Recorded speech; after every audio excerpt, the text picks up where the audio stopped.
Sarah Kao.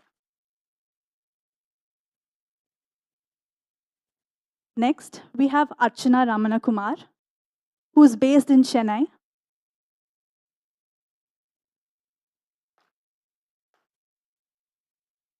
Tamil Nadu, India. She's a senior vice president at Cognizant, bringing experience from previous roles at Larsen & Turbo Infotech Limited and Cognizant. She holds a 1991 to 1995 Bachelor of Engineering in Engineering from Annamalai University, Annamalai Nagar. She's a global head of industry solutions at Cognizant, driving strategic initiatives and innovative solutions across various industries. With expertise in technology and business strategy, she leads impactful digital transformation worldwide. Aligning technology with business goals for growth and competitive advantage, she's a renowned thought leader and speaker dedicated to shaping the future of industry through digital innovation. Can we all put our hands together and welcome Archana Ramanakumar? Thank you. We have the final panelist for the session, Aarti Ramesh.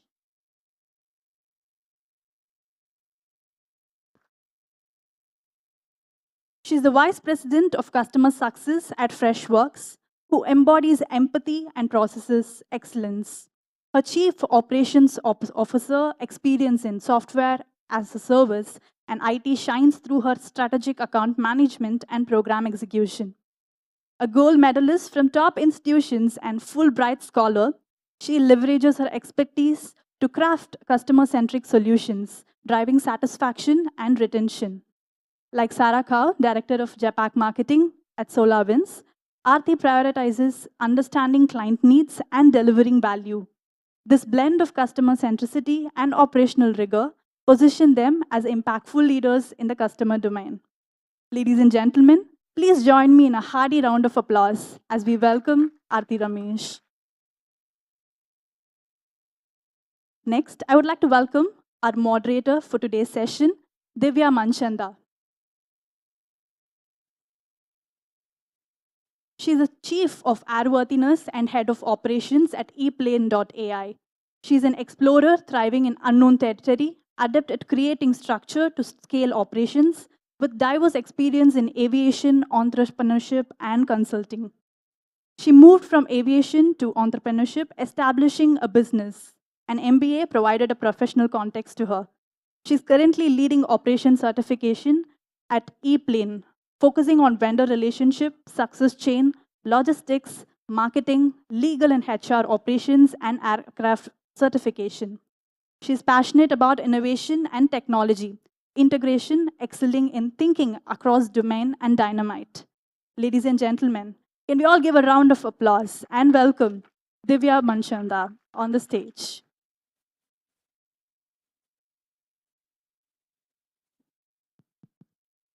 Am I audible? Perfect. Good morning, ladies. Good morning, Sarah. Good morning, Aarti and Archana.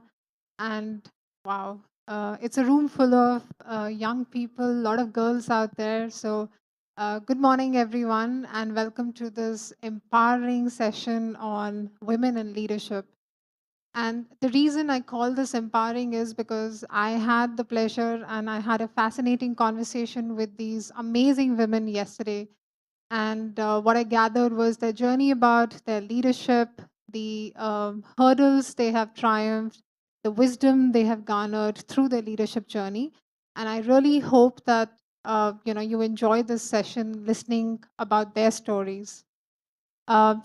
What I would like to do is just, even though the organizers have been kind to introduce all of us, I would still like that our panelists just give a quick introduction about themselves. So I would like to start with Archana. Thank you, Divya, and thanks for this opportunity here to the Umagine team. So I have about close to 28 plus years of IT experience, more than 25 years with Cognizant. So yeah, in one organization, which has helped me grow and be what I am today. Yeah, I from a personal standpoint, I have a family with 2 children. So there is a bit of balancing both work and home that goes with it. And along with that, I am also a fitness enthusiast. So I do running, cycling, and I like to travel a lot. Thank you, and looking forward to the interaction today. I didn't know this side of you. Aarti. Hey everyone, good morning. First and foremost, please bear with my voice. I'm just recovering from a week of sore throat. And so, similar to people here, and it's daunting to think you have around 28 to 30 years of work experience. I just remember sitting like you all. I'm sure a lot of students here, right? Yeah? Okay. So, done multiple roles. So, I was a techie coder for the first 5 years of my career in India and in the US. Then I moved on to do my MBA from ISB, Hyderabad. Then I joined Cognizant. So, for 17 years, I was in the services sector, but in very different roles in business development. And I was COO for Asia Pacific Business Unit and later on for communications media technology practice. 4 years back, I moved to Freshworks. Um, I don't know how many of you have heard of Freshworks. It's the first SaaS product unicorn from India, from Chennai, to be listed in Nasdaq. So I was part of their IPO journey, heading go-to-market operations. And in a wild move, now I've moved to sales and customer success. So I handle Asia Pacific, Middle East, and Africa markets. And on the personal side, similar to Archana, I have 2 daughters. And so eager to share if you have any questions on how to balance.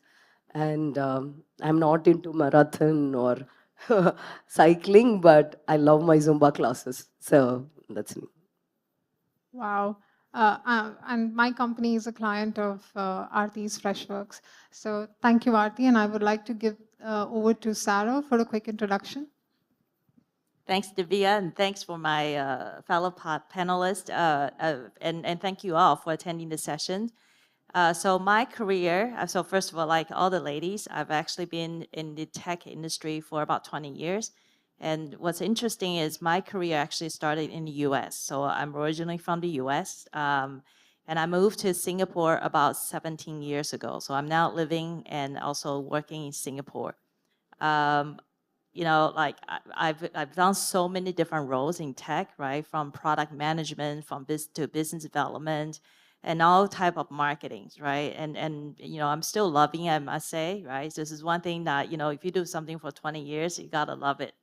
On a personal side, I am a avid diver. So I was just talking to these ladies, right? Trying to find out where's the best place to dive in Chennai or around Chennai. So definitely for sure, I'll come back, and whenever there's a dive site, I'm there, right? I love the outdoor as well, so I often go hiking. Unfortunately, Singapore does not have a lot of mountains, so I have to go out. But really, it's been a pleasure to be here, and love to see all of you. And maybe even if you guys have any questions after the sessions, feel free, right? I'll be around for the entire day. Thank you. Thanks, Sarah. And thank you for the applause. One can only imagine that, I myself sitting over here is feeling empowered just listening to these lovely ladies. So with that, I think we would begin the session. No, And- before that, you have to introduce yourself, Divya. Oh. An amazing background there. Okay, so I would kind of introduce myself with the context that I'm about to set in. And at the end, probably I'll give a little bit about on my personal side as well. In my current role in ePlane, which is, my company builds electric air taxis. It's a very innovative company. So in my current role, I'm heading operations and aircraft certification. And in my past life, I was a commercial airline pilot with Jet Airways for about 10 years. So in my role, I have to, liaise and talk to a lot of regulators around the world. And one of the international regulators reached up to me probably a month or month and a half back, and they asked me, Divya, do you know why India has the highest number of female pilots in the world? And I was like, I've been hearing about this, that India's got the highest number of female pilots, and there's an all-women female crew, which has done a flight from San Francisco to Bangalore, a non-stop flight, et cetera, et cetera. You keep hearing about this, but and people have brought this in the media multiple times that India has the highest number of female pilots, but never have I really pondered and wondered, why do we have the highest number of female pilots? So I told him that, hey, you know what, I'm going to get back to you, and let me ask my female colleagues around, and I'll get back to you on this. And what I did was I surveyed about 150 female pilots, ranging from 30 years back, women who started flying 30 years back, to women who are flying now, and the female pilots who are training to become pilots. And what is interesting is that I found in all their answers, of course, most of them, 100% of them said that, we are really self-motivated, we are determined to do this, and et cetera, et cetera. But the two factors that really came out in this survey was, and in my personal interaction, was that one was family support played a big role for them. And the second was, they said, and this is very interesting, right? And that's going to set the context for today's discussion. They said, the cockpit or the machine sees no gender. Right? 80% of them said that. And by that I mean that, even work sees no gender. And so with that as the context, I would begin by asking our panelists, what does leadership mean to you? And what's your philosophy behind it? Great. So let's start with Archana on that. Yep. Thank you. So again, leadership, right? Again, so there are a lot of, since we are in this women panel, I want to start by saying that there is just leadership. There is nothing called women leader, right? I think we need, people refer to women leaders. We don't want to be called women leaders. We want to be called leaders performing a particular role. So leadership to me is about somebody who can walk the talk, which is demonstrating, achieving an outcome as a whole team, right? Not as an individual, but somebody who can rally the entire team to get to an outcome. And through the process, how effective you can motivate the people around you, either a team, a unit, or an organization. So that's effective leader in my view. Aarti. Okay. This may sound cliched, but I'm going to narrate an anecdote. In Cognizant, when I joined, I was a campus recruit from ISB, and I was this raring, wanting to prove myself, ambitious, young B school grad. And I was reporting to a very senior person who was heading Asia Pacific. I joined as a business development manager. And the person was heading Calcutta Center. And we had a young CEO who was no nonsense, strict, coming to do very important business reviews one-on-one with the senior leadership. So my boss called me, come to Calcutta, let's prepare. I want you to tell me how I should, what should I talk about Asia Pacific to the CEO. So I went there and I was talking and we were preparing and we were walking up the stairs and there was boardroom and I said all the best and I was moving back. And the person said, where are you going? Come in. You're going to present. I was like, me? You didn't even tell me this. He said, you are more prepared than me. Don't worry, I'll be there. When senior people in front of CEO, first time business review, new CEO would want to project themselves, this person projected me and was there whenever I faltered. So that left a big impact on me. So for me, the three lessons I learned was one, leadership, as Archana said, is no women leadership. There's just one leadership. First thing is coach others. You're only as good as your team. And two, each person is unique. We have our strengths, we have our weaknesses. Focus on the strengths. And thirdly, always hire somebody better than you. And always be willing to learn from them. That's me leadership. Wow. Walk the talk, willing to hire somebody who's better than you. Amazing. Sarah, love to hear you.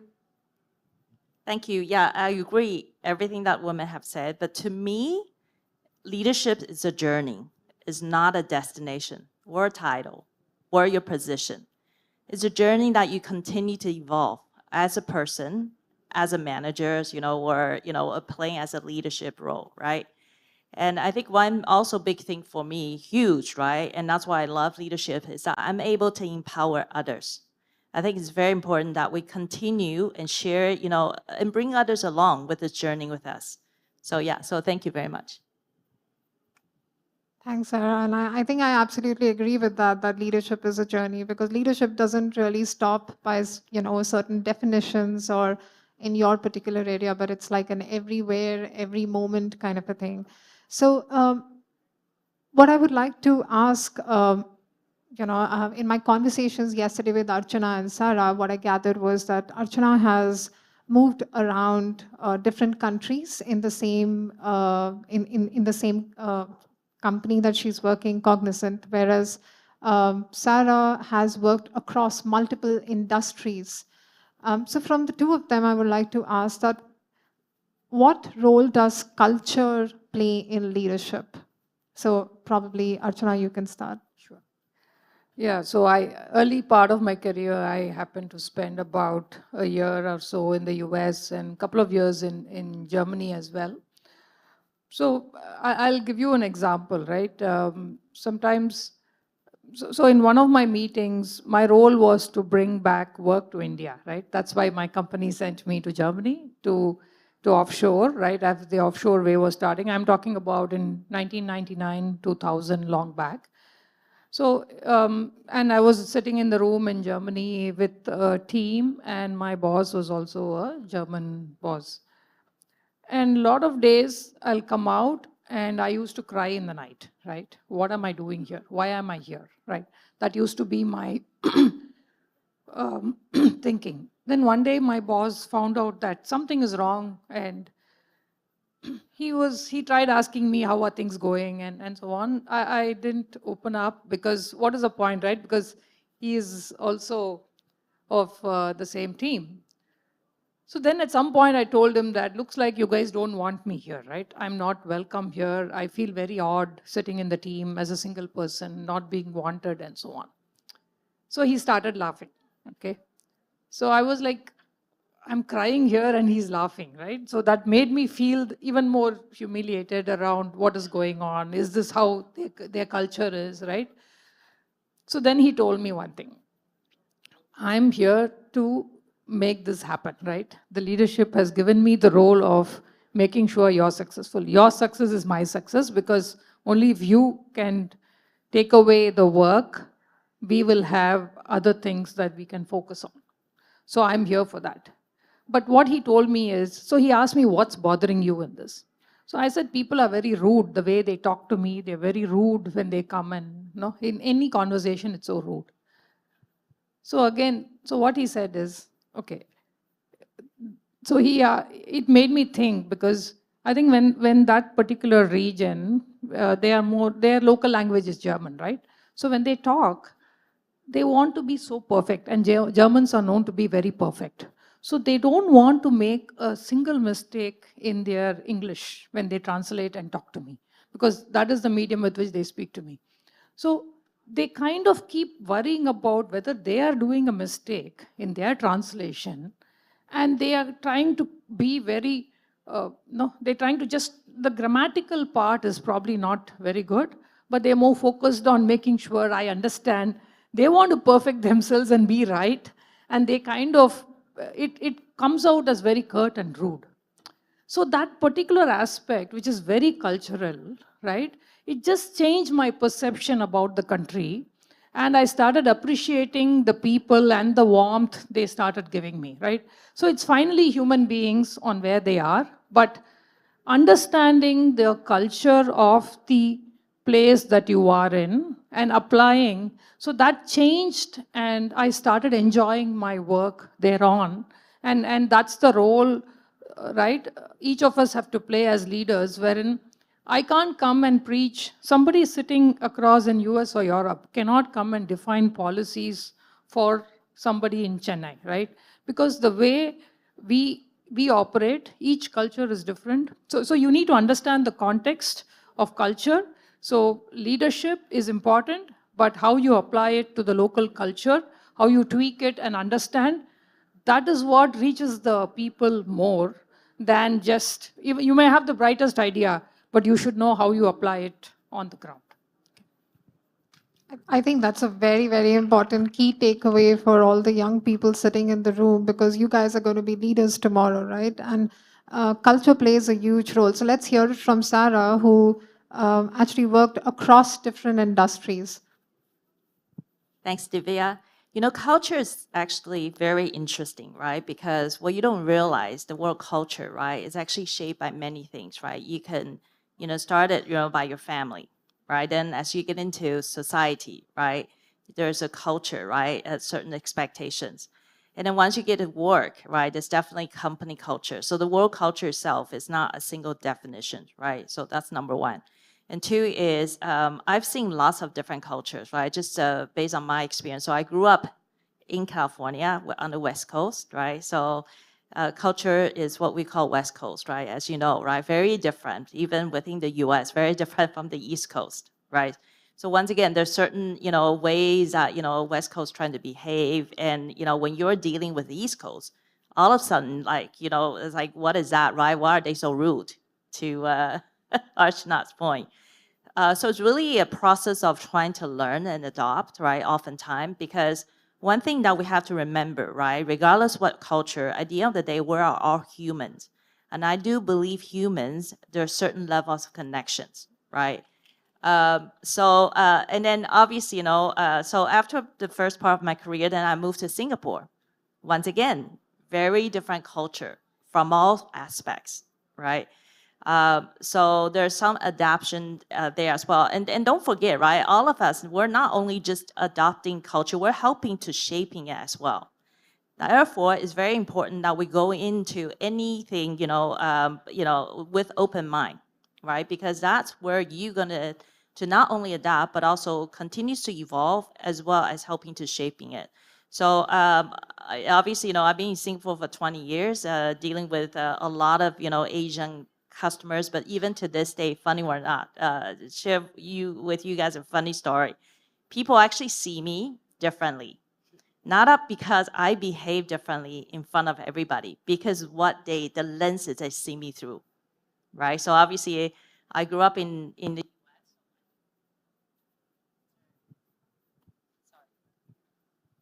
Thank you.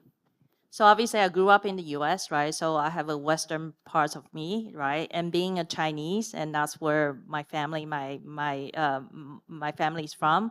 So there's certain culture, right, in me. And then obviously living, in Singapore, right? Singapore, believe it or not, they have their own culture. So oftentimes, when people ask me, so exactly, what are you? I say, well, you tell me. What do you see in me? So anyway, so the bottom line is, culture it's just a word, right? It could be shaped, it could be adopted, and really could be understood from all of us. Thanks, Sarah. I think the country that we all belong to, which is a very, very multicultural and diverse country, I think these points become extremely valuable for you guys tomorrow when you step into, not only because leadership doesn't really come at the positions that these women are at, it starts right at the step that you join into a company, right? So it becomes a very, very key takeaway. There was a McKinsey report that I had come across which said that any organization which has more than 30% of their leadership as women, their performance outgrows by literally 48%. And yet, 23% of the leadership today has women, as compared to the total workforce of 47% of women. So you see that there is a disparity. And I would like to take some few points from perhaps Aarti here and understand that what do you think is the reason for this? And what would be your views? Okay. So I would categorize this as two ways. One, there is an external constraint, and there is an internal constraint, right? So take the room here, right?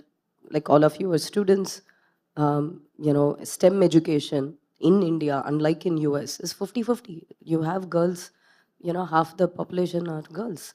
And even in tech industry, when freshers join, it's 50% women. But what happens is, after that, it sort of goes down.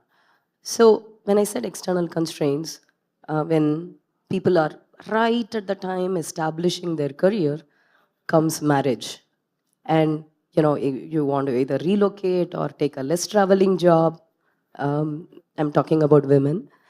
Then comes the mid-level when you're again trying to establish yourself. Then comes maternity, right? There are breaks, and even when you come back, there is focus on the kids. And even in senior leadership, the stage that we are in, uh, we are we have to now take care of maybe elderly parents or in-laws.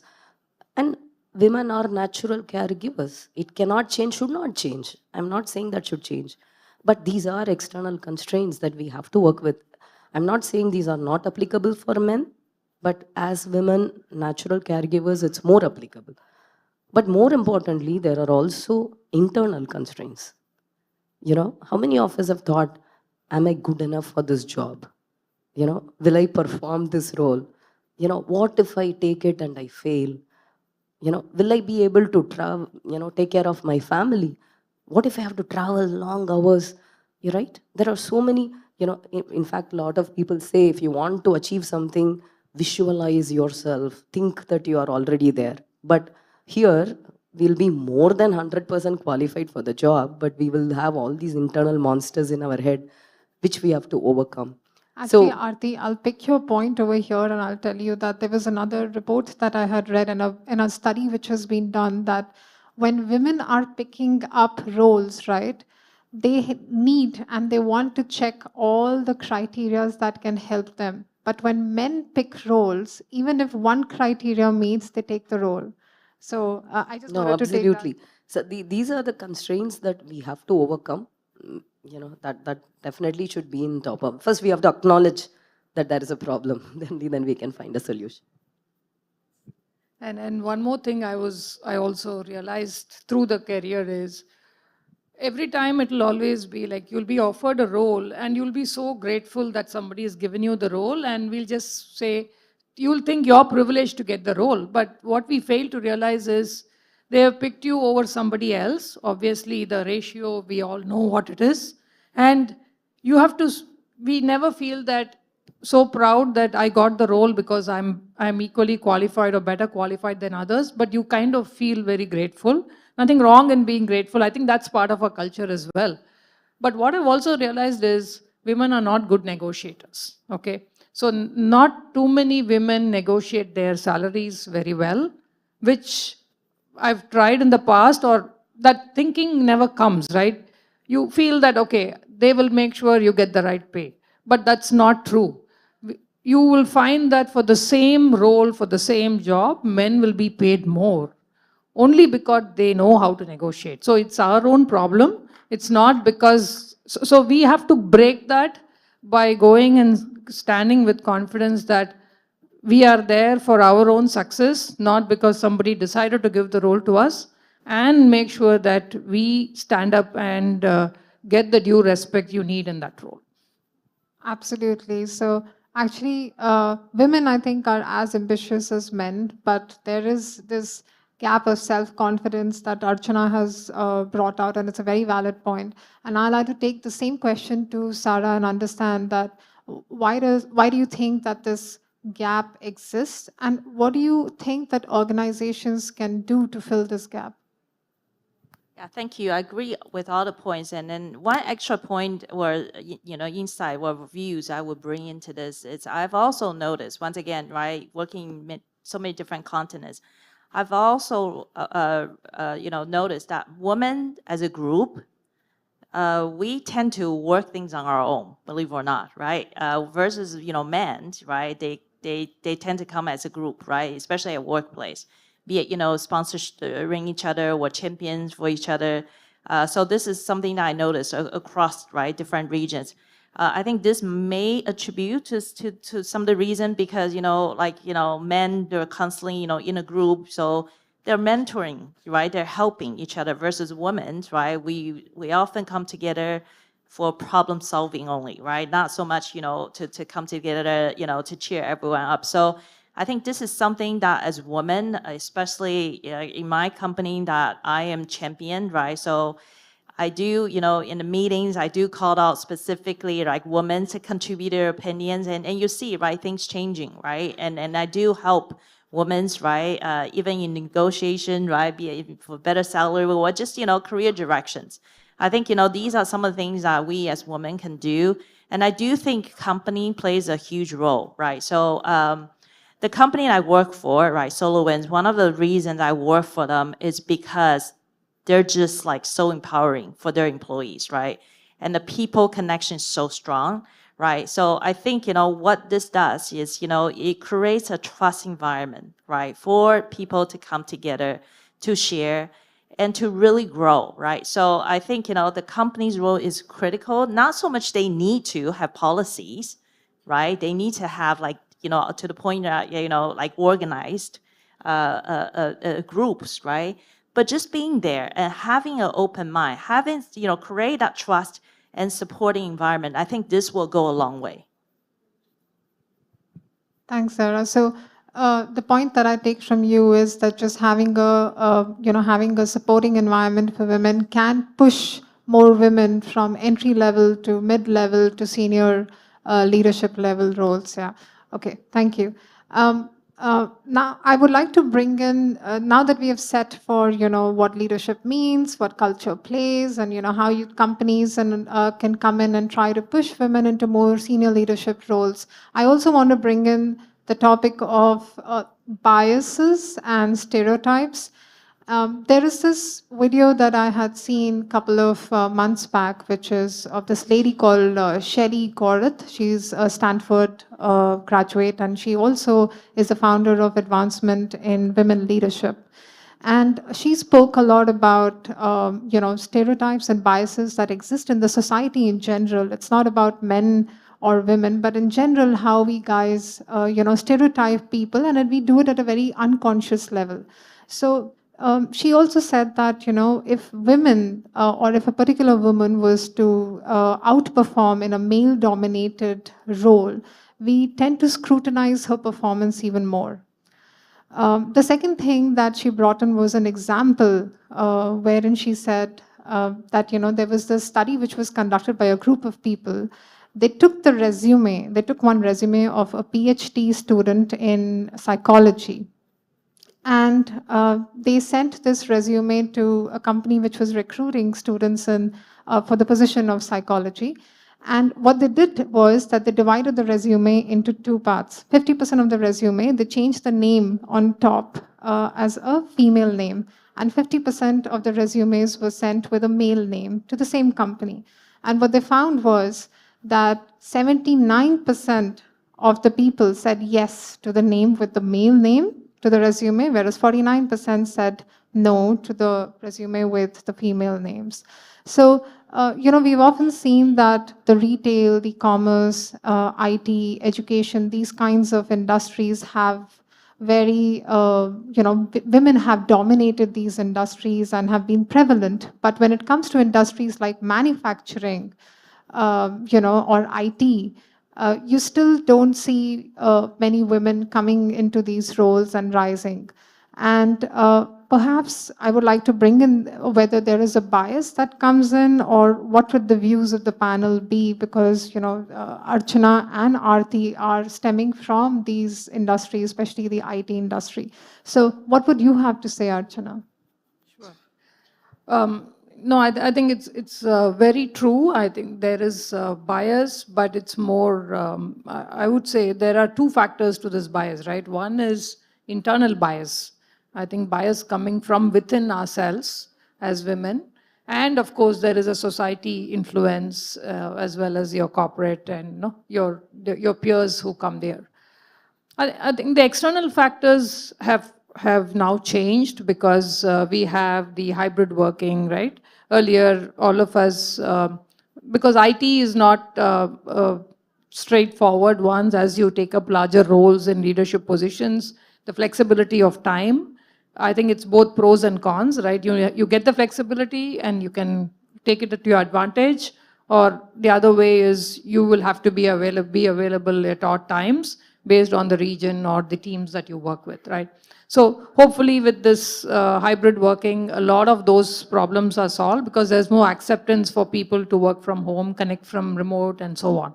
So that is hopefully giving the industry and more women to operate as they move along, taking some of their physical constraints away.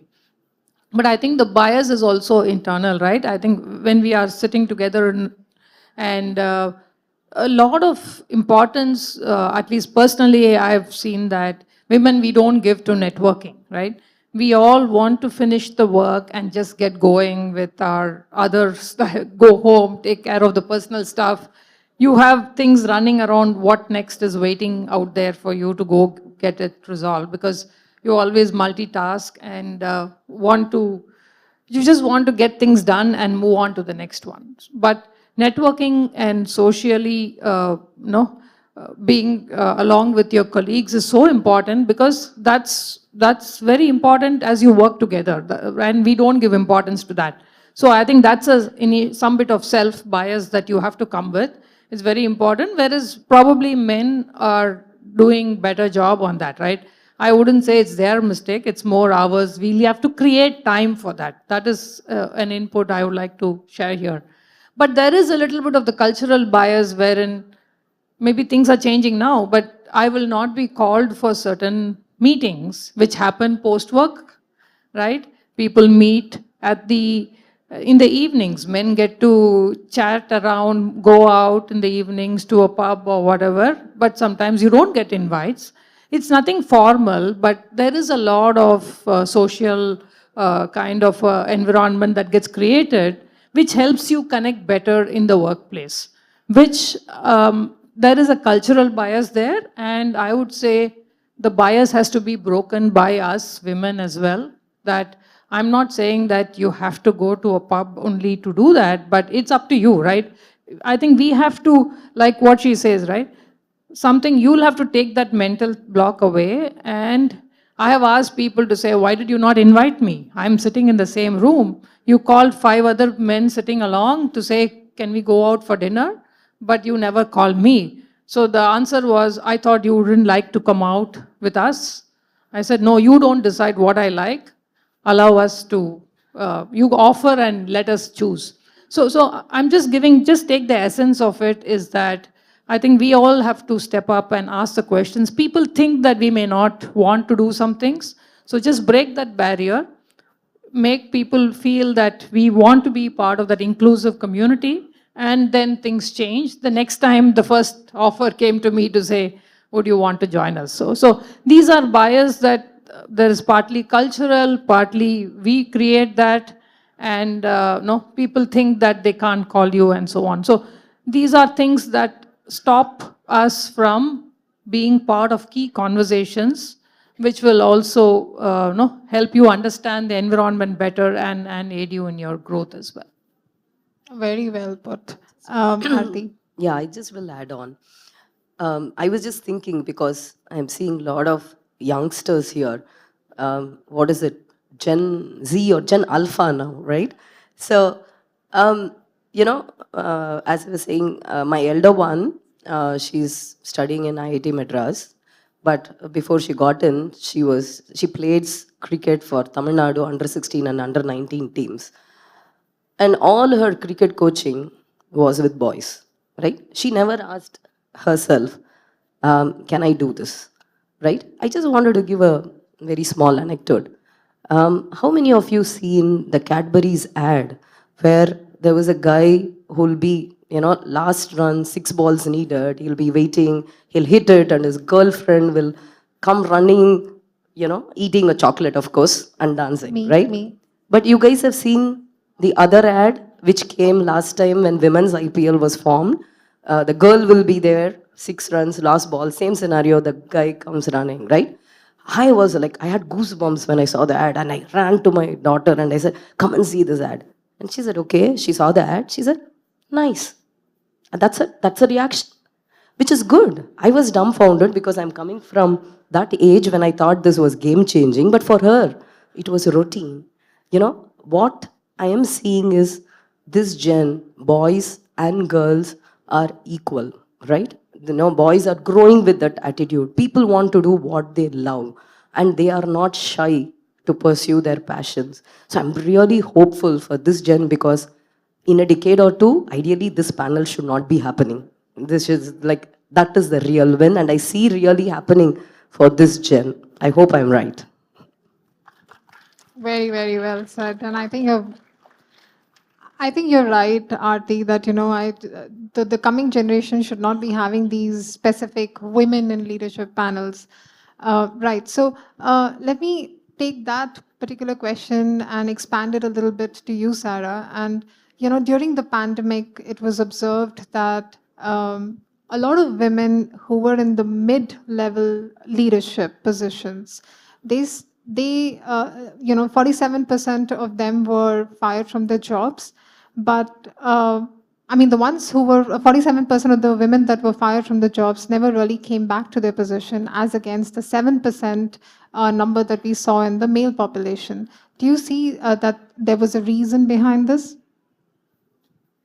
Yeah, I think pandemic changed a lot of things, right? It changed the way we work. It changed also, I've seen priorities in life.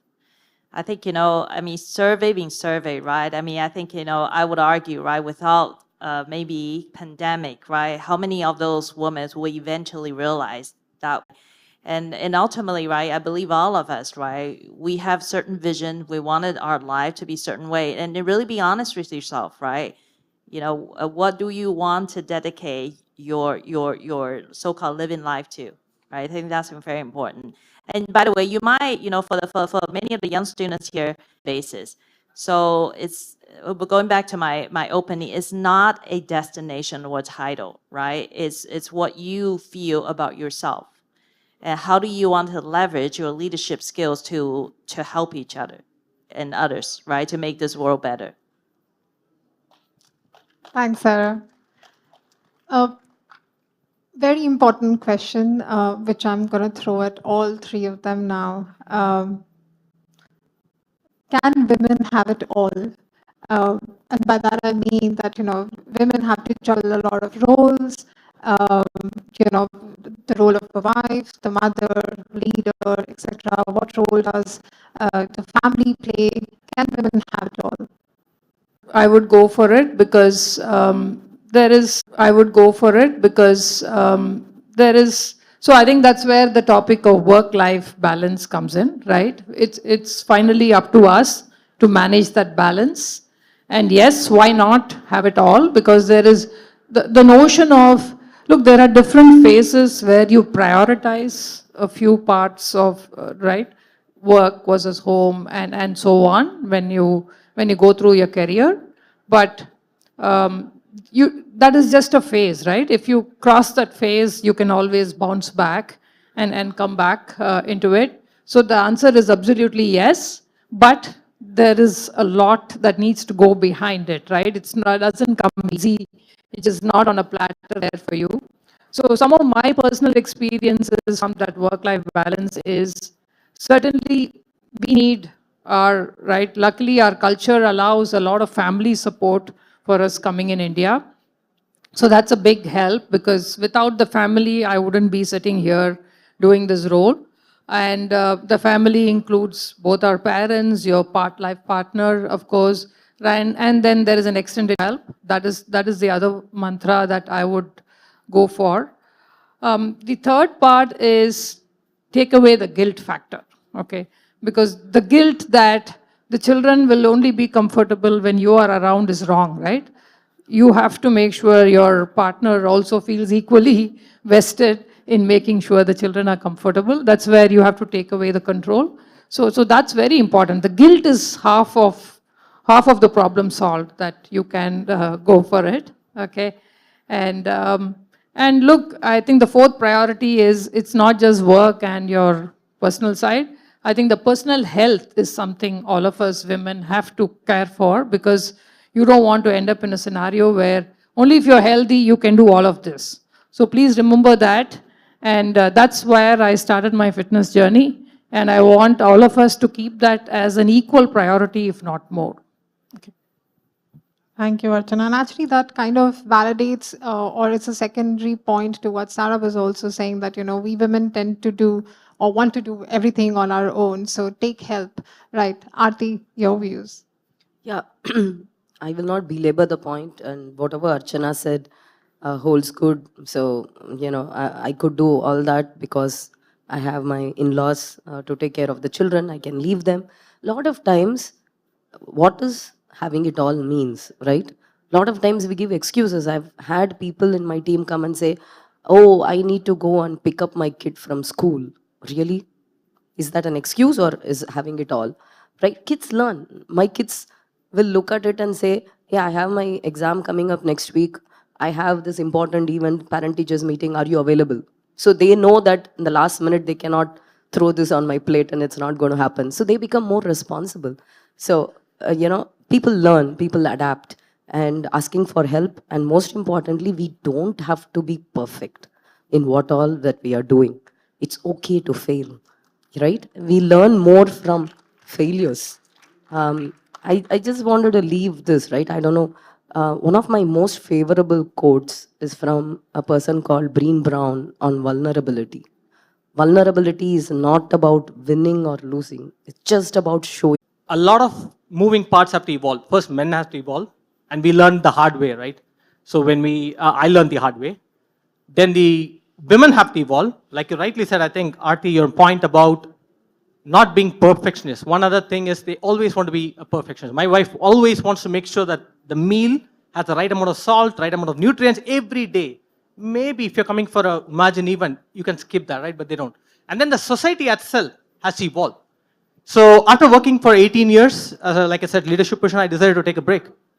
This time I wanted my wife, she's also director of a company, I don't know if she's here or somewhere, wanted her to succeed. And the question that society threw was, hey, how are you going to be okay to be at home when your wife is working, right? Society has evolved. So my question is, please slow up and it will take time.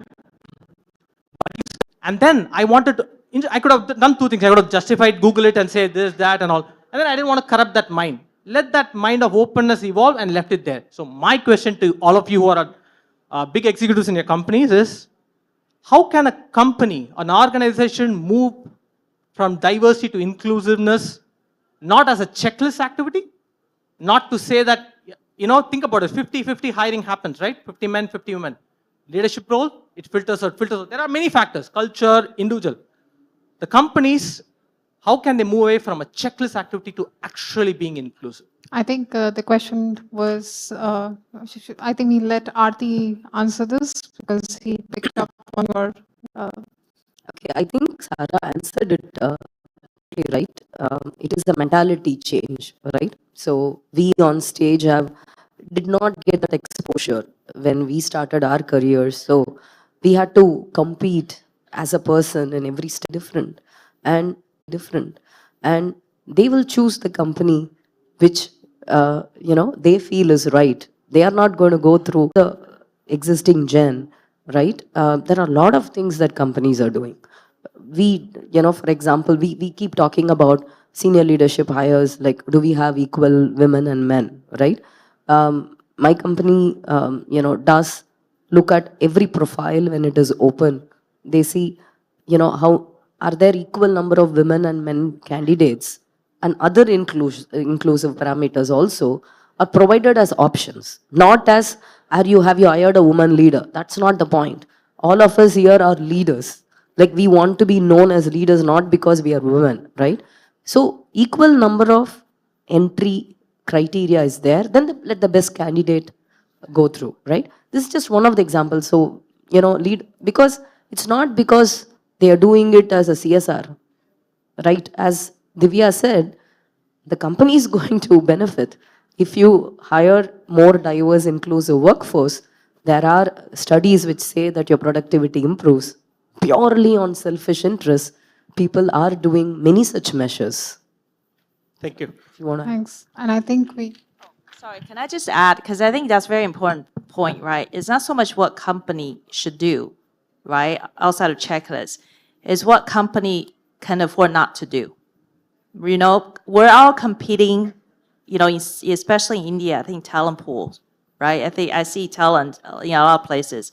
So the company these days, they cannot afford not to look at this seriously and not genuinely, right, do things that they think, right, is going to be able to, you know, help them to recruit the talent.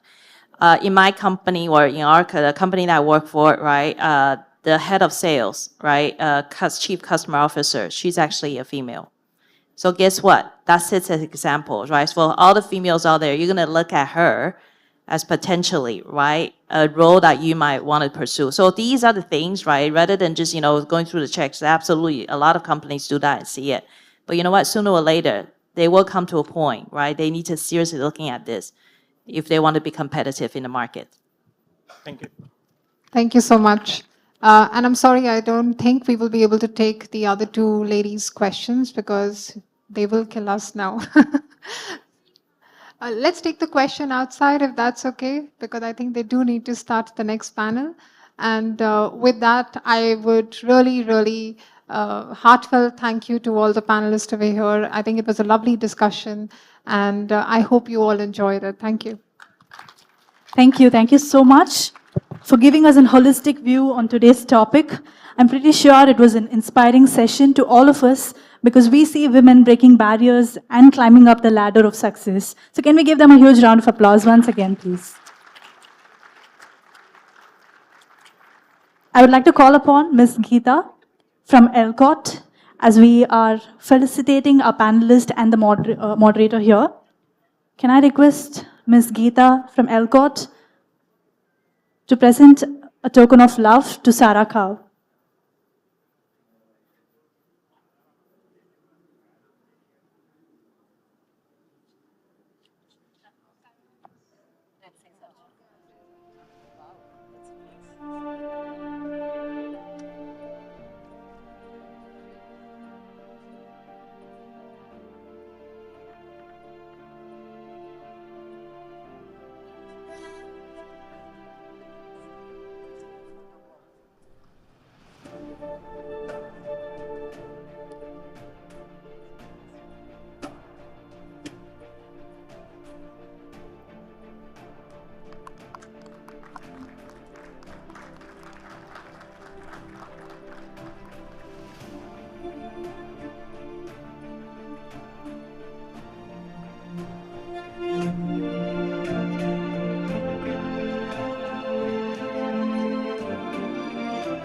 Next, we'd like to felicitate Divya. Can you all give her a huge round of applause, please?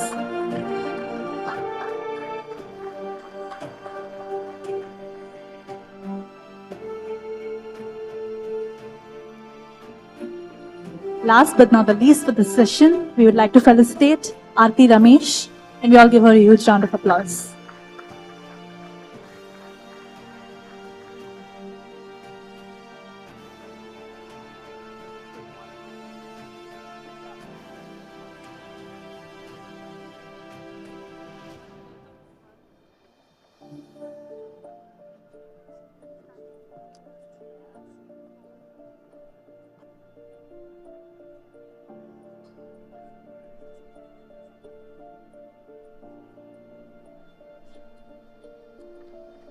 Thank you so much to all the panelists and moderator once again. Next, we would move forward to the masterclass on tech in action on the topic suburb to space. And I would like to welcome our speaker, Dr. Srimati Kesan, who is a founder and CEO of Space Kids India. She's a visionary leader of the field of space education and exploration. With a passion for inspiring young minds, she has created innovative programs that engage students in STEM education and space research. Dr. Kesan is a pioneer in introducing practical space education to Indian students, organizing workshop and training programs. She has been instrumental in launching student-built satellites and experiments into space. Putting India on the global map of space exploration, Dr. Kesan's efforts have earned her recognition and awards, making her a driving force in shaping the future of space science in India. Ladies and gentlemen, students, With a massive sound of applause, please join us in welcoming Dr. Srimati Kesavan on the stage, please.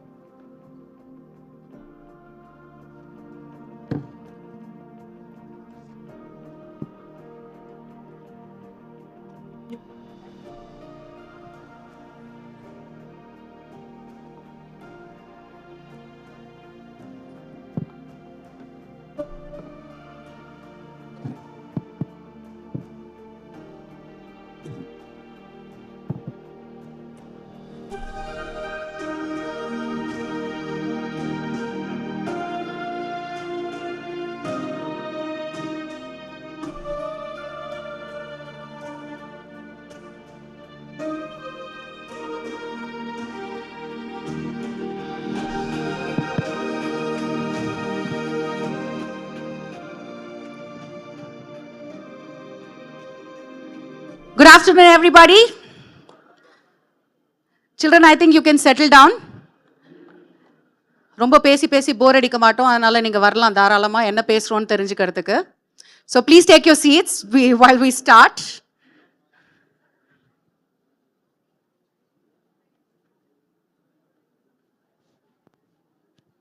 Okay, I think you all want to go for lunch.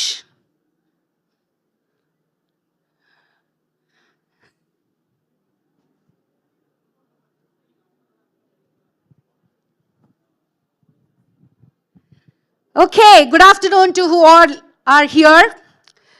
ஒரு சின்ன விளையாட்டு விளையாடலாமா? Can we play something? All of you have sat for a long time. I think you need to stretch your leg. Just go search around. I've placed a satellite under a chair. So whoever brings it will get a medal. Hurry up, children.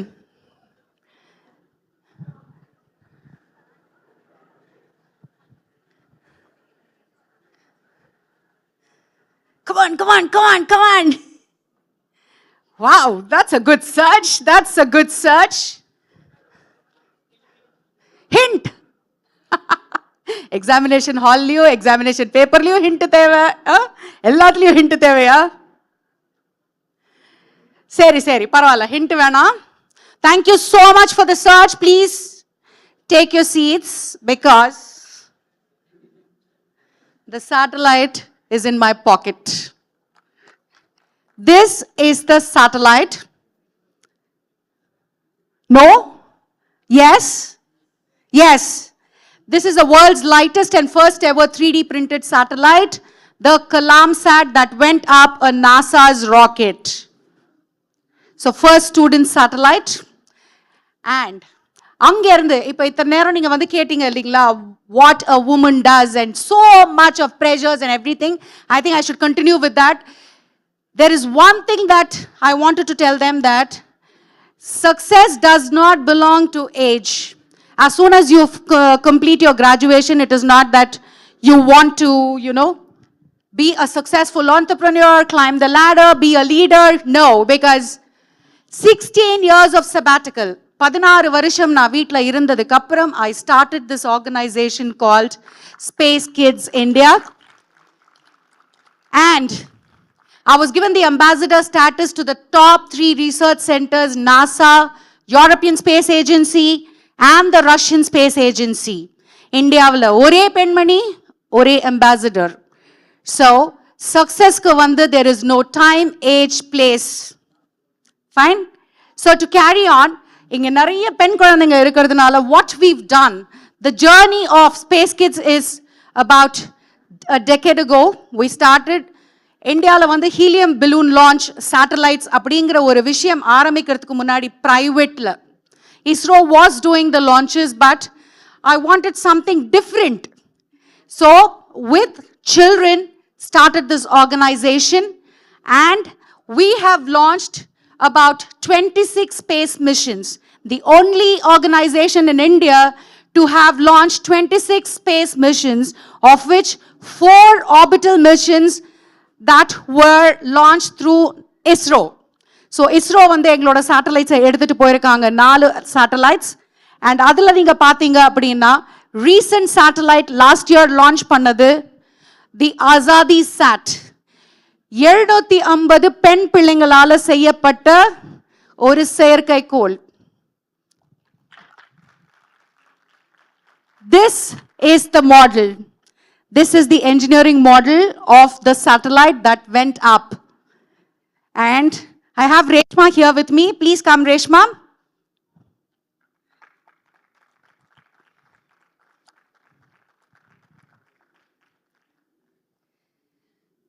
எல்லாமே வந்து government school students காஷ்மீர்லேருந்து Kanyakumari வரைக்கும் hand big பண்ணி we have integrated this satellite, and this child is from Velacheri Government School because எல்லாரும் இப்போ exam மூட்ல இருக்காங்க. 10th standard exams நடந்துட்டு இருக்கு.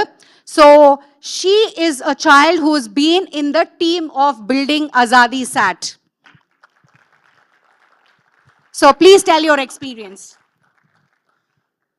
ஸோ அனைவருக்கும் வணக்கம். நான் ரேஷ்மா, வேளச்சேரியில் உள்ள அரசு மேல்நிலைப் பள்ளியில் 12ஆம் வகுப்பு படிச்சுட்டு இருக்கேன். ஸோ அசாடி சாட் இங்கே மாடல் பார்த்துட்டு இருக்கீங்க. நான் ஃபஸ்ட்டு தேங்க் பண்ணோம் அப்படின்னா டாக்டர் ஸ்ரீமதி கேசன் மேம். எங்களுக்கு வந்து ஸ்பேஸ் பற்றின நாலேஜ் வந்து ரொம்ப கம்மியாக இருந்துச்சு. நார்மலாக புக்ஸ் எல்லாம் படிக்கிறோம், அவ்வளோதான். பட் வந்து ஸ்பேஸ் பற்றின இன்ட்ரெஸ்ட்டை கொண்டு வந்து இவ்வளோ தூரம் நான் இங்கே இத்தனை பேர் மாதிரி இந்த ஸ்டேஜில் நிற்கிறேன் அப்படின்னா அதுக்கு காரணமும் நம்ம டீம் தான். ஸோ ஃபர்ஸ்ட் ஆஃப் ஆல் எல்லாருக்கும் ரொம்ப பெரிய தேங்க்ஸ். அசாடி சாட், அதாவது சேட்டிலைட் அப்படின்றது நம்ம டிவியில் பார்ப்போம், இங்கே ராக்கெட் லான்ச் பண்ணுறாங்க, அவ்வளோதான் தெரியும். பட் சேட்டிலைட் மேலே என்ன பண்ணுது, ஒரு பார்ட்ஸுமே எங்களுக்கு எக்ஸ்பிளைன் பண்ணாங்க. அது மட்டும் இல்லாமல் என்னதான் நான் கம்ப்யூட்டர் சயின்ஸ் ஸ்டூடெண்ட் தான், இப்போது ஹையர் செகண்டரியில் கம்ப்யூட்டர் சயின்ஸ் குரூப் எடுத்திருக்கேன். பட் இருந்தாலும் கோடிங் அப்படின்றது இன்னும் எங்களுக்கு அந்தளவுக்கு தெரியாது. பட் இந்த சேட்டிலைட் ப்ராஜெக்டில் பார்த்தீங்கன்னா எங்களுக்கு அது ஒர்க் பண்ணுறதுக்கான கோடிங்கையும் எங்களுக்கு சொல்லி கொடுத்தாங்க. ஸோ நிறைய கற்றுக்கிட்டோம். மேம் வந்து இங்கே நிற்கிறாங்க அப்படின்னா அவங்களுக்குள்ள எவ்வளோ ஸ்ட்ரகிள்ஸ் இருக்குன்றது உங்களை எத்தனை பேருக்கு தெரியும்னு எனக்கு தெரியல. ஸோ எனக்கும் ரீசெண்டாக தான் தெரியும். இவங்க வந்து எங்களுக்கு ஒரு இன்ஸ்பிரேஷனாக இருக்காங்க. அதாவது நம்மளோட ஃப்யூச்சரை வந்து இப்போ இருக்க யங்கஸ்ட் ஜென்ரேஷன் தான் ஃப்யூச்சர் அப்படின்னு சொல்கிறோம். ஸோ நம்மளோட தாட்ஸை வந்து ஹையர் லெவலுக்கு கொண்டு போகிறதுக்கு மேம் வந்து ரொம்பவுமே எங்களுக்கு உறுதுணையாக இருக்காங்க. ஸோ சேட்டிலைட் அப்படின்ற ப்ராஜெக்டை நான் தெரிஞ்சுக்கிட்டேன். என்னால் முடிஞ்ச அளவுக்கு நான் புரிஞ்சுக்கிட்டேன். எனக்கு கீழே இருக்கக்கூடிய என்னோட ஜூனியர்ஸ்க்கும் கண்டிப்பாக நான் சொல்லி கொடுக்கணும்னு நினைக்கிறேன். தேங்க்யூ. ஸோ எல்லாரும் வந்து கொஷின் கேட்டாங்க, எதுக்கு வந்து ஒன்லி பெண் பிள்ளைங்க அப்படின்னு. இதுக்கு முன்னாடி செஷன் வந்து அதுக்கு ஆன்சர் பண்ணியிருக்கும்னு நினைக்கிறேன். ஏன்னா வந்து boys have lot of opportunities and can move on and do a lot of things. எங்களோட டைட்டில் நீங்கள் பார்த்தீங்கன்னா சபர்ப் டு ஸ்பேஸ். எதுக்கு அப்படின்னா எங்களோட டீம் மொத்தமாக வந்து நான் சொல்லணும், நான் தான் யங்கஸ்ட் இந்த டீம். எல்லாருமே பெரிய பெரிய ஆளுங்க, பெரிய பெரிய சயின்டிஸ்ட்டு. நான் வந்து அவங்க கிட்டேருந்து கற்றுட்ருக்கேன். யார் தெரியுமா? ரிஃபாத் ஷரூக், அவர் தான் சிடிஓ எங்கள் டீமில். கீர்த்தன், அவர் தான் வந்து சாஃப்ட்வேர் கிங்குன்னு சொல்லலாம். சாஃப்ட்வேர் கூட பேசிகிட்டு இருப்பார், சேட்டலைட்டில் பேசுறது. ஸோ எல்லாருமே நீங்கள் பார்த்தீங்கன்னா ரிஃபாத் வந்து பல்லப்பட்டி அப்படிங்கிற ஊரில் இருந்து 9ஆம் வகுப்பில் ஸ்பேஸ் கிட்ஸ் இந்தியாவில் சேர்ந்த முதல் மாணவன். இன்னைக்கு வந்து சிடிஓ மட்டும் இல்லை, பிஹெச்டி வந்து பண்ணிட்டுருக்காரு. அண்ட் எல்லா பெரிய இன்டராக்ஷன்ஸ், டெக்னிக்கல் இன்டராக்ஷன்ஸ் எல்லாத்துலேயும் வந்து நீங்கள் வந்து அவரை பார்க்கலாம். ஸோ இப்போ புரியுதா? எல்லாமே boys and I am the only girl and the youngest in the team. So happy to be with them. Okay, so இதை தாண்டி நீங்கள் பார்த்தீங்கன்னா 75th இண்டிபெண்ட் ஆனிவர்சரிக்காக நாங்கள் வந்து இந்தியாவோட ஃப்ளாகை வந்து 30 kilometers நியர் ஸ்பேஸில் வந்து அன்ஃபோல்ட் பண்ணோம். We wanted to give a huge respect to our flag. So என்ன பண்ணலான்னு யோசிச்சு இந்த மாதிரி பண்ணோம். உலகத்திலேயே முதல் முறையாக அந்த மாதிரி ஒரு விஷயம் நடந்திருக்கு. பெரிய சாதனையாக நம்மளோட வந்து இந்தியாவோட ஃப்ளாகை மதிச்சாங்க உலகம் பூரா. ஸோ இன்னைக்கு நீங்கள் வந்து எங்களோட சின்ன ஜேர்னியை வந்து நீங்கள் பார்க்கலாம். Can you just play the video, kirtan?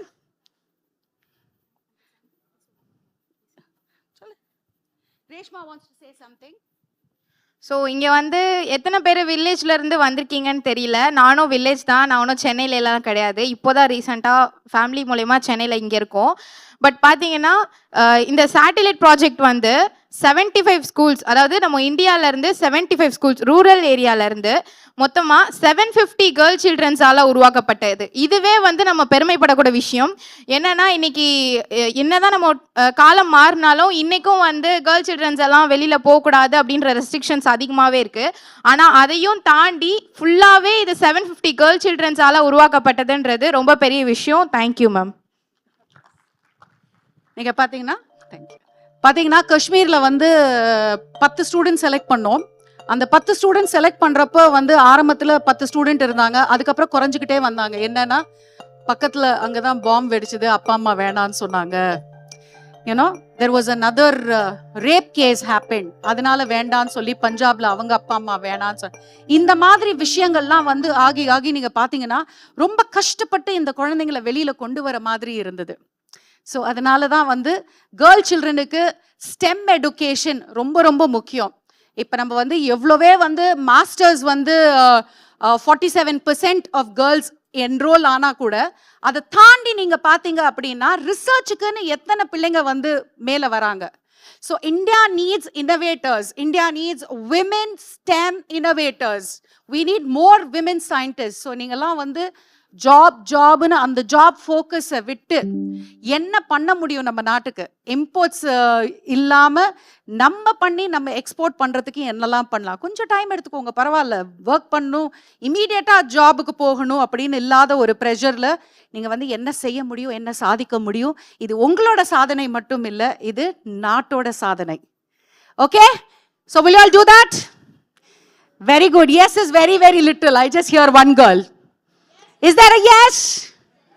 Yes, ma'am. சரி பரவாயில்ல, இந்த 10% எஸ்ஸையும் எடுத்துக்கிறோம் நாங்கள். Thank you so much.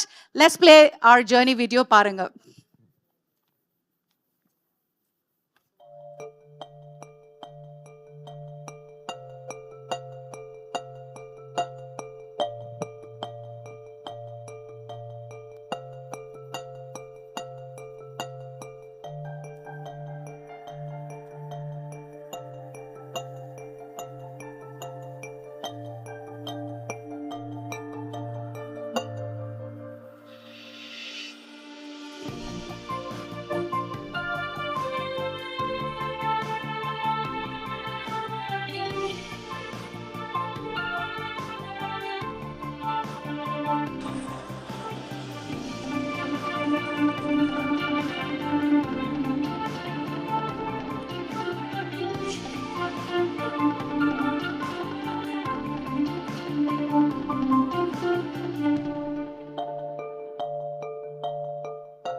Kalam set launch. Kalam set, and they are the first customers. Let me compliment and congratulate the team.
So that was a little journey. கடைசியில் வந்து நீங்கள் பார்த்தீங்க flag பிடிச்சிட்டு zero gravity. So 1 day astronaut. I was a 1 day astronaut. And இது வந்து எப்படி வந்து ஸ்பேஸில் இருக்க முடியும் அப்படின்னு சொல்லிட்டு zero gravity flight Apollo moon வாக்கரோடு நான் வந்து ஷேர் பண்ணேன். இது சார்ல்ஸ் டியூக் அப்படின்னு சொல்லிட்டு ரிச்சர்ட் கேரியட்னு ஆஸ்ட்ரோனாட். ஸோ இவங்க எல்லாரோடையும் நான் வந்து இந்த ஜீரோ கிராவிட்டி ஃப்ளைட்டில் இருந்தேன். ஸோ எதுக்கும் வயது தடையில்லை, இடம் தடையில்லை, பொருள் தடையில்லை, நாம் மட்டும்தான் தடை, நம்ம மைண்டு தான் தடை. ஸோ இந்த தடைகளை உடைத்து வென்று காட்டுவோம். Okay? So now I take the opportunity to introduce my little scientist, but now a very big scientist. நாங்க எங்களோட அடுத்த கட்ட ஃபியூச்சர் என்னென்ன சேட்டலைட்ஸ் இப்போ மார்ச்ல, மேல, ஜூன்ல இந்த வருஷம் பூரா என்னென்ன சேட்டலைட்ஸ் நாங்க வந்து பில்ட் பண்றோம் அப்படிங்கறத வந்து he will speak. Hi everyone. Good morning. This is Rifat here. Thank you, ma'am. Thank you so much for not just inviting today, but for supporting all of us. Like, it's been a long time. Hi, this is Rifat here. I'm the CTO and lead scientist of Space Kids India. So actually, today is a very historic day. You know why? Any guesses? Today is the very a big day and a historic day in space exploration. So today morning at around 5:30 a.m., the first ever private lander has landed on the moon. It's a private spacecraft. It's a commercial spacecraft. You might have seen commercial airlines, commercial ships, cruise lines. So today, Intuitive Missions, an American company, they landed the first ever privately built commercial lunar spacecraft on the surface of the moon, and it's working amazing. So now what it says, now we are talking about opening India for business and opening Tamil Nadu for business, but now the moon is open for the business, right? The moon is literally open for the business, and people are literally sending stuff, and in future it's going to be like exploring moon and Mars and how we are going to, commercialize the space sector. And the space is already getting commercialized, and 2 days ago, India has, the cabinet has approved the FDI, 100% FDI in space sector. So a lot of private companies and opportunities are going to come in the space sector. So for you guys, they were telling the generation Alpha and generation Z. I'm a Gen Z. So we are going to have a lot of opportunities beyond what ISRO or NASA can offer. There are we are looking at startups doing food delivery. We are looking at startups doing delivery of Zepto kind of thing. But our generation will be delivering stuff to moon and Mars. So do you want to be part of it? So the previous generation built delivery apps for groceries, and maybe we can build spacecraft that will deliver stuff to the moon. So now we've been with Space Kids India for 10 years, and we've been launching so many satellites. And together with I've been here for the last 10 years. I joined when I was I was a 9th standard student, and now I'm doing PhD and working here full time. So now we are coming up with a new company called Space Rickshaw. It's a new startup. So what we are going to do? Of course, we are going to deliver to moon as well. So our goal is we are building laboratories in space where people can send their stuff, do research, manufacture stuff, maybe create new drugs in space, new pharmaceutical research. So we are building platforms in orbits around moon and Earth where people can do a lot of different stuff, right from biotech to AI to manufacturing material science. So our first demonstration mission is scheduled for next month. It will be in low Earth orbit, and we are planning to launch our first moon mission by 2026, by end of 2026 or early 2027. And by end of the decade, we would like to go to Mars. And this is not some kind of just research or something, but this is going to be a commercial mission, which means a lot of other people can be part of it and send their payload. So if you want to go to moon, you don't need to have 1,000 crore budget. With few crores, people can book, like you are booking Uber Pool or Ola Share. You can now book spacecraft with us and literally go to space. And that's been what we've been doing. It's going to be a very exciting time, making space really accessible and affordable to everybody, because initially the software industry or mechanical industry, even airlines, they belong to just the prime people, like the rich, and only the wealthy can access.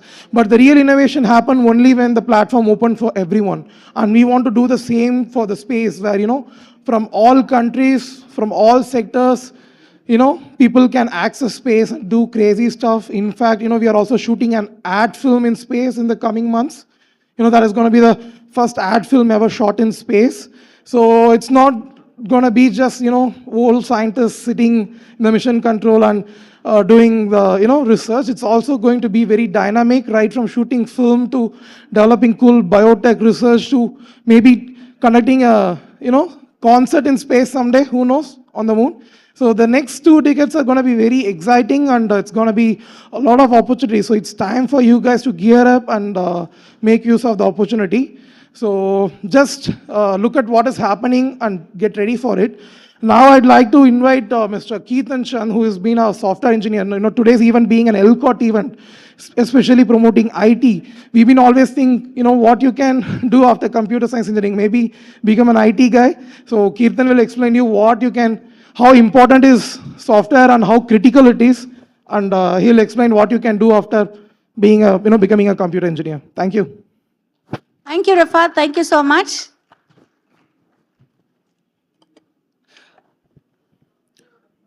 Good afternoon, everyone. Good afternoon, everyone.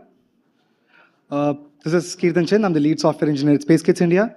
So before I begin, I just want to ask you one question. How many of you are software engineers here, like pursuing computer science? Oh yeah, a lot. So now the question is, do you know the difference between the software we develop for building a website or an app and the software we build for satellites? Any idea? Okay, then I'll just tell you. It's okay to have errors in the software you build for websites or for apps, but it's not okay to have errors or bugs in the software we build for spacecrafts. Imagine we have a spacecraft in space and there's a bug. Do you think will I be able to go connect my cable to the satellite and then upload the code again? No. So the thing is, the only difference is imagining all the possible failure conditions, come up with all the failure conditions, note it down and write solution beforehand. Like the software itself will be like less than 20,000-30,000 lines, but the code which handles the error itself will be over 1 lakh. So imagine this is the difference between the software we develop for the spacecrafts and the software we develop for in the normal condition use. So apart from that, and also we have 2 of our satellites here. So this is SDSat, this is Satish Dhawan satellite, and the other one is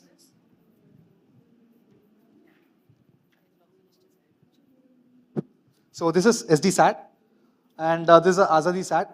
So what exactly we are building now? So do you know AWS? Amazon Web Services, right? So the same thing. We are basically AWS for space. So let's say you have a payload and you wanted to send it to space. You can just come to us, bring the payload, connect it to a satellite, and we give you the power, we give you the communication, we give you the infrastructure. So you just have to concentrate building the payload. So the software structure or the electronic structure is standardized. It's an industrial standard, so which we can directly use to interact with the satellite and concentrate just building on your payload rather than building the entire satellite itself. So apart from that, again, coming back to the error conditions, what I've been mentioning. So there are a lot of algorithms which we use, a few things called as failure detection and isolation system. So which we have developed in-house in Space Kids India. So which detects failure if just in case if some problem occurs inside satellite, that detects and isolates a particular component. And that is one of the key feature we have. At the same time, we also have error handling systems which, where there is some corrupted data or something that handles automatically and then sends back to Earth. And we also have our own ground station systems. So we in Chennai right now, we have one of the Asia's biggest UHF antenna, which we also use to track Chandrayaan 3 landing when it was landing on the moon. So we have a ground station, we have entire ecosystem built, and everything is interconnected, and everything is built over the software. So yeah, coming back again. So the software, so everybody can access space. It's not just about building websites or anything. You can get into any field basically. Let's say you can be in big data, you can also be in embedded systems, you can also be in website UI development.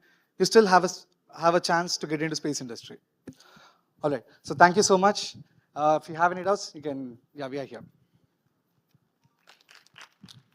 Thank you so much, Umagine and NASCOM, who've been, who's given us this opportunity to express what we've been doing to predominantly students, because I'd love the students to hear what we are saying, because, space is a niche industry and எல்லாரும் வந்து ஸ்பேஸை பார்த்த உடனே கோடிக்கணக்கில் தேவை, நம்மளால செய்ய முடியுமா அப்படின்னு யோசிச்சுட்டு இருப்பாங்க.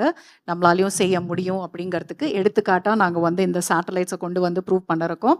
ஸோ உங்களுக்கு யாராவதுக்கு வந்து நாங்களும் சேட்டலைட் மிஷன்ஸில் பார்ட்டிசிபேட் பண்ணணும் அப்படின்னு நினச்சிங்கன்னா 1 year கொடுக்கணும் மினிமம். 1 year 2 years. எனக்கு எக்ஸாம் இருக்குது, நான் போகணும், எனக்கு பேப்பர் ப்ரெசன்டேஷன் இருக்குது, அப்படிலாம் இல்லை.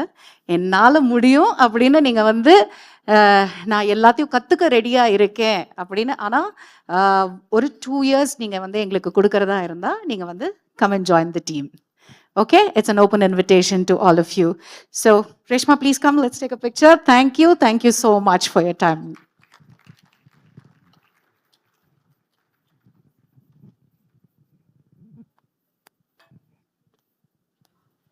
Check. Thank you so much, Dr. Srimati Kesan, for that very informative session. And as a key takeaway, I'm very sure we're going to take back breaking barriers, it's inside head. Tadaigalai ude, vendru kaatu. Thank you so much for that once again.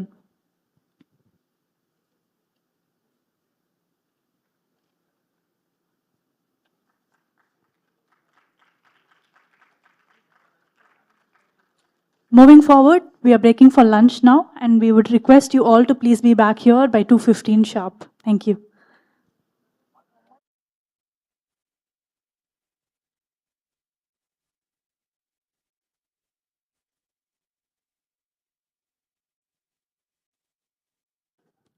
Check. Can I request Dr. Srimati Kesan to please come on stage once again?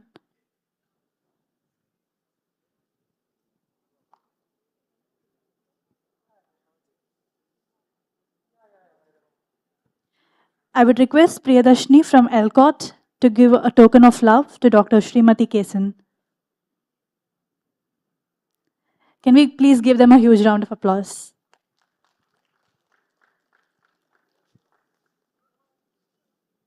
Thank you.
connected intelligence, sustainability, GICs, and AVGCXR. Now, discover this world where imagination knows no bounds with Umagine TN. Experience IT as a talent hub for global tech. Welcome to Umagine, where 2 days are dedicated to captivating keynotes, engaging fireside chats, and enlightening panel discussions. Experience IT, where visionaries converge, technologies merge. Under the leadership of Thiru M.K. Stalin, Honorable Chief Minister of Tamil Nadu, and the able guidance of Thiru Dr. Palanivel Thiagarajan, Minister of Information Technology and Digital Services, Tamil Nadu. Come be a part of Tamil Nadu's tech success story.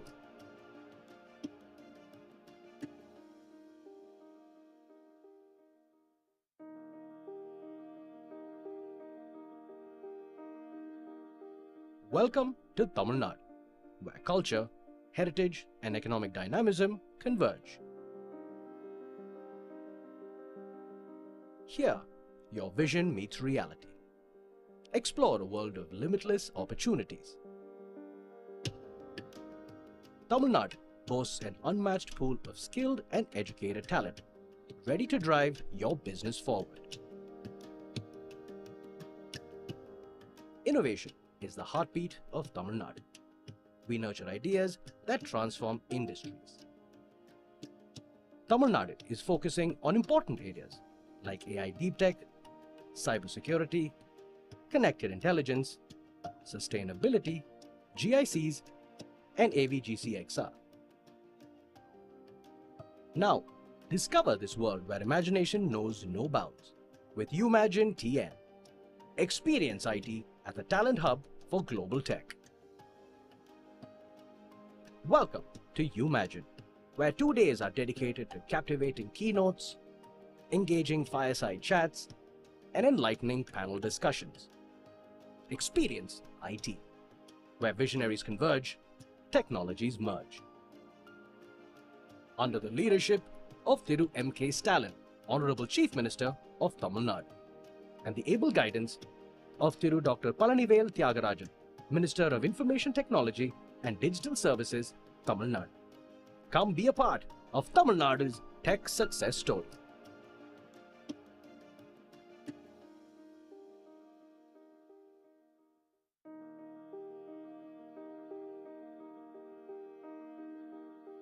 Welcome to Tamil Nadu, where culture, heritage, and economic dynamism converge.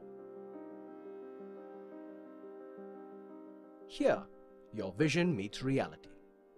Explore a world of limitless opportunities.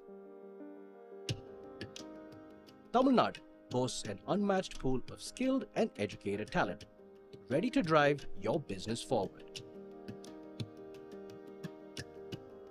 Innovation is the heartbeat of Tamil Nadu. We nurture ideas that transform industries. Tamil Nadu is focusing on important areas like AI deep tech, cybersecurity, connected intelligence, sustainability, GICs, and AVGCXR.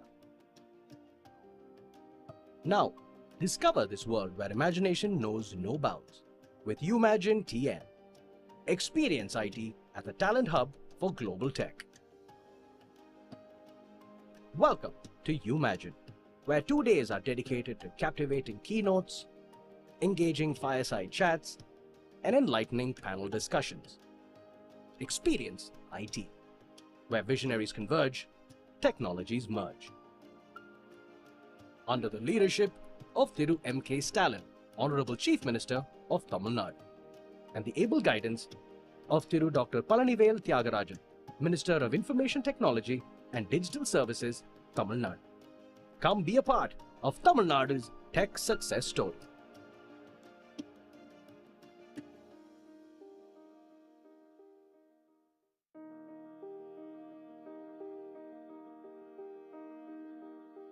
Welcome to Tamil Nadu, where culture, heritage, and economic dynamism converge.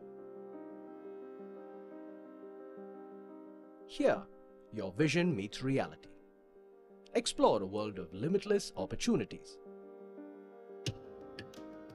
Tamil Nadu boasts an unmatched pool of skilled and educated talent, ready to drive your business forward. Innovation is the heartbeat of Tamil Nadu. We nurture ideas that transform industries. Tamil Nadu is focusing on important areas like AI deep tech, cybersecurity, connected intelligence, sustainability, GICs, and AVGCXR. Now, discover this world where imagination knows no bounds with Umagine TN. Experience IT at the talent hub for global tech. Welcome to Umagine, where 2 days are dedicated to captivating keynotes, engaging fireside chats, and enlightening panel discussions. Experience IT, where visionaries converge, technologies merge. Under the leadership of Thiru M.K. Stalin, Honorable Chief Minister of Tamil Nadu, and the able guidance of Thiru Dr. Palanivel Thiagarajan, Minister of Information Technology and Digital Services, Tamil Nadu. Come be a part of Tamil Nadu's tech success story.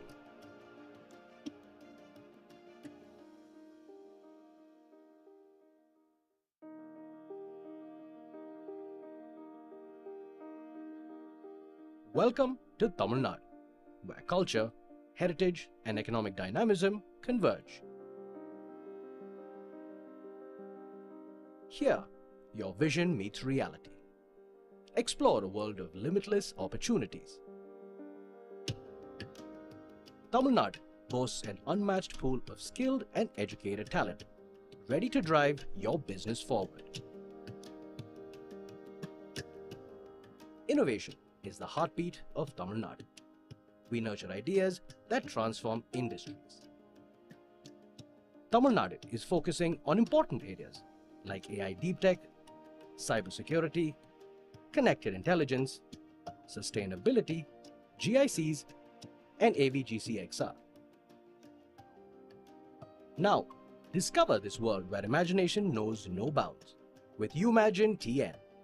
Experience IT at the talent hub for global tech. Welcome to Umagine, where 2 days are dedicated to captivating keynotes, engaging fireside chats, and enlightening panel discussions. Experience IT, where visionaries converge, technologies merge. Under the leadership of Thiru M.K. Stalin, Honorable Chief Minister of Tamil Nadu, and the able guidance of Thiru Dr. Palanivel Thiagarajan, Minister of Information Technology and Digital Services, Tamil Nadu. Come be a part of Tamil Nadu's tech success story.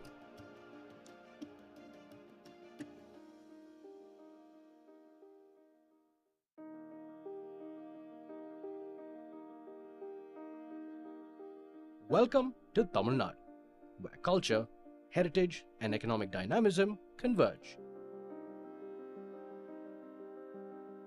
Here, your vision meets reality. Explore a world of limitless opportunities. Tamil Nadu boasts an unmatched pool of skilled and educated talent, ready to drive your business forward. Innovation is the heartbeat of Tamil Nadu. We nurture ideas that transform industries.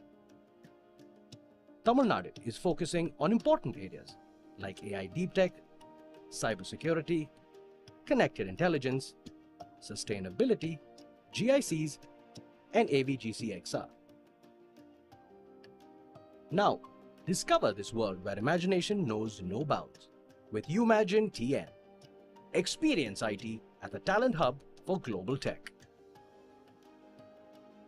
Welcome to Umagine, where 2 days are dedicated to captivating keynotes, engaging fireside chats, and enlightening panel discussions. Experience IT, where visionaries converge, technologies merge. Under the leadership of Thiru M.K. Stalin, Honorable Chief Minister of Tamil Nadu, and the able guidance of Thiru Dr. Palanivel Thiagarajan, Minister of Information Technology and Digital Services, Tamil Nadu. Come be a part of Tamil Nadu's tech success story.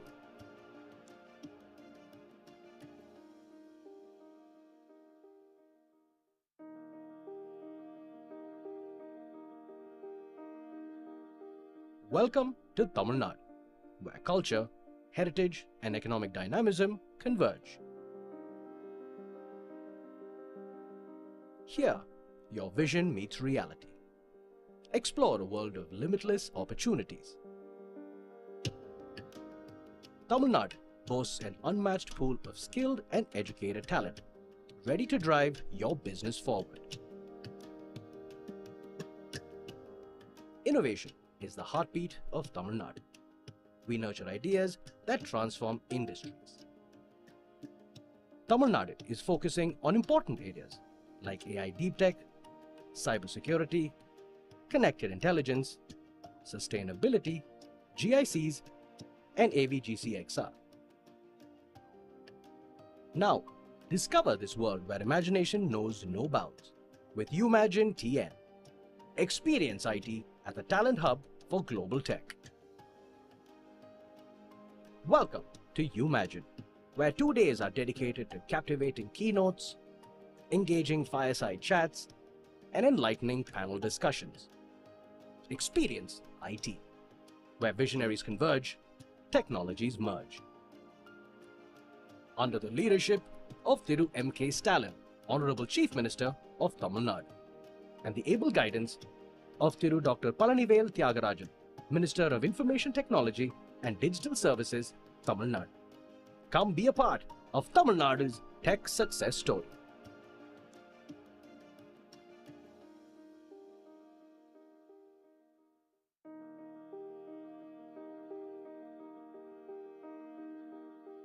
Welcome to Tamil Nadu, where culture, heritage, and economic dynamism converge. Here, your vision meets reality. Explore a world of limitless opportunities. Tamil Nadu boasts an unmatched pool of skilled and educated talent, ready to drive your business forward. Innovation is the heartbeat of Tamil Nadu. We nurture ideas that transform industries. Tamil Nadu is focusing on important areas like AI deep tech, cybersecurity, connected intelligence, sustainability, GICs, and AVGCXR. Now, discover this world where imagination knows no bounds with Umagine TN. Experience IT at the talent hub for global tech. Welcome to Umagine, where 2 days are dedicated to captivating keynotes, engaging fireside chats, and enlightening panel discussions. Experience IT, where visionaries converge, technologies merge. Under the leadership of Thiru M.K. Stalin, Honorable Chief Minister of Tamil Nadu, and the able guidance of Thiru Dr. Palanivel Thiagarajan, Minister of Information Technology and Digital Services, Tamil Nadu. Come be a part of Tamil Nadu's tech success story.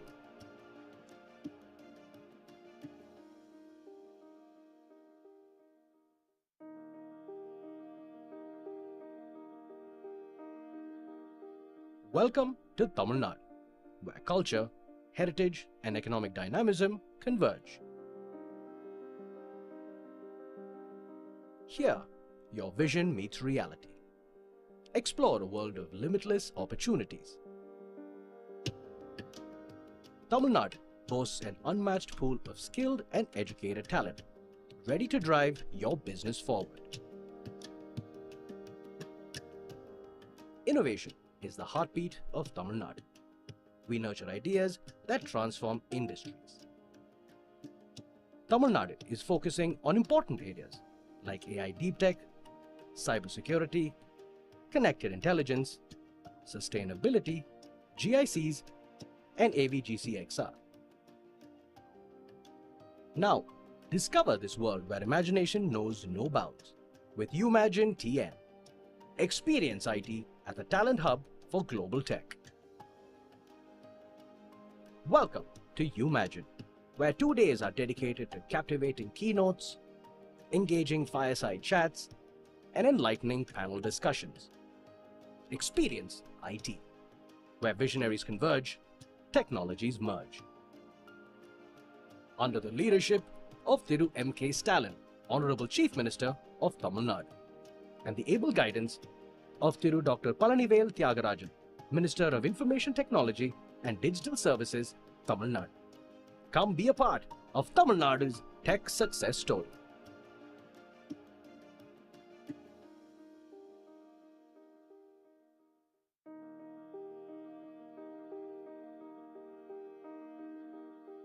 Welcome to Tamil Nadu, where culture, heritage, and economic dynamism converge.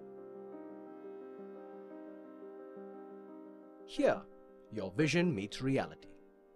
Explore a world of limitless opportunities. Tamil Nadu boasts an unmatched pool of skilled and educated talent, ready to drive your business forward. Innovation is the heartbeat of Tamil Nadu. We nurture ideas that transform industries. Tamil Nadu is focusing on important areas like AI deep tech, cybersecurity, connected intelligence, sustainability, GICs, and AVGCXR. Now, discover this world where imagination knows no bounds with Umagine TN. Experience IT at the talent hub for global tech. Welcome to Umagine, where 2 days are dedicated to captivating keynotes, engaging fireside chats, and enlightening panel discussions. Experience IT, where visionaries converge, technologies merge. Under the leadership of Thiru M.K. Stalin, Honorable Chief Minister of Tamil Nadu, and the able guidance of Thiru Dr. Palanivel Thiagarajan, Minister of Information Technology and Digital Services, Tamil Nadu. Come be a part of Tamil Nadu's tech success story.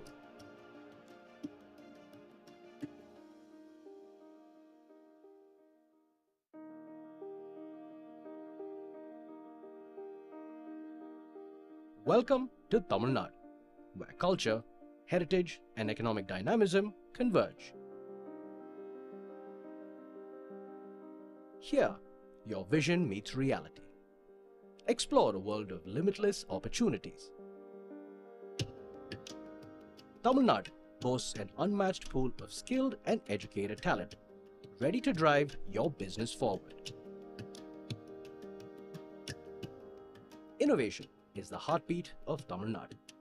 We nurture ideas that transform industries. Tamil Nadu is focusing on important areas like AI deep tech, cybersecurity, connected intelligence, sustainability, GICs, and AVGCXR. Now, discover this world where imagination knows no bounds with Umagine TN. Experience IT at the talent hub for global tech. Welcome to Umagine, where 2 days are dedicated to captivating keynotes, engaging fireside chats, and enlightening panel discussions. Experience IT, where visionaries converge, technologies merge. Under the leadership of Thiru M.K. Stalin, Honorable Chief Minister of Tamil Nadu, and the able guidance of Thiru Dr. Palanivel Thiagarajan, Minister of Information Technology and Digital Services, Tamil Nadu. Come be a part of Tamil Nadu's tech success story.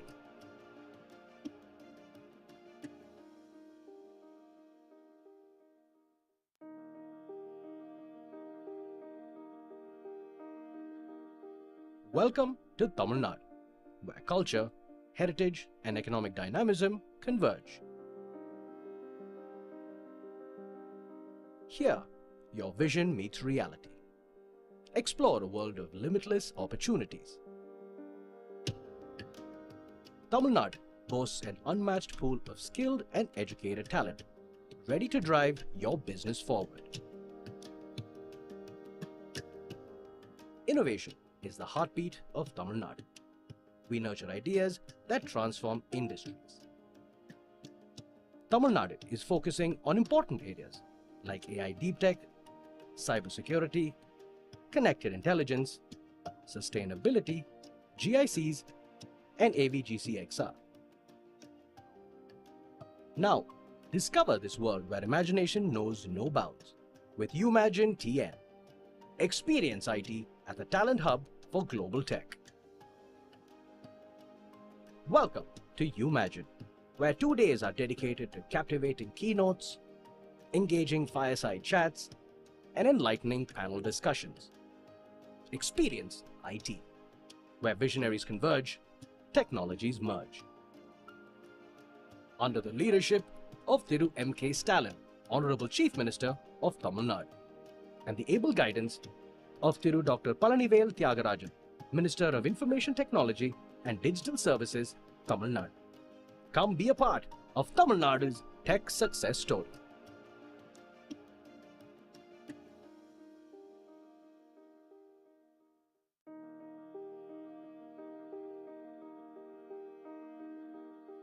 Welcome to Tamil Nadu, where culture, heritage, and economic dynamism converge.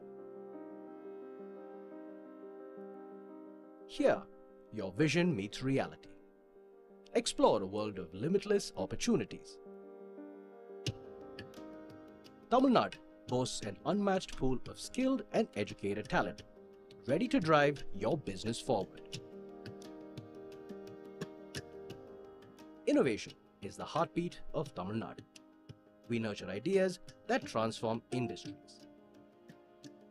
Tamil Nadu is focusing on important areas like AI deep tech, cybersecurity, connected intelligence, sustainability, GICs, and AVGCXR. Now, discover this world where imagination knows no bounds with Umagine TN.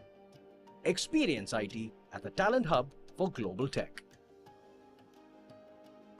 Welcome to Umagine, where 2 days are dedicated to captivating keynotes, engaging fireside chats, and enlightening panel discussions. Experience IT, where visionaries converge, technologies merge. Under the leadership of Thiru M.K. Stalin, Honorable Chief Minister of Tamil Nadu, and the able guidance of Thiru Dr. Palanivel Thiagarajan, Minister of Information Technology and Digital Services, Tamil Nadu. Come be a part of Tamil Nadu's tech success story.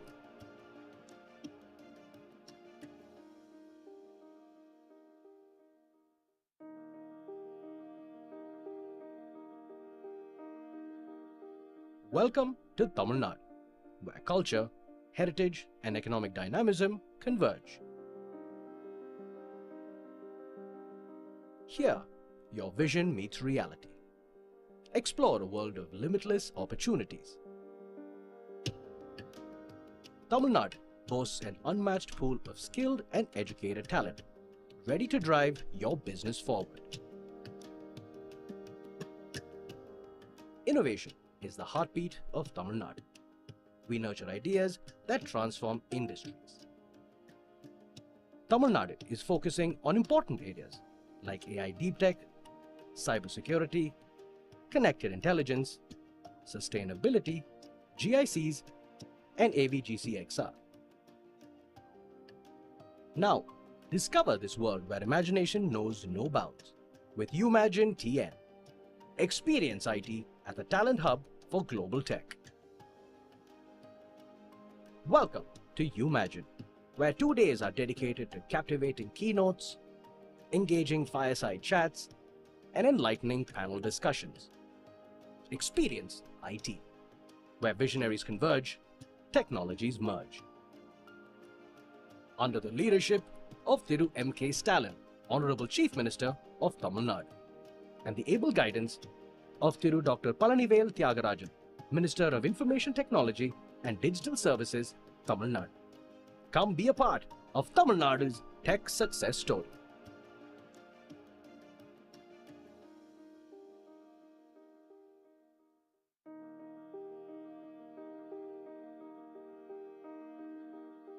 Welcome to Tamil Nadu, where culture, heritage, and economic dynamism converge.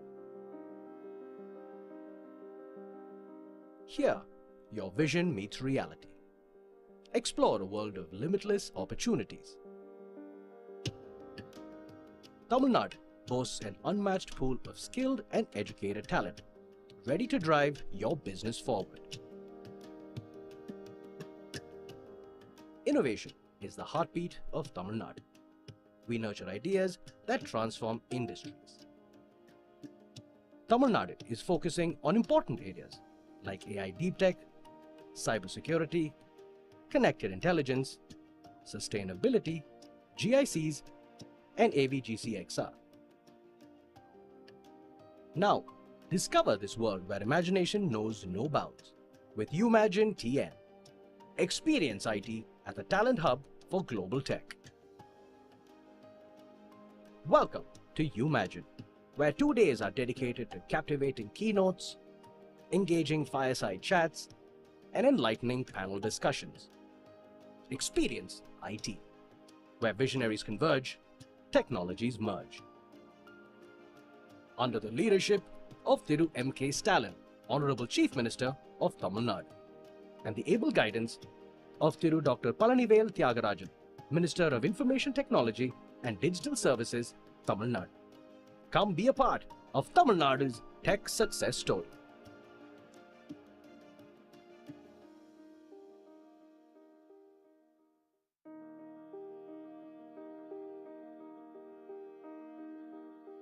Welcome to Tamil Nadu, where culture, heritage, and economic dynamism converge.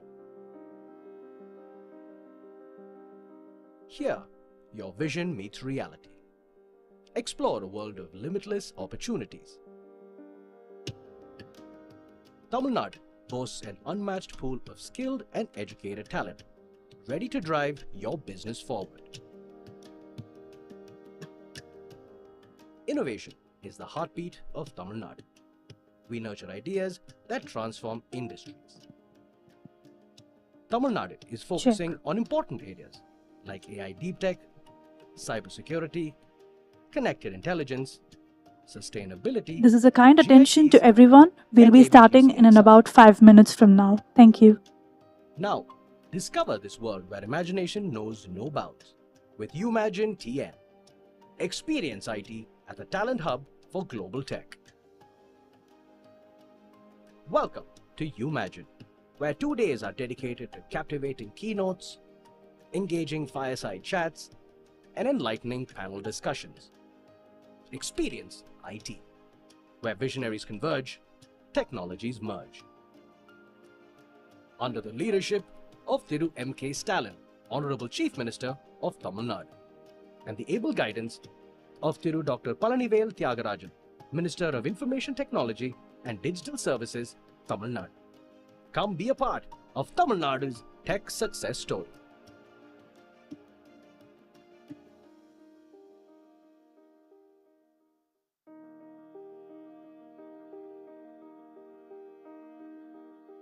Welcome to Tamil Nadu, where culture, heritage, and economic dynamism converge. Here, your vision meets reality. Explore a world of limitless opportunities. Tamil Nadu boasts an unmatched pool of skilled and educated talent, ready to drive your business forward. Innovation is the heartbeat of Tamil Nadu.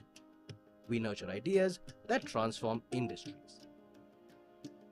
Tamil Nadu is focusing on important areas like AI deep tech, cybersecurity, connected intelligence, sustainability, GICs, and AVGCXR. Now, discover this world where imagination knows no bounds with Umagine TN. Experience IT at the talent hub for global tech.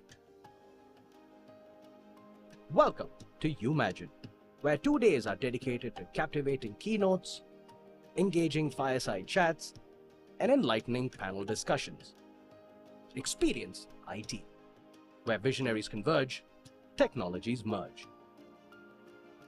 Under the leadership of Thiru M.K. Stalin, Honorable Chief Minister of Tamil Nadu, and the able guidance of Thiru Dr. Palanivel Thiagarajan, Minister of Information Technology and Digital Services, Tamil Nadu. Come be a part of Tamil Nadu's tech success story.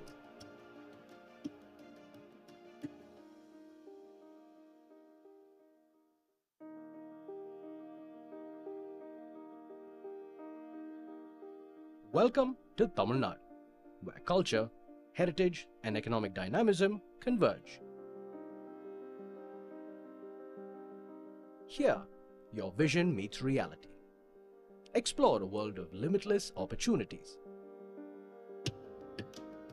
Tamil Nadu boasts an unmatched pool of skilled and educated talent, ready to drive your business forward. Innovation is the heartbeat of Tamil Nadu.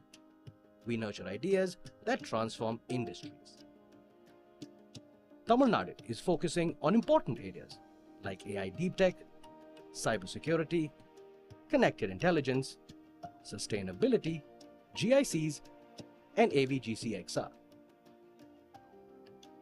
Now, discover this world where imagination knows no bounds with Umagine TN. Experience IT at the talent hub for global tech. Welcome to Umagine, where 2 days are dedicated to captivating keynotes, engaging fireside chats, and enlightening panel discussions. Experience IT, where visionaries converge, technologies merge. Under the leadership of Thiru M.K. Stalin, Honorable Chief Minister of Tamil Nadu, and the able guidance of Thiru Dr. Palanivel Thiagarajan, Minister of Information Technology and Digital Services, Tamil Nadu. Come be a part of Tamil Nadu's tech success story.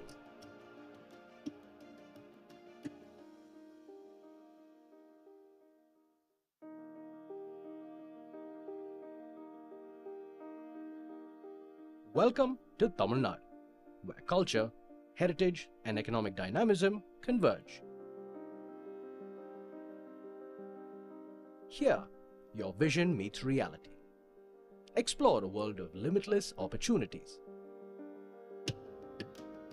Tamil Nadu boasts an unmatched pool of skilled and educated talent, ready to drive your business forward. Innovation is the heartbeat of Tamil Nadu. We nurture ideas that transform industries. Tamil Nadu is focusing on important areas like AI deep tech, cybersecurity, connected intelligence, sustainability, GICs, and AVGCXR. Now, discover this world where imagination knows no bounds with Umagine TN. Experience IT at the talent hub for global tech. Welcome to Umagine, where 2 days are dedicated to captivating keynotes, engaging fireside chats, and enlightening panel discussions. Experience IT, where visionaries converge, technologies merge. Under the leadership of Thiru M.K. Stalin, Honorable Chief Minister of Tamil Nadu, and the able guidance of Thiru Dr. Palanivel Thiagarajan, Minister of Information Technology and Digital Services, Tamil Nadu.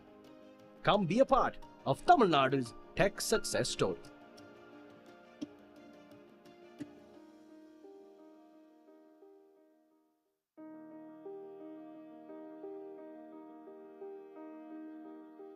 Welcome to Tamil Nadu, where culture, heritage, and economic dynamism converge. Here, your vision meets reality. Explore a world of limitless opportunities. Tamil Nadu boasts an unmatched pool of skilled and educated talent, ready to drive your business forward. Innovation is the heartbeat of Tamil Nadu. We nurture ideas that transform industries. Tamil Nadu is focusing on important areas like AI deep tech, cybersecurity, connected intelligence, sustainability, GICs, and AVGCXR. Now, discover this world where imagination knows no bounds with Umagine TN. Experience IT at the talent hub for global tech. Welcome to Umagine, where 2 days are dedicated to captivating keynotes, engaging fireside chats, and enlightening panel discussions. Experience IT, where visionaries converge, technologies merge. Under the leadership of Thiru M.K. Stalin, Honorable Chief Minister of Tamil Nadu, and the able guidance of Thiru Dr. Palanivel Thiagarajan, Minister of Information Technology and Digital Services, Tamil Nadu. Come be a part of Tamil Nadu's tech success story.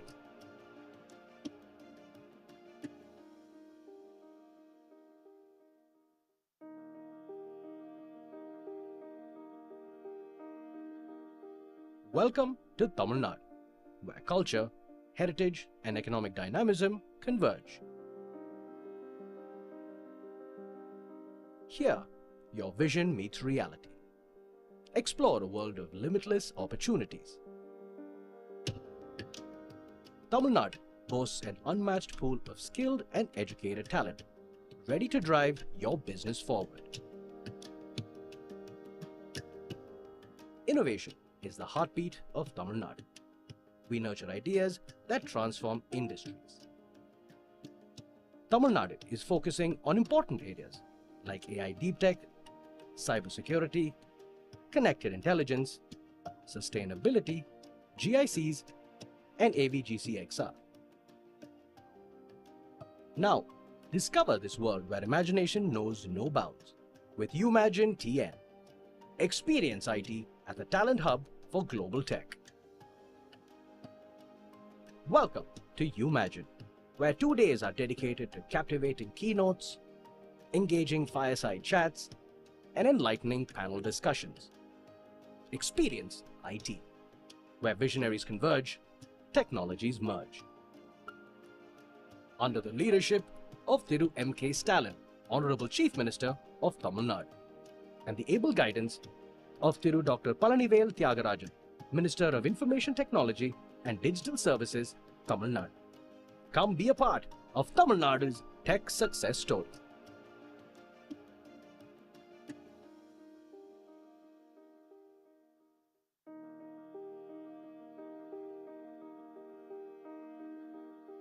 Welcome to Tamil Nadu, where culture, heritage, and economic dynamism converge. Here, your vision meets reality. Explore a world of limitless opportunities. Tamil Nadu boasts an unmatched pool of skilled and educated talent, ready to drive your business forward. Innovation is the heartbeat of Tamil Nadu. We nurture ideas that transform industries. Tamil Nadu is focusing on important areas like AI deep tech, cybersecurity, connected intelligence, sustainability, GICs, and AVGCXR. Now, discover this world where imagination knows no bounds with Umagine TN. Experience IT at the talent hub for global tech. Welcome to Umagine, where 2 days are dedicated to captivating keynotes, engaging fireside chats, and enlightening panel discussions. Experience IT, where visionaries converge, technologies merge. Under the leadership of Thiru M.K. Stalin, Honorable Chief Minister of Tamil Nadu, and the able guidance of Thiru Dr. Palanivel Thiagarajan, Minister of Information Technology and Digital Services, Tamil Nadu. Come be a part of Tamil Nadu's tech success story.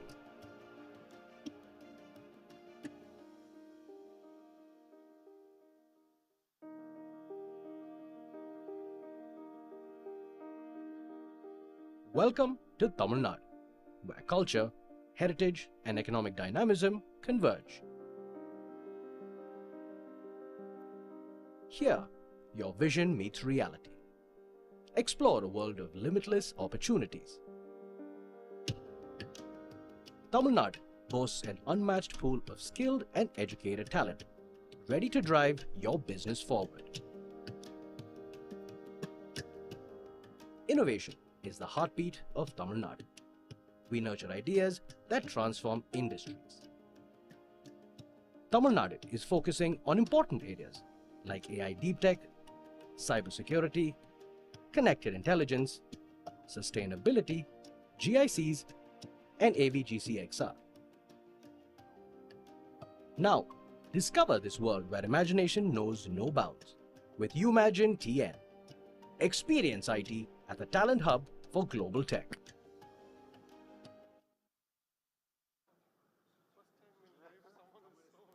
Check.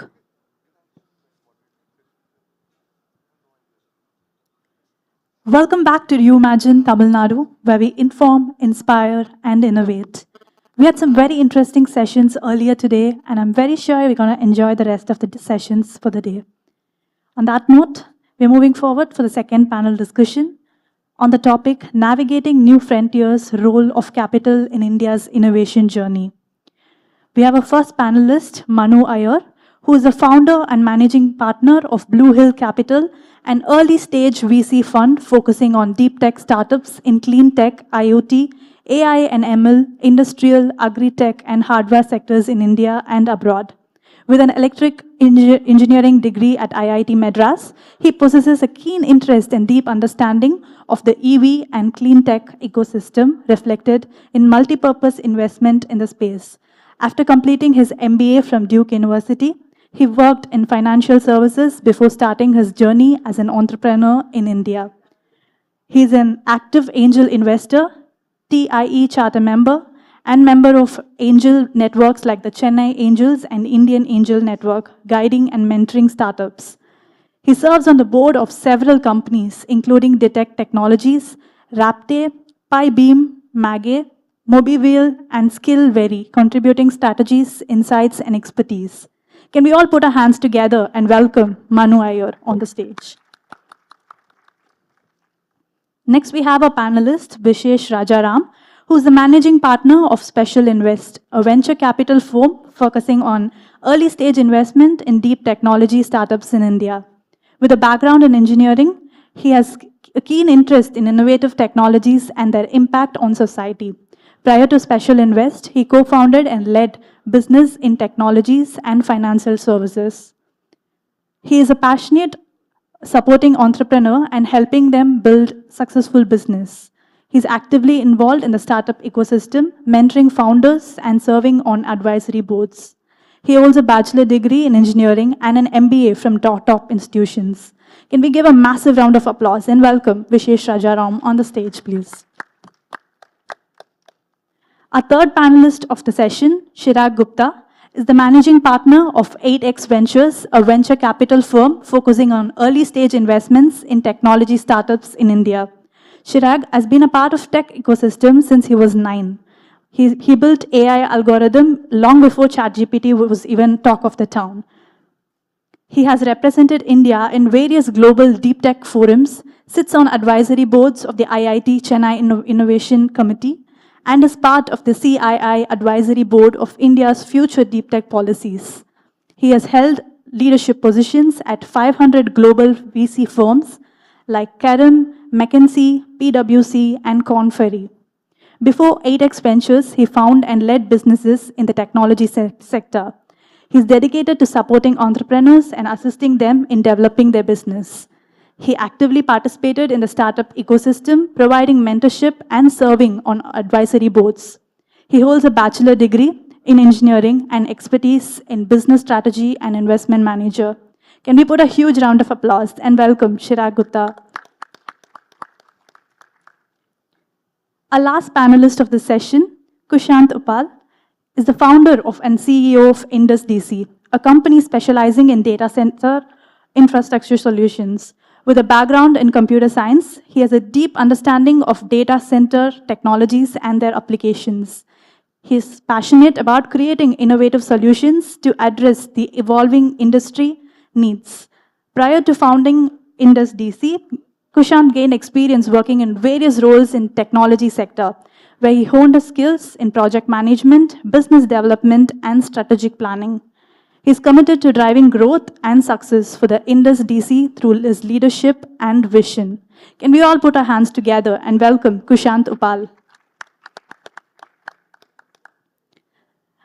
Now, I would like to welcome our moderator for the session, Naveen Unni, who is the managing partner at TVS Capital Funds in Chennai, a private equity firm specializing in investment in mid-sized company in India, where he focuses on entrepreneur tech investments. Prior to this role, he spent 2 decades at McKinsey working across multiple geographies, including India, Australia, and Southeast Asia. As a serial entrepreneur at McKinsey, he started up the Indian leadership development and sustainability practices and the Australian power and utility practices, while also starting up the Chennai and Perth offices. He holds an MBA and Indian Institute of Management from Ahmedabad and a bachelor degree in civil engineering from the Indian Institute of Technology, Madras. Recognized for his expertise and contributions, he sits on the advisory boards of the universities of Western Australian Business School, Perth, and Casey High School, Chennai. Prior to joining TVS Capital Funds, Naveen held senior positions in leading financial institutions, where he was involved in structuring and executing various investment transactions. Can we all give a hearty round of applause and welcome Naveen Unni to begin the session?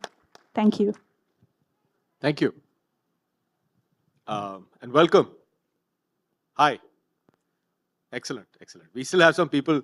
This is always a tough session. Like most of you have had lunch and come back, so it's on us, incumbent upon us to keep you all awake and engaged. But this is a fantastic group. So first, let me thank everyone on this panel. Because I asked them if they would come here and attend this panel. They all said yes, and they've come from different parts of the country and the world to be here and share their thoughts with you. So first, thank you all. Some of those introductions we'll have to do a little bit of a rejig, but when we get to you, we can do that. I'll probably start with just a very simple kind of easy one to get us going, and probably we'll start from Vishesh and go down the line. Just tell us a little bit about kind of your firm, what it does, but also one theme, an investment theme, a thesis that you and your firm are very, very bullish on. Thanks, Naveen. So just as background, I represent an organization called Special Invest. We're a deep science and tech VC, investing our capital to underwrite technology risks. I think just first principles, our philosophy is that capital has to be put to create things that don't exist, and that's very hard to build. So a couple of theses that we're quite bullish are on space and on defense. We think this is the right time in this country to be able to build core capability on both these categories. So I represent 8X Ventures. I'm the managing partner. My name is Chirag Gupta. We invest in disruptive technologies in the early stage startups. In terms of themes, what we are focused on, there are 4 broad areas that we are pretty bullish on. First area we are very bullish on is the robotics area. We are very bullish on the Industry 4.0 or industrial IoT areas. Very bullish on the biotech, and the last one is the semiconductor and the ancillary industries around that. One of the broad theme that we believe is there is a sufficient amount of money available in the software space. However, there is still dearth of capital in the hardware space. And we believe there is a massive amount of change that can be brought in by investing in the hardware space, and that's where we are also bullish on. You have a mic? You need to go. We'll hear Naveen's. Thanks, Manu. Very, very kind and generous of you. I represent TVS Capital Funds. One theme that we are very bullish on, I personally am bullish on, is I think that AI will transform the business world as we know it. And I do think that a lot of companies will need assistance that India and Tamil Nadu, for example, can provide help on, right? Especially around how businesses can transform through AI. And so the IT services sector that we've always kind of had a lead in this state, I think can get a real boost through this space. Awesome. Hi, I'm Manu. I represent Blue Hill Capital. We're an early stage deep tech fund. We're in the process of raising 400 crores. So I think deep tech itself kind of gives you a bit of a theme, but within that, we've been quite active in the EV ecosystem. We've made investments in the OEM space, in the charger space, in the battery, actually multiple form factors within the OEM. So that's a space that we're active in. We're also looking at some of, out of the new fund, we're looking at investments in the defense space, in agri, in space, if that makes sense. So yeah, that's us. Good afternoon to everyone. So I'm Kushant. I am the founder of Indus DC. It's one of India's first of its kind venture builder organization where we work with our focus is all on decarbonization. So decarbonization is pretty much reducing the CO2 emissions that are happening out there. And so any technologies related to that, we look at commercializing that, working closely with first-time entrepreneurs and building the teams around that, and of course bringing in capital. And so that's pretty much what we do. In terms of, clearly our sector, if you define as decarbonization, within decarbonization, we are quite bullish right now on the whole area of heating and cooling. We believe is something which is contributing almost 10% of CO2 emissions out there globally. And we're also looking very closely at large-scale energy storage, especially as solar and wind starts becoming more and more mainstream, large-scale storage becomes important. So that's what we do. Thanks. Thanks, Kushant, Manu, Chirag, and Vishesh. I think one thing that you can all see is these folks are at the front line of an area that requires a lot of work, right? This is in the space of deep tech, whether it's hardware, whether it's putting capital to things that don't exist yet, whether it's to the EV revolution, or whether it's in decarbonization and the venture building mode. So we've got 4 people on stage who are, in a sense, kind of leading the charge in an area that requires a lot of capital. So probably let me ask you guys, because you're in the field and dealing with this on a daily basis, kind of where do you see the big challenges on capital in this space, right? Whether it's whether you call it deep tech, whether you call it kind of EV or sustainability, any of these spaces that don't have a lot of capital, kind of what's your perspective on the capital needs there? So I think the problem is a little more nuanced and unique, right? I think the broad brush to say that hardware or deep tech is capital intensive, in my view, is not very accurate. Because there are lots of other businesses, anywhere from delivery to cabs to whatever else, that takes hundreds of $1 millions to get to some form of break even. But the good part there is you're able to see revenues, you're able to see customers. So there's a little bit of Stockholm syndrome that everything is hunky-dory, right? And I think which sort of comes to the real problem statement when you start doing deep tech or hardware is you're having to underwrite technology risk. And that's true, often very binary in that first 12, 18 months. And it's unclear whether you'll have a paying customer till that technology risk is killed or addressed. And therefore, as a seed investor coming in when there are a few people trying to build a business, you're having to step back and say, what is the quantum of capital that gets you to revenues? And things never go to plan, and sometimes it takes longer. And that's the big challenge.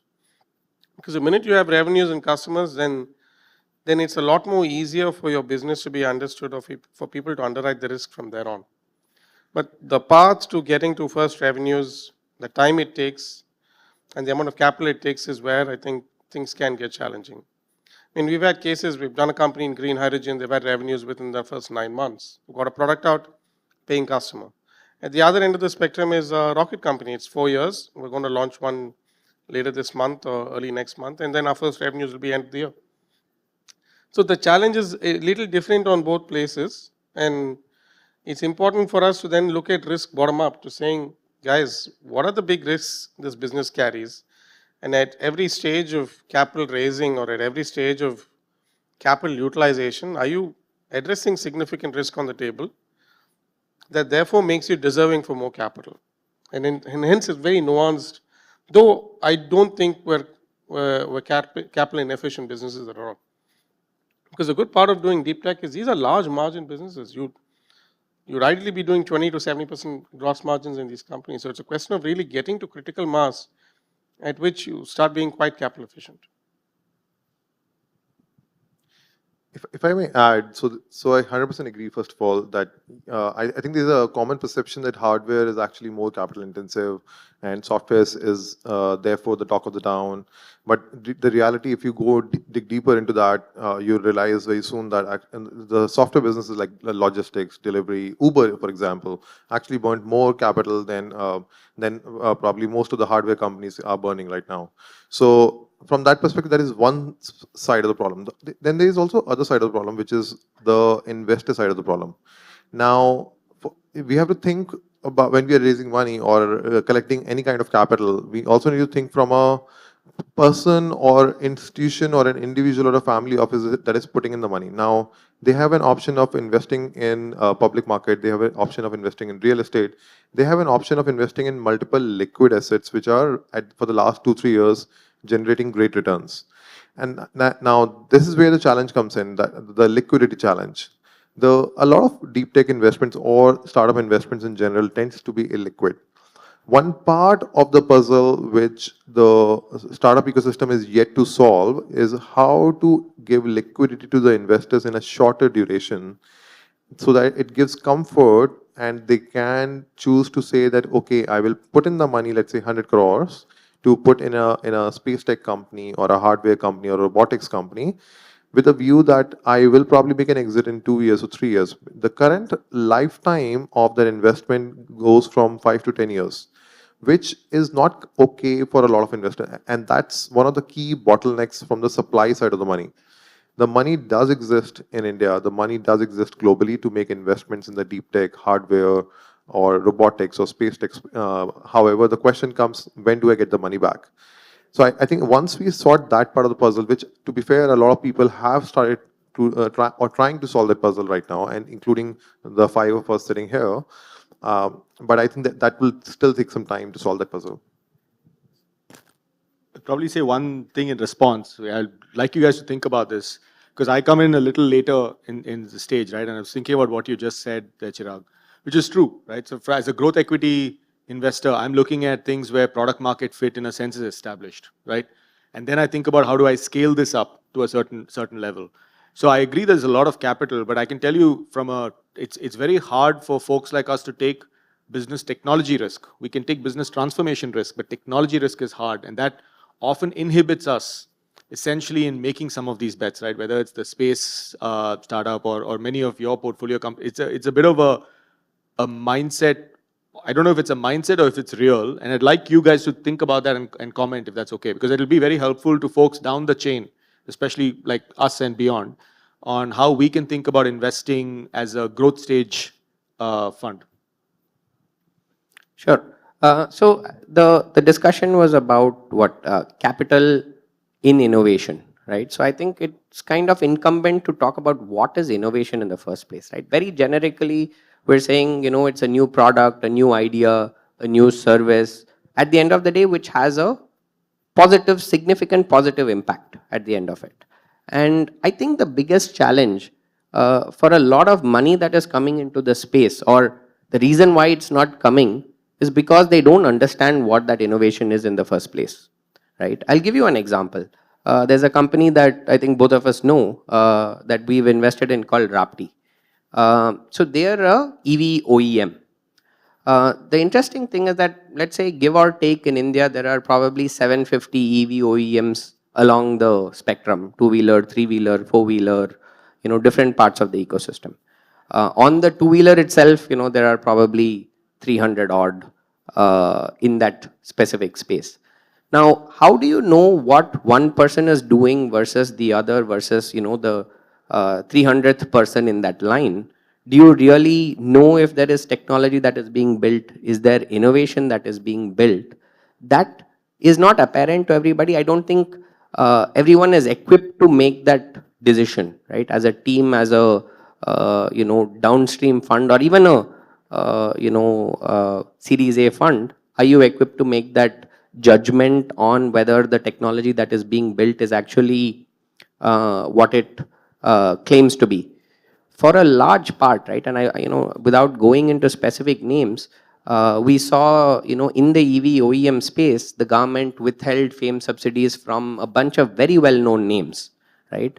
The reason being because the localization component was not being met. And these are big names, right? The largest in that segment is, close to shutting down, not honoring a bunch of their contracts, largely because there isn't innovation. You're translating what is being built somewhere, you're bringing it to India, adding a few screws and bolts, and then, calling it, let's say, quote unquote, innovation. So I think as the market matures, as more number of people come into the ecosystem to make that judgment, I think there will be more capital that will come into that segment.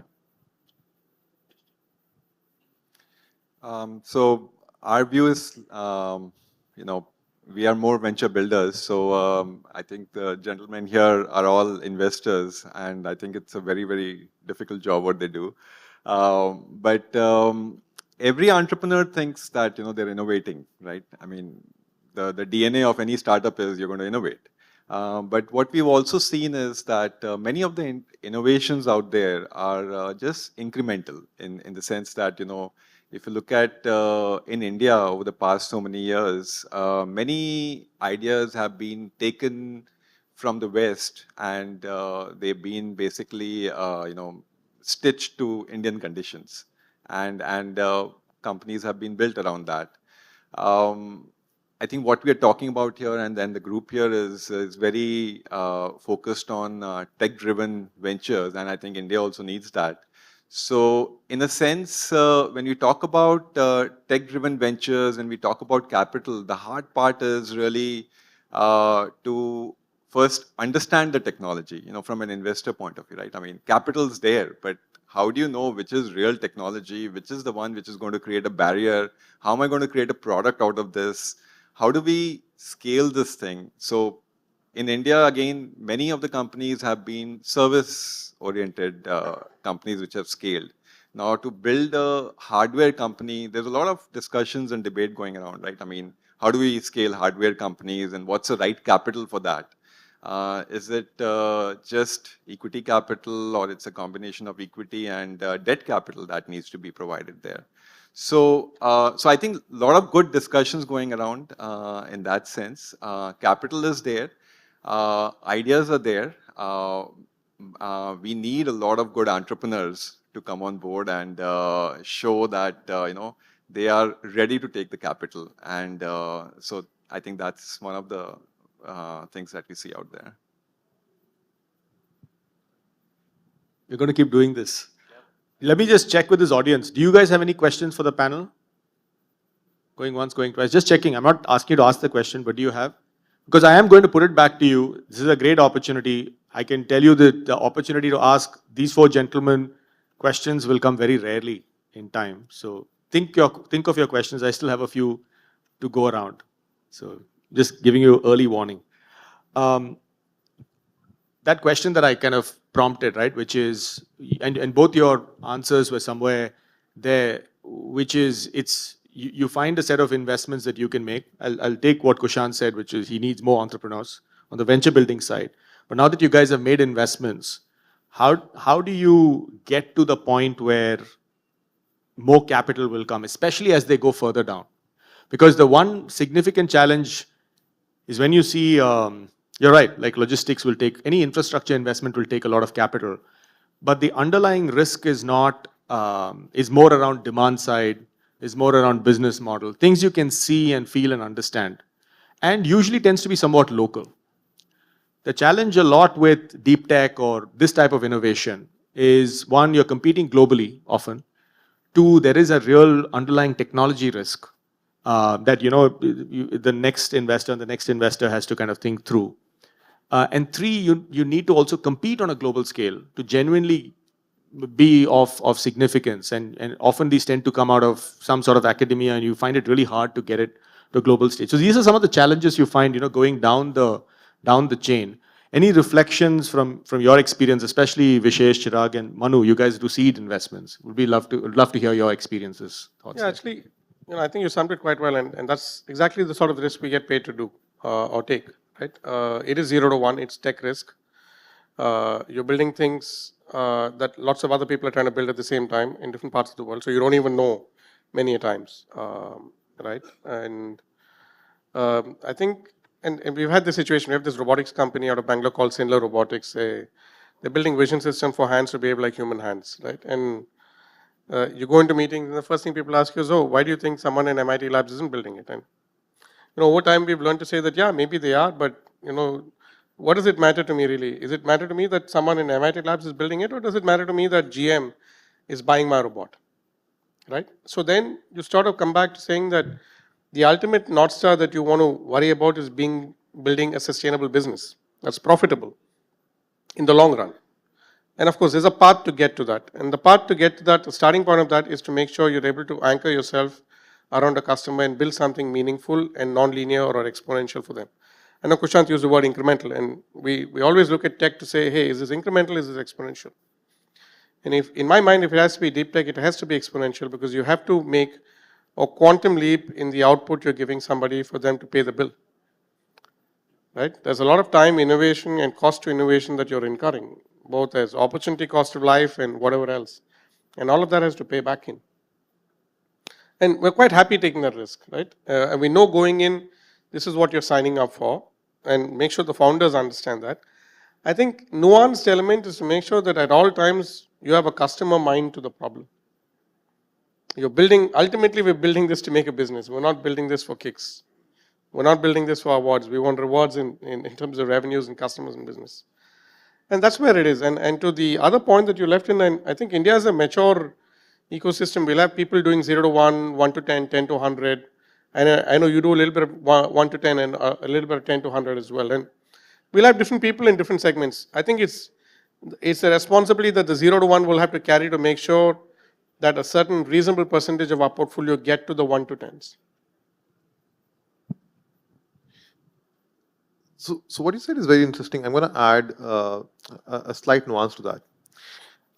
One of the underlying difference in the global technology is like the question that you asked was someone in the US might be building it, someone in the Europe might be building it, and arguably the US, Europe, and Chinese budget allocation to the R&D is way higher than what we have in India, and not just in the percentage of the budget. If you look in the dollar terms, it's significantly higher, in multiples higher. So now, yes, the answer is yes. However, there are two differences. One, there are a lot of problems which are way more prominent in India and are not so prominent globally. So there are a lot of localized solutions. So a lot of social solutions which maybe are very critically needed here may not hold much value in US, Europe, or China. That is one side of the business problem. Second side is also the regulatory side of it. Now, something that Vishesh said in the beginning is he touches on the defense sector, and we also touch on the defense sector a little bit, not too much, but a little bit. Not just defense. I think there was a time when everyone was moving towards globalization. I think we are in an era, at least in this decade, our view is that the world is not moving towards globalization. The world is moving towards let's protect our own respective economies. And the moment you start doing that, India is also starting to do that. US is also starting to do that. The moment you start doing that, you start putting some restrictions on the import. And right now, if you talk about, for example, importing silicon carbide, it takes a long time. And so that's why, even though there is a lot of research that has already been done in silicon carbide or gallium nitride, there's a need to do a local domestic research and build businesses on that. Because if you have to rely on a supply chain of silicon carbide from Wolfspeed, which is an American company, you're probably your wait time is 2 to 6 months, and you don't know, the customs might take longer. So that's great for the founders, the regulatory environment right now. So yes, there are a lot of lessons you can learn from the global players, but in certain cases, yes, it's a global threat as well, and you have to be mindful of that, especially for the founders who are building for the world or building for the US, that's a threat. But if you're building for India or you're building nuanced problems, there is a massive amount of opportunities in defense space or even in the industrial IoT space. The problems that we have in manufacturing are very different from the problems that we have globally. I'll take a small example of robotics. The actuators, which is basically for the robotic arm, the machine that moves the hand, the joints, are ridiculously expensive. If you have to build a robot in India, like Sindler, for example, if they need actuators. They're importing from Germany. At least to my understanding, I would love to validate that, but my understanding is that they are importing from Germany, and that is 60% of your overall robotics cost. Now, that's where if you want to build, and you can't sell at that price point in India, you have to figure out how you can build a better quality or at least the same quality of actuators, for example. In India, at probably a fraction of the price, and that's the only way you can get an Indian adoption. So even though there is a global mindset, I in fact take it the opposite generally, that if someone is building in the US, then let's go and learn from them and learn from their mistakes. They probably have wasted $10 million in going through the journey, not wasted, burned the money. Let's figure out how can we avoid that $10 million. So, and that also ties back to one of the comment that how do we build the conviction of the tech risk. The tech risk is they will be failures for sure, but the tech risk is also a combination of what did you learn from the US market, the European market, the Chinese market, and how did these guys, because they are always there's so many reference points there. In India itself, there are like 200,000 PhD theses coming out every year. There's enough research globally available on every topic that we can talk about, to talk about is what is the technological risk that you're talking about. So yes, there is global competition, but there's still a massive opportunity locally. So yeah, couple of interesting points from Chirag and Vishesh. I think the first thing that I'd like to touch upon was the garment piece. I think over the last few years, and I think very recently, I think over the last few days, government opened up FDI in space. 100% in satellites, 49% in the launch vehicles. So I think on the regulatory side, there's been a lot of evolution that is happening, which will end up improving the investment climate in a lot of these startups. The availability, the ability of large pools of capital to find its way to India in such areas will be a game changer.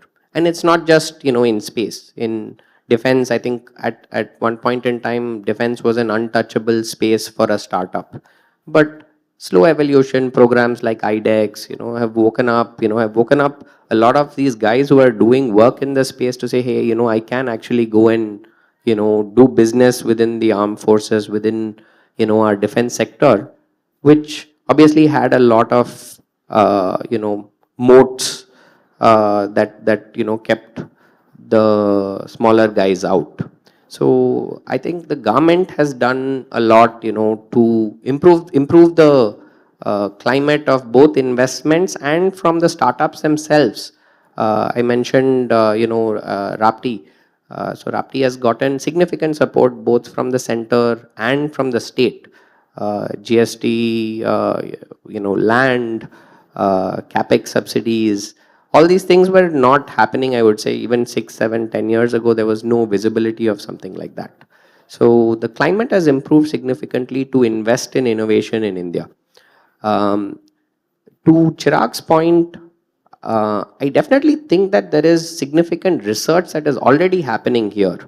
While it might not be as deep and extensive as something that's happening in the US or in China, the research that has already happened has not been commercialized.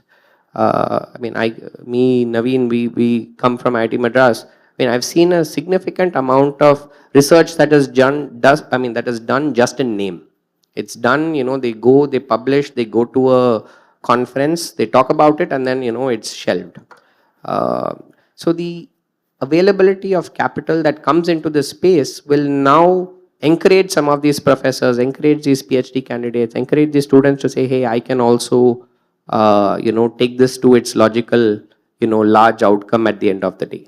So the challenge has always been, for structured capital, the challenge has always been, hey, it's emerging technology, but how long will it keep emerging?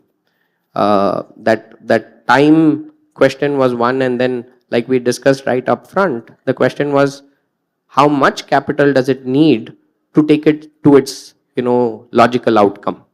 So as we see more and more exits happen, the idea forges of the world or uniforms of the world, I think more capital will start saying, more downstream capital will start saying, hey, I can, sit and tell I see that, there is an exit at the end of the day, right? There is light at the end of the tunnel for this specific investment, and, let's take a stab at it. So far, I think that gap has been filled by, ultra HNIs, family offices, balance sheet investments, things like that. But it will change. I think it is already changing, and I think we're seeing a clear path to that. Can I say this is just, I mean, it's excellent points, right? I heard proof points, keep the customer in mind, keep the kind of goal, and don't get psyched essentially by what could be, what might be. That's kind of keep those proof points.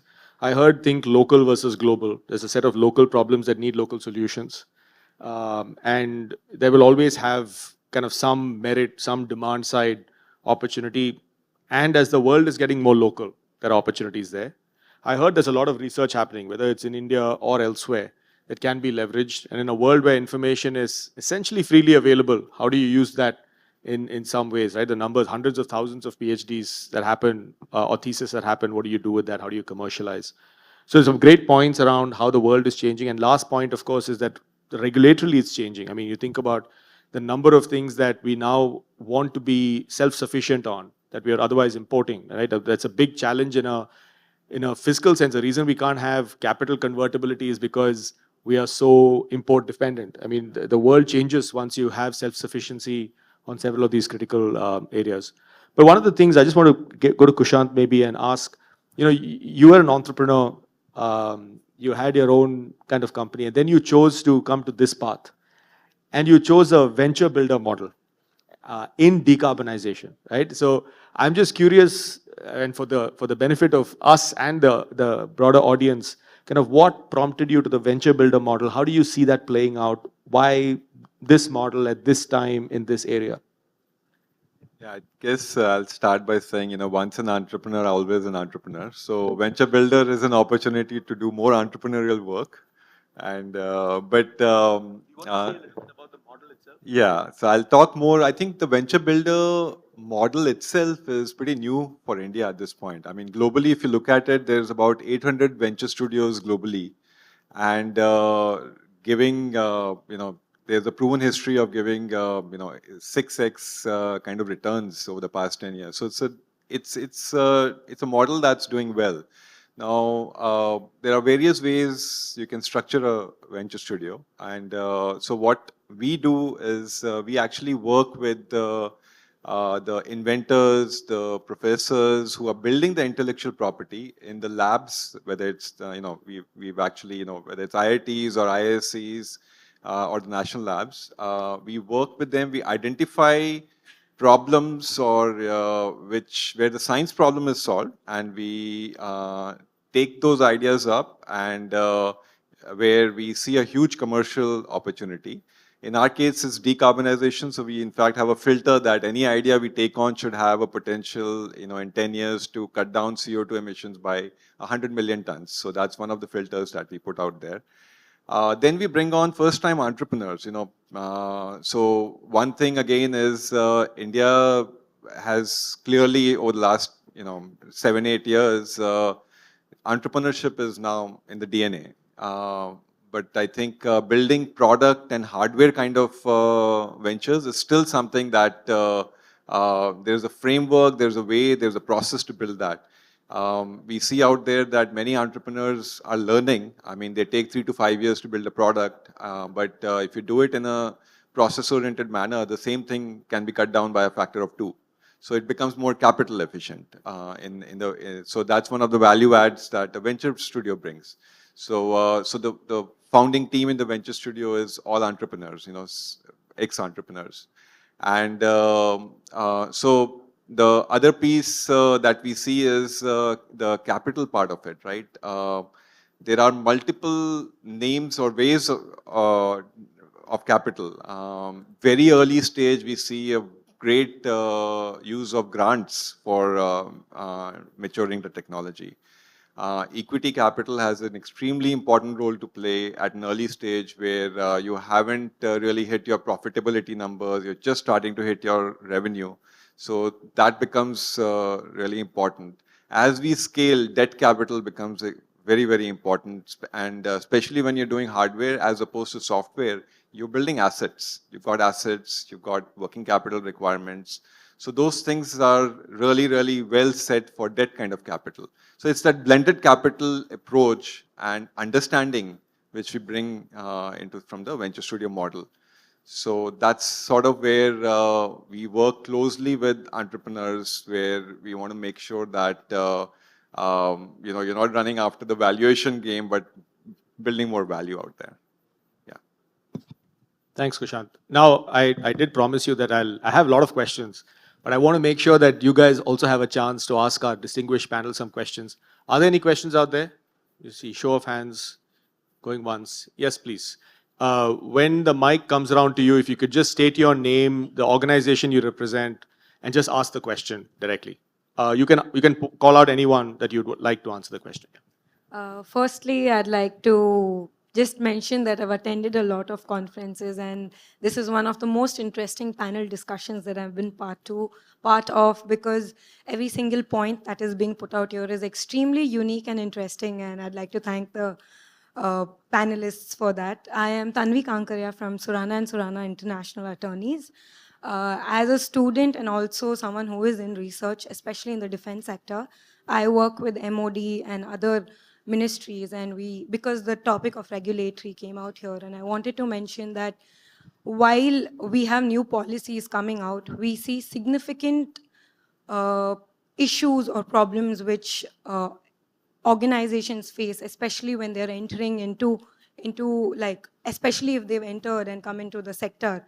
And despite the policies coming out again and again, there is a lot of lack of, I say, like, awareness here. And I would like to ask if there is any other aspect which needs to be touched, because I work with these ministries and we day in and day out want to find solutions to the issues going on.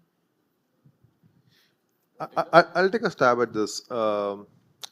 So, in my experience, all the policies that I've seen coming out typically take really, realistically, 4 to 5 years to actually start showing some impact. A lot of policies, a lot of great policies have actually come out in the last 3 to 4 years, and they are amazing policies. And you are right, they are not being fully implemented. Like they have not seen the sufficient impact so far. So there are two reasons. Like one of the reasons you pointed out is the awareness of it. Awareness, and now in the awareness, I'll probably split it in awareness on the, let's say, the startups in this case. They are not aware that what they can do. But there's also a lack of awareness in the departments. And that's often the bigger problem, because they are used to certain processes and protocols. And even if there's someone junior person in the procurement, for example, I'm going to openly talk about IDEX challenge. And IDEX has been a great example of a great policy, great attempt of implementation, and they have been making amazing progress as well. However, once you get to the PO stage, the purchase order stage, and that's where even if someone knows that this is the right process and has been approved by for the IDEX, someone senior or someone in the middle will question that, because they are used to some of the previous policies or processes, and that often delays it. And startups can't wait for beyond like 6 months or a year. They don't even have that much blood in their body to survive for that long. So they end up dying in some cases. Not always, but in some cases. So there is a lack of awareness internally, and there is a lack of awareness at the startup level. Then there's the second part of it. The second part is the way policies are changed frequently sometimes. That's a big fear or a challenge as well. So if we take the example of gaming sector, gaming is a classic case of why some of certainly the startups are in trouble, as in without taking any names. And there has been now retrospective attempts by the government to try to fix some of the actions. But there have been some of the snap regulations that have come up in the on the retrospective basis, the intent of the regulation is very fair because they do understand it's a very fair regulation, but those snap decisions sometimes, because a lot of businesses are built on regulatory loopholes. Now, without taking industries' names, but there are quite a few businesses which are running on regulatory, like Vishesh was talking about space tech, and it has been a great progress in space tech. A lot of investments are allowed. Now, someday someone will do something stupid in space tech, for sure that's going to happen. And then suddenly the government will say, oh no, actually, you know what, taking too much foreign money is risky. We need to retrospectively check who has taken foreign money in the last 2 years, and let's inspect, is there something foul play or not. So those kind of retrospective policy changes sometimes gets a little bit stressful for the startups. And that's why I said typically it takes 5 years to do that. On your specific thing, what can you do? I don't know if I've answered that question. I'll probably going to pass on the mic to others and see if they have some suggestions on that. Building startups is hard. You should build for customers. If we are founders out here waiting for policy to be set up and then go build companies, we're thinking about it wrong. Progress precedes the policies. Let's just go work on things and let policy take its time to come along. The good news is, among all the examples you've seen, I think policy is shaping up. I don't think policy is going to ever be a gating item for someone who's going to innovate. So that's my very myopic view to life about it. There was one more hand up. I saw a hand up. Any questions? Yeah, please. Gentleman in front. Oh, thank you, sir. As an investor... Hold on. Tell us your name. I'm Albert Hari, sir. Albert Hari. Albert Hari, okay. As an investor, how do you monitor cash flow towards profit in space tech and defense technologies? Space tech, defense tech. Okay, let me pass it. That's a good question. So I think it's a good question. See, this whole cash flow to profitability in both those sectors is a little away. So I think what you end up doing is, when you look at the business, you try and break it down into phases. There's typically a technology phase, there's a POC phase, and there's a phase where you then go to market and expand, right? And at each levels, in the early phases, you're trying to see, you may not have revenues clearly, but you're trying to see, is there enough capital and enough shots on the goal to solve the technology risk? And that's often what you're underwriting. So in our 0 to 1 investing, we look at cash flow, but it's mostly cash outflow, not necessarily cash inflow. And we're trying to see if the qualitative milestones, scientific goals, the key technology risks that we're going to kill is being adequately addressed in the time frame expected, because your outflows anyway is going to happen every month. So as long as you're able to go achieve those key milestones within buffer time and margin of error, you're in good shape. So that's how largely we look at it. And hence it's important to blueprint the end state and the path to it, and then work backwards from there on different phases to raise capital.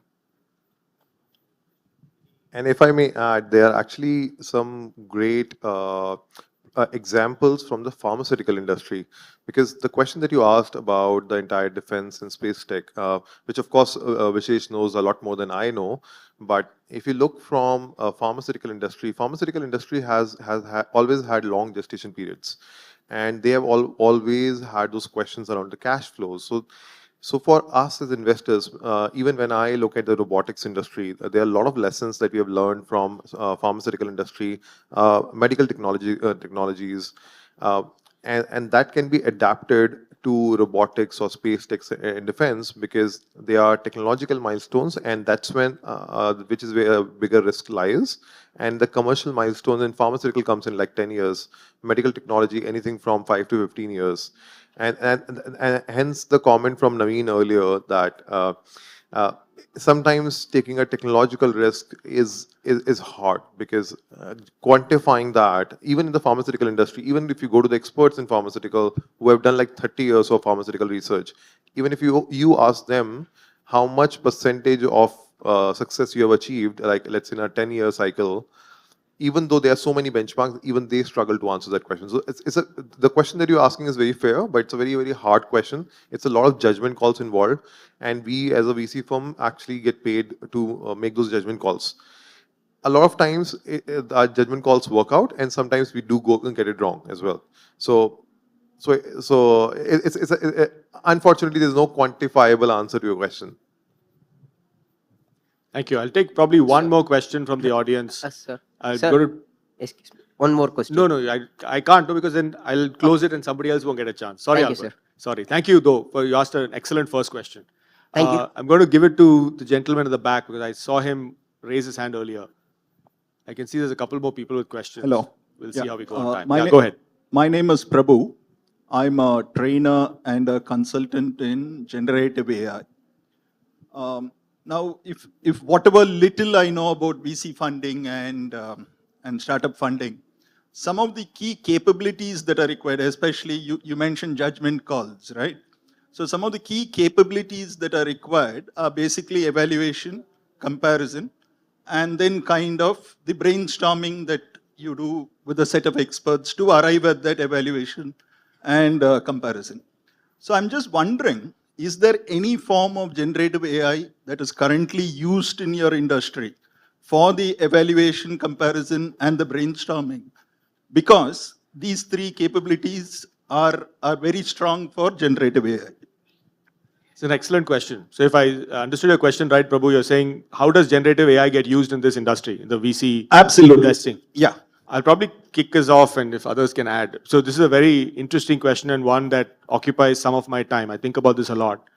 And at least the 2 or 3 ways in which we use this. I think the first is in origination. So if you want to source ideas, how do you use AI as an engine to source ideas? So you can look around and, we're all in some spaces and so on. But if you can tap, for example, you have the 200,000 PhD thesis that are out there.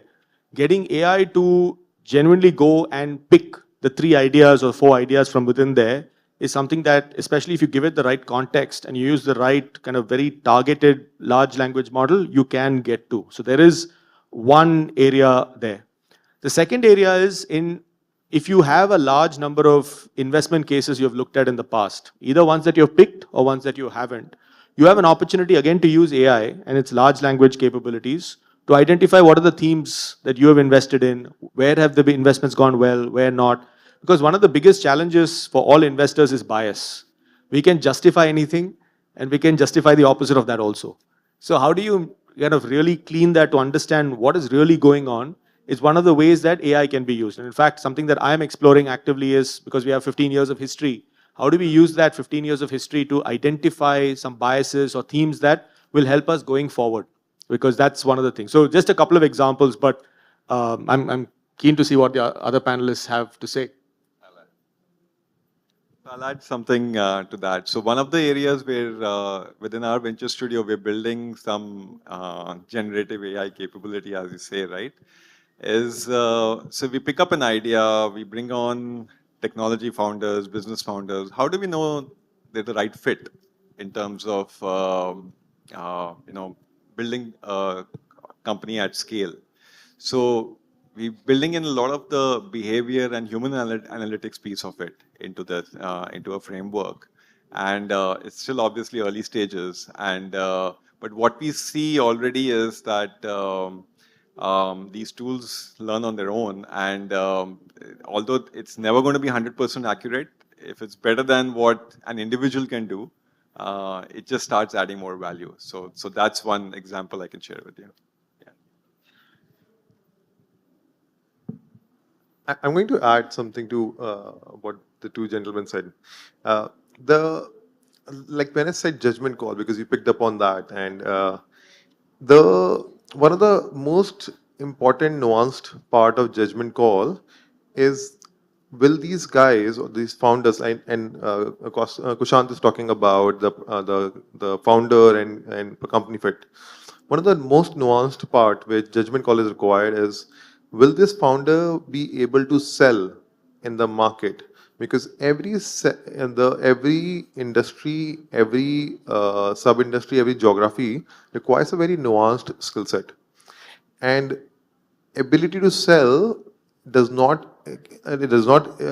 so as prevalent as people think it is. Unfortunately, even though I agree in the deal origination, filtration, the preliminary work there's a lot of AI tools that have come up, and especially if you read researches from the Oxford University, they have been testing out, can AI actually replace venture capital jobs? So there are some researches going on right now in Oxford University and Cambridge as well. However, I think it will catch up with it soon, with us very soon. So far, the venture capital job, unfortunately, I think, is still very, very old school. It's largely going through very old style processes to understand, can this person sell, the quality of product, documenting all those details. Generative AI is used in the peripheral areas, and which I include in the origination, and all those things are peripheral areas. But when it comes to the final deal making, I think it's still people, because when you have to put money, people get a little bit cautious. Like even when I have to buy a house, even though there are so many generative AI tools available, I always ask the broker that, what do you think, the broker who's selling me. So I think that human touch still exists, but I think it's going to catch up soon. Yeah. What I was saying was that generative AI, I at least can't replace venture capitals. Now. We don't know, yeah. We're hopeful. Yeah, Otherwise, we'll all be out of jobs. As a tool, as a tool. The reason is, see, if you look at generative AI, it's got a lot of qualitative and quantitative comparisons. So these qualitative and quantitative comparisons become a pattern. And say if you're going to get 4 proposals and you have to pick up one from that, what generative AI can do is that look at those 4 patterns and then give you clues, which a human has to decide finally. Yeah, I think there are parts of it that can be accomplished. I think that's what you're also trying to say. Hopefully, to Chirag's point, both of us are, in the middle of raising money. So hopefully, it doesn't replace us immediately. I think Vishesh is, further down that path. So he's still okay. We are still starting down that path. I don't know how many information points are there for you to train. Maybe on the sourcing side, sure, but to the investment pattern, I mean, it's large language models, right? I mean, how many investments has a VC really made, for you to give you meaningful insights on that front? I don't know. I'm not well equipped to answer that, but I think parts of it definitely could be put into that pipeline and see what comes out of it. Thanks, folks. I'm just going to have one final question from the lady over on the other side. Okay, so 2 questions. Manu is, in the spirit of fairness, said we'll have 2 questions. We'll have the lady and then this gentleman down the middle. Please go ahead. Hello, can you hear me? Yes, I'm Jyotsna Shravanti. I have a couple of questions. So you can ask one. You just choose the one question you want to ask. 2. All right. I'll make it 1.5 probably. So all of you are venture capitalists. So you run VC funds. I am an individual. I don't have that much money, but I still want to participate in the startup journey of whatever companies go through. So how do I, and not wait until it hits the IPO and try my luck? No, I think we'll wait for them to bring out their credit card machines. But in the meanwhile, let me see if they have any answers for you. So that's one. Sure. Yes. The other half is that earlier, sometime back, Naveen, I know that you did publish the report with McKinsey though on the decarbonizing pathways for India. So while we are early into a lot of these deep tech startups, what is the concern that we have, or when I say concern, how much of that decision, sustainability point goes into the decision making?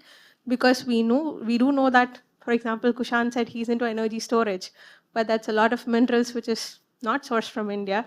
And when you're saying actuators, we are buying from Germany, but then if we end up buying minerals from other countries, it's still not a profitable venture. So whose IP are we generating and whose actual capital and revenue are we building? And is it good for the soil? Thank you. So that's the other half. The 1.5 is now 3, but I also appreciate how people are like reading off of notes and all. No, there's a lot of work seems to have gone into it. To your first question, and I'll answer that. I think there are numerous places where you can actually participate. I think the easiest to participate is to become a member of TIE. That's the lowest hanging network. I think Fiki Flow is quite active as well. There are a number of startups. I mean, I think the good thing is that startups are always looking for help. They always, can use an extra hand or two. And, if they see that you can add value, which clearly is apparent, so I'm sure they will, be happy to have you along for the ride. I think it's more a matter of going out and, throwing that net and seeing, which startups are looking for help and, that coinciding with the set of where you can, potentially help. So there is a very strong ecosystem, and if you go on LinkedIn, you go into one of these TIE events, you'll find places where you could interact with a startup, and I think it's a matter of networking, in short. I'm going to add something to this, Manu, because I'm generally very cautious when individuals, because generally individuals don't have a lot of money, I start putting in money in the startups. My very strong recommendation, if you start exploring investment into a startup, for the first 6 to 9 months, don't invest. Just attend events, talk to venture capital firms, talk to startups. Just spend some time with them, because that's when you start seeing patterns, because there's a extremely high failure rates in the startups. And generally the startups that take smaller investment checks are at a very early stage, which is where the death rate of the startups tends to be even higher. So, and my assumption is that that you do not want to lose your entire capital. So, everything Manu said, I 100% agree, but very strong recommendation. Don't, for the first 6 months, just spend time, meet people, startups, VCs, everyone, TIE, and everything that he said, but don't put your money.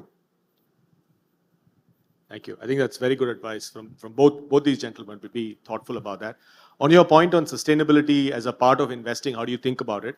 I think we think about it like any good corporate should. And I speak on behalf of all of us. I think it's the first thing I would say is many of the folks on stage are solving the sustainability problem in a very real way, right? Whether Manu is making EV OEM investments that will really kind of move the needle, whether Kushant is working on kind of the decarb venture studio, the types of investments that Vishesh and Special are making, and Chirag are making. All of them, you look at their portfolio, you will find companies that are moving the needle on sustainability.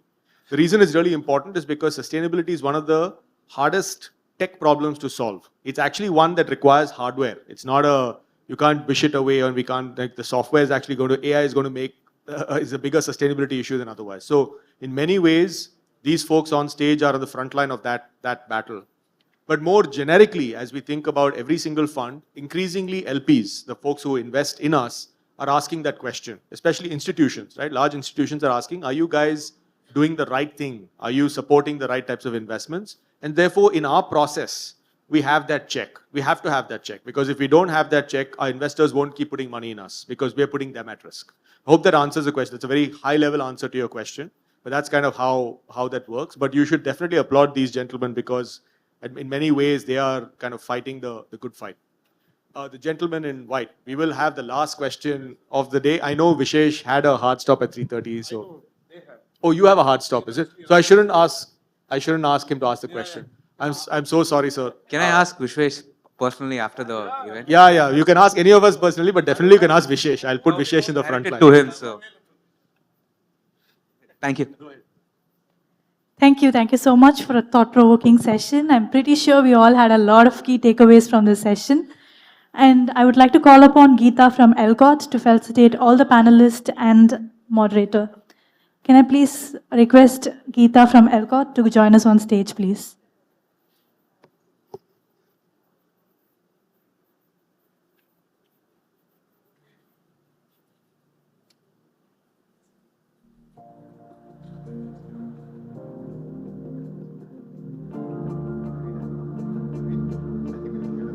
Can we all join giving them a huge round of applause while she gives the first memento to Vishwesh Rajaram?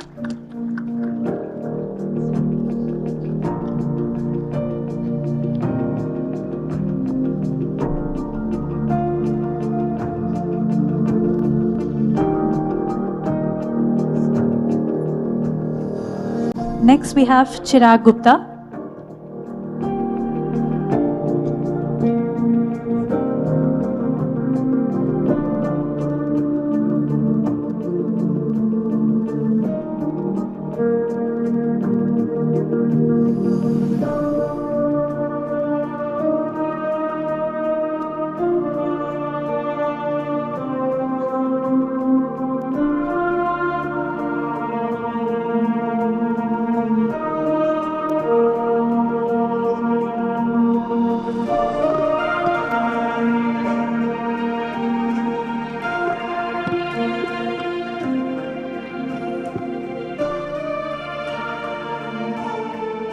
Next, we have Naveen Unni. Can we all give a huge round of applause to all the panelists and the moderator, please?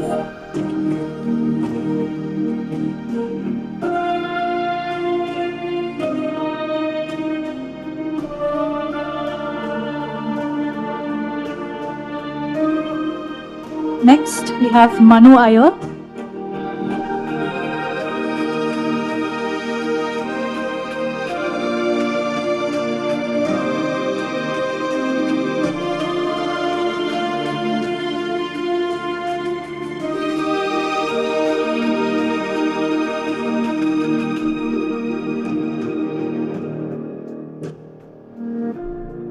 And last but not the least for the session, we have Kushant Upal. Can we all give a huge round of applause for him as well?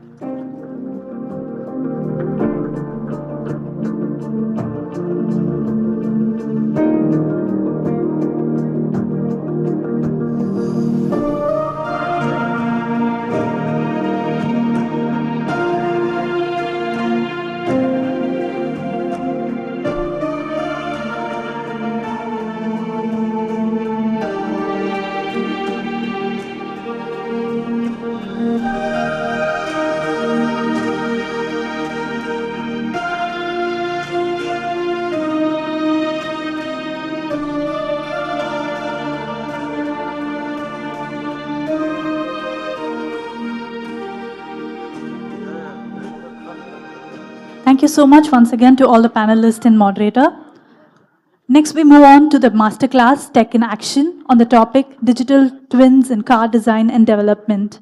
For this, we have our speaker, Balasubramanian N., who is the Vice President of Engineering at Renault Nissan Technology and Business Center, India, where he oversees engineering operations. With a background of automotive engineering, he has a deep understanding of the automotive industry and its technological advancements. He is known for his strategic thinking and leadership skills, driving innovation and excellence in engineering. Prior to his current role, he held key position in leading automotive companies where he contributed to the development of cutting-edge technologies and products. He's committed to driving growth and success for Renault Nissan through his expertise and vision. Can we all give a huge round of applause and welcome Balasubramaniam and on the stage, please.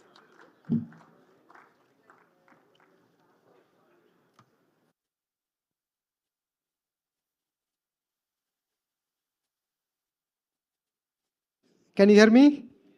Okay. So we are running late. I would like to drive my vehicle on a fast track. So how many of you belong to automotive industry here? Anybody? Okay. How many of you is touching an automobile every day? A bike or car or a bus? Okay, everyone, right? So automotive is passion for everyone in a way, right? So I'm going to touch on how the auto industry is going, what is the trend, what is the digital twin we are talking about. So it would be an interesting session, I would assure you. So first about market trend. So you all see where is the market is going. So what is your opinion? Where is the market is going today in terms of the power, electric? So there is three major changes in the automotives. One is electrified vehicles. Second is autonomous vehicle. Third is connected vehicles. So these three are the major change point in the automotive. And we had standalone features, like each one is independent feature. Now it is going into a kind of integrated feature. And third is time to market. We have so many vehicles which are coming into the market. We cannot delay the vehicle development. We have to go very short time frame to come on time. So this is the three major changes which are happening in the automotive. And previously in 2015 time frame, we had introduction of multimedia into the vehicle, coming out of the a conventional radio system, that kind of a system, sunroof, airbags, so those kind of features.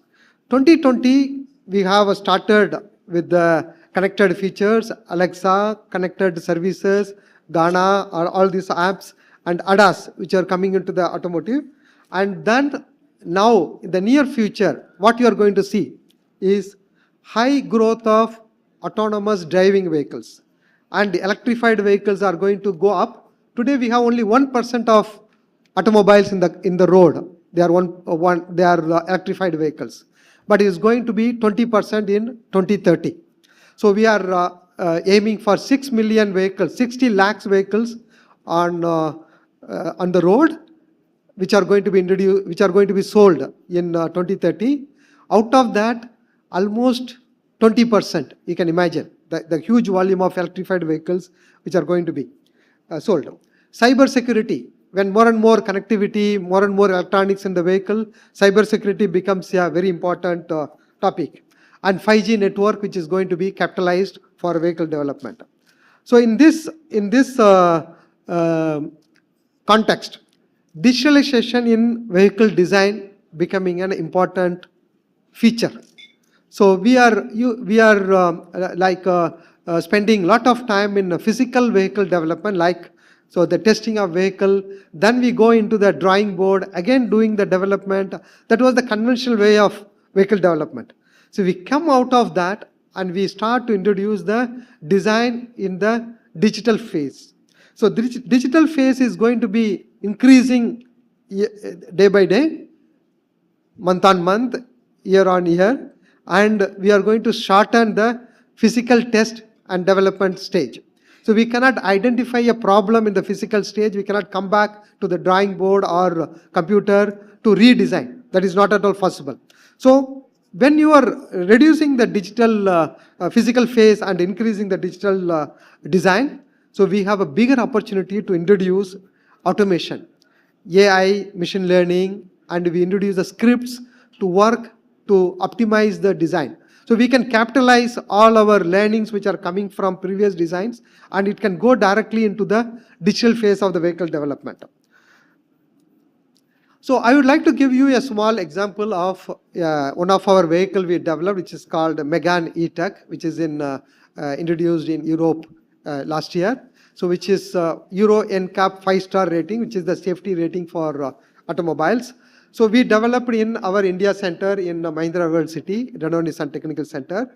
So we did the complete digital phase of the project where we did the crash performance of the vehicle. So crash performance defines what is the safety of the occupant inside the vehicle. So I'd like to show you the CAE of this crash performance. So you can see how the occupant inside is protected with the airbags coming on time. So there is a dummy which is representing the person who is inside the car. So we have a full design of the full model of the vehicle, and we see how is the performance of the vehicle in terms of a frontal crash. So there is an injury criteria for the dummy, and the criteria is taken into account to decide what is the NCAP rating. The 5-star rating is the most safer vehicle in terms of crash. So now I'm going to share with you the real test which was performed by the government authorities for Euro NCAP. This is called the Safer Cars program.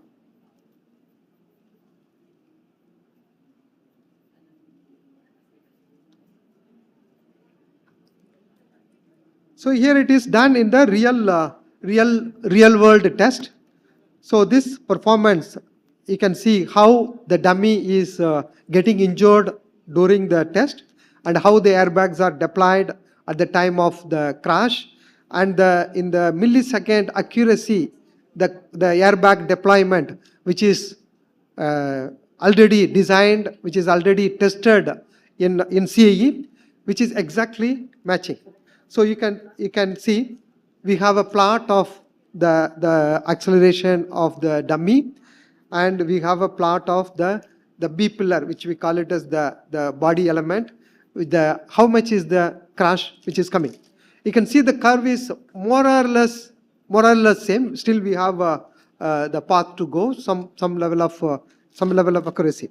But the conclusion is we are into a stage where we can completely avoid the real test, where we can go with the digital simulation. So that is getting into the real life, and that helps to reduce the lead time. We do not go and wait for the test and then go and redesign the vehicle. That is impossible to do at this stage of product development time. The second step is system-based design. So earlier we used to have various systems inside vehicle, engine, HVAC, which is the air conditioning system, controls, transmission, powertrain, brakes. Everything was individually designed. Now everything is getting into a one loop. So there is an ECU, which is controlling the engine, powertrain, which was some time back, which we all know. Now there are VCUs, vehicle control units, which is controlling almost all part of the vehicle. All the systems are getting integrated. There is an interconnection of the performance of each and every system. So that's called inter-system model-based design, which helps to evolve the design into a shorter period of time. And I'm coming to the digital twin. So what is the digital twin? So we used to have a product life cycle management, which is more of an engineering PLM. Now we have a big complexity. One is regulatory compliance, increased product complexity, high content of system and software, and new business models and working. So with this context, we cannot go just with engineering. So we have to integrate the physical as well as digital in the one loop. So there is a system, it's called a digital twin. So Renault works closely with Dassault, who is making the Rafale, the aircraft, and they are also masters in digitalized vehicle development softwares, and we call it as a single source of truth. So we have a product and process which has converged, mastery of systems and software, they are converged, and enterprise PLM. Enterprise PLM is not only engineering PLM, which covers the whole enterprise, whole operations, costing, purchase, and manufacturing. So all after sales, everything is converged. The quality of the vehicle. So this is the single source of truth, which is the digital twin. So with this one, I would like to give what are the benefits. So we have agile working.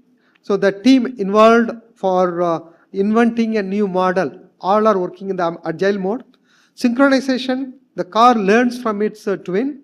Simulate physical validation. We don't need to wait for physical validation to see what is the result. And do we have to go back to the design? No. So we complete the design, digital phase.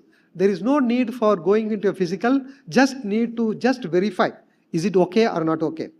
And true to life virtual factory, Industry 4.0. So the manufacturing setup itself is getting simulated in the computer. So we can design the whole manufacturing setup, which enables the Industry 4.0. Monitor industrialization, where design, quality control, and updates, which are into the one place. Optimize the production quality, better and improved quality. So this is the what we call it as a Renaulution virtual twin. Renault is going through a big evolution. That's what called Renaulution. This virtual twin is helping to go beyond a step. So what are the benefits of introducing the digital twin? So we have we call it as a QCT. So first is quality. So the robust design and validation, which helps to cut down the quality to 1/3 what we have today, and making to go towards right first time.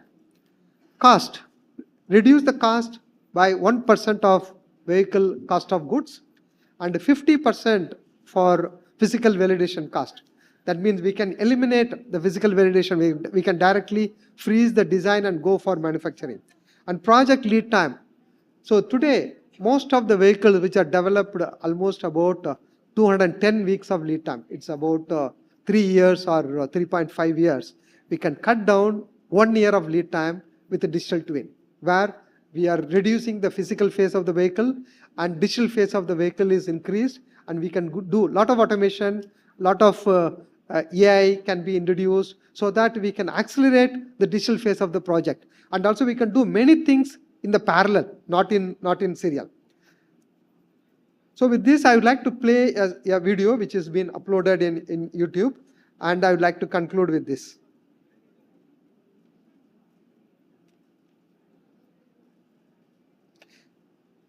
So what you see in the front page, it is not a real car. It's coming from the computer. It's almost like a real car. Can you see the video? Volume? Sound.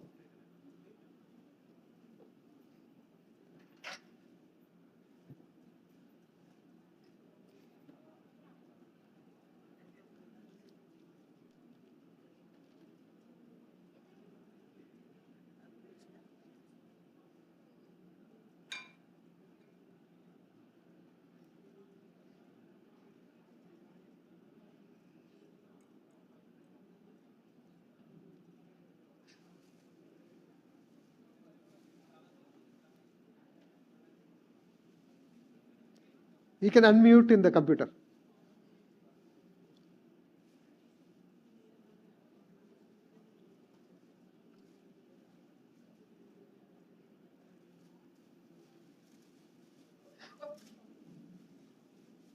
This is not a car. Yeah. What you're looking at is a digital twin. And what is that exactly? Let's find by going back in time. Here is a group of engineers and designers working on a new design. Back and forth, scale models, prototypes, testing, mishaps. It takes a lot of time and costs a lot of money too. All until digital twins hit the scene a few years ago, in which we are now investing to develop powerful tools and high-tech solutions. Ever since then, when designing a new model, we create its ever-evolving digital twin, a virtual model stored on the cloud that all authorized personnel can access.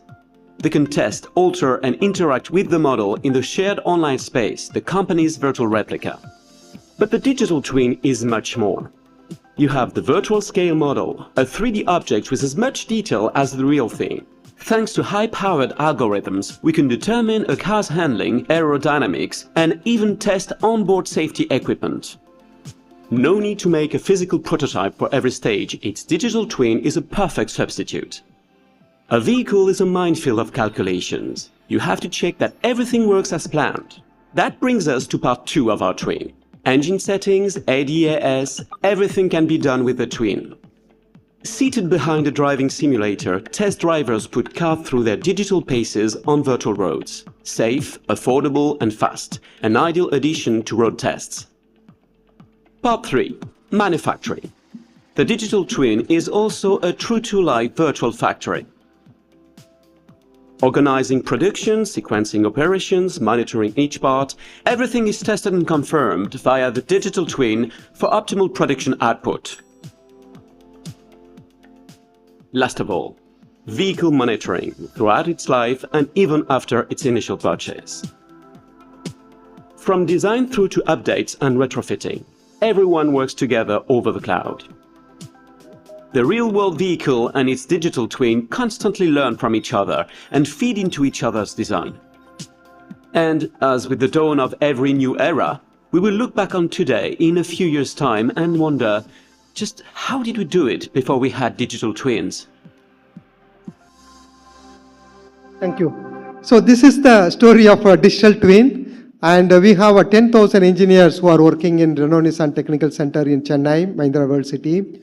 And we are working on a global project for both Renault in France and Nissan in Japan, who are working on utilizing the digital twin to the fullest extent, working on the computer simulation. And instead of the complete big crash factory is in the small computer, and they decide what is the performance of the vehicle, how we can improve the performance of the vehicle. And I would like to give you a message that all our engineers here have a great future to invest on the digital side of the vehicle development, artificial intelligence, and especially generative AI. So with this, I would like to conclude. Thank you very much for the opportunity. Thank you all. If you have any question, we can take.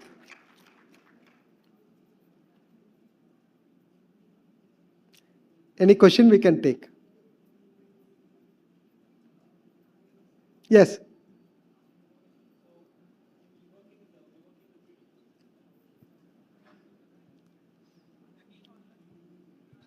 So good afternoon. My name is Srikanth. I'm the consultant in the 3D printing space. So we have worked with automotives, as I said in the beginning. So you also mentioned about the digital twin. So, and also prototyping is the manual way is with 3D printing or additive manufacturing. How much more can you use the digital twin model? Because that was a question I asked in the previous session, where the design to additive manufacturing is very limited. So now with this digital twin, how much of the DFAM work can we get directly to 3D print? Certainly. So there is a styling element which is already into a digital twin. Also, of course, we cannot completely eliminate the physical phase of the vehicle. So we are still going through a feel of the styling. So where we are using the clay modeling or 3D printing. So all these aspects.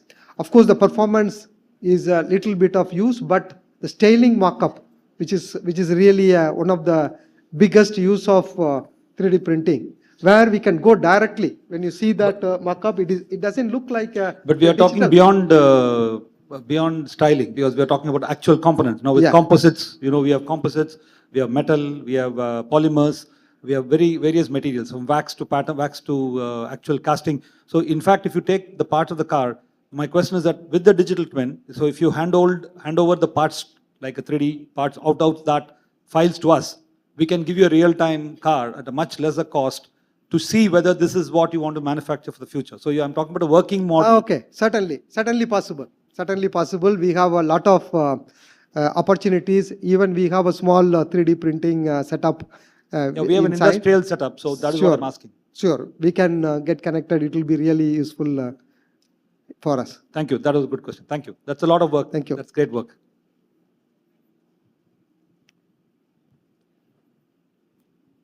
Hello, sir. My name is Muthu. I have a question about the battery performances and how it works on the twin thing. Because we have about 100 years of experience on a petrol or a diesel vehicle, and we know how it performs. When it comes to battery, will the twin thing works on a battery performance thing? See, the simulation, digital simulation, what I showed as an example for crash performance. So similar, we have all the performances, we have a digital simulation, including battery performance. In fact, the battery performance is much easier than the crash performance. The crash performance is highly complex equations. The battery performance is much easier than that. So the major impact, major issue of the battery performance is the functional safety, where we have differing conditions where it will operate. The temperature conditions, our charging circuits, where we have fluctuating voltages, and we have operating various operating differences, the variations, which helps design the digital phase, which helps to identify early in a problem. Do we have to do additional cooling into the vehicle, or we have to compromise on the cabin cooling to go into the battery cooling? So all these decisions are taken from the simulation part. See, yeah. Sorry. When you were saying, so the very first vehicle which is coming out of the factories is what being twinned with other ones. But will you keep engaging the twin when the next version comes up or the next version comes up, when there's a facelift? How long will you keep the twin active so that you get the extreme performance that you received? See, the best level of quality is you repeat the same first. Yeah. so you cannot, you see, 1/3 of the quality is maintained. So we call it as a problems per 1,000 vehicles. So if the problems per 1,000 vehicle currently is at 6 problems, with the digital twin it should be 2. We'll have some more, but those things are to be addressed in different means, not by the digital twin. But today we are into the stage that we can reduce 2/3 of the problems through this. And there are some other factors where the supplier quality, where there are other variables that has to be addressed by different technology. One last question before anyone kills me. So, so we mentioned about the electric vehicles and things. How do you see the future in India for electric vehicles, sir? Because So as I said, so the forecast has been made by the government and also with the auto industry. Today we have 1% of electric vehicles sold in 2023, and the forecast is 20% by 2030. Out of 6.5 million vehicles which are the forecasted vehicle sales, it will be 20%. That itself be a very big number. It looks. Yeah. So everybody is investing on electric vehicles, and future already in we can see in Europe and China, in US. So the vehicles are already ramping up. Thank you very much. Thank you.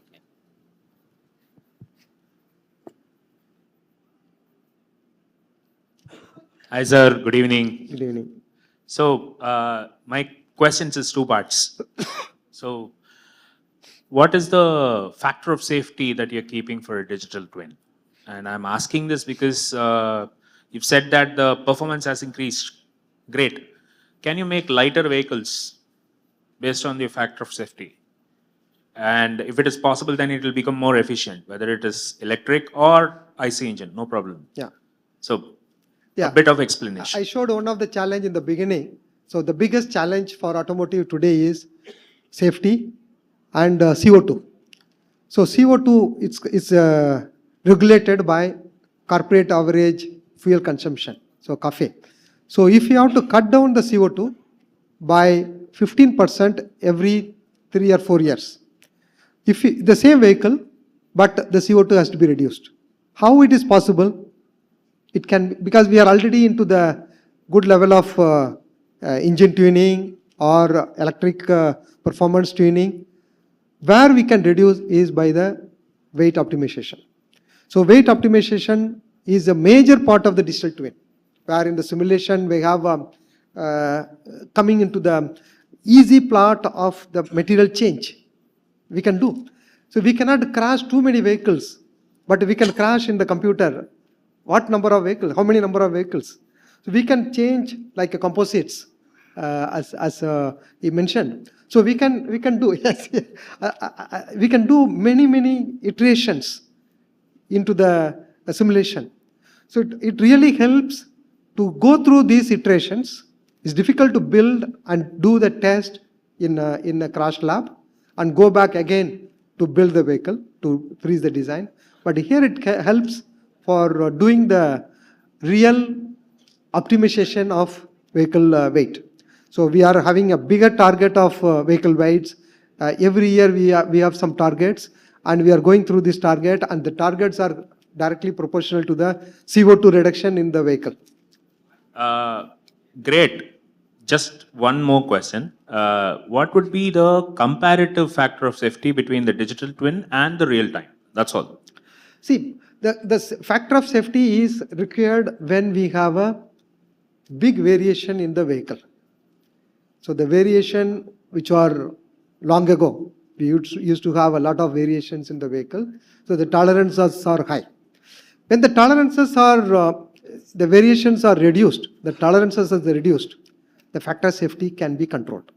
So we don't need to maintain the same level of factor of safety when the conventional way when we were designing the vehicles. So we are into a right path with the digital twin to control the tolerances, where we can come to a factor of safety which is needed as per the regulatory mechanism or as per the individual vehicle internal targets. So regulatory target is one, because each vehicle is crashed by the government and check whether it is meeting. But there is an internal target by each company. So that factor of safety is an internal asset. So that way we are controlling how much factor of safety it can be. Candid answer, sir. Thank you. Thank you. Thank you very much for, yeah. Last question. Hi, sir. This is Mohammad Amir. You spoke about the extensive R&D ecosystem Renault Nissan has in Chennai. And you also mentioned that a new car takes around 2 to 10 weeks of lead time.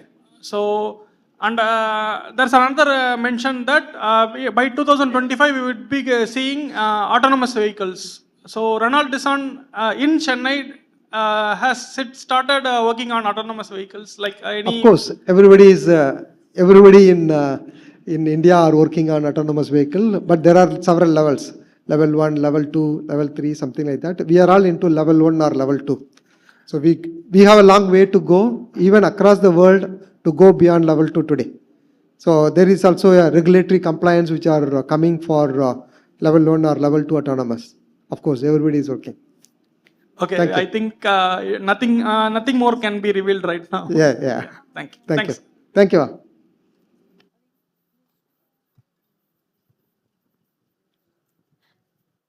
Thank you so much for that interesting and informative session, sir. We would like to felicitate you. And for that, can we all give him a huge round of applause, please?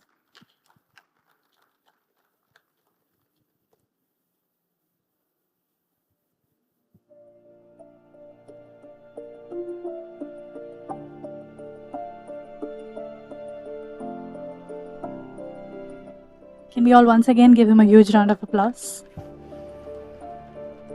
Thank you so much. Next, we have a fireside chat, and the topic is Tamil Nadu, the epicenter for drone development. And for this, I would like to call upon the speaker, Vishnu Ramakrishnan, who is a key member of the Founder's Office at ePlane, a startup focused on urban air mobility. With a background in technology and business, he plays a crucial role in driving strategic initiatives and supporting the founders in various aspects of his business. He is known for the analytical skills and innovative thinking, which he leverages to identify growth opportunities and drive operational efficiency.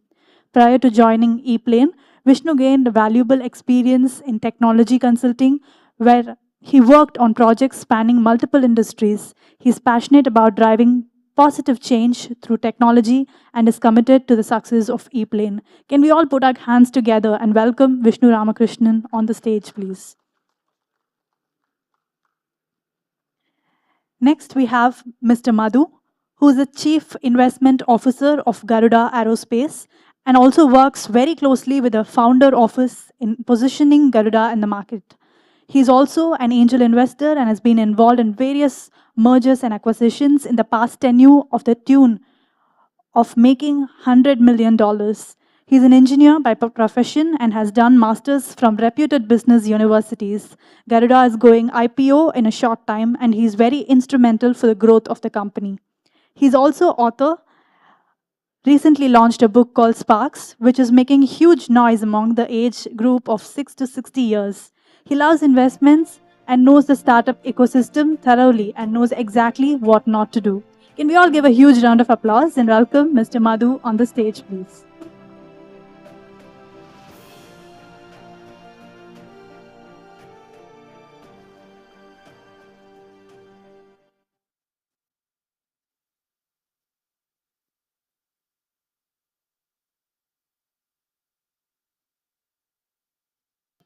Check. Yeah.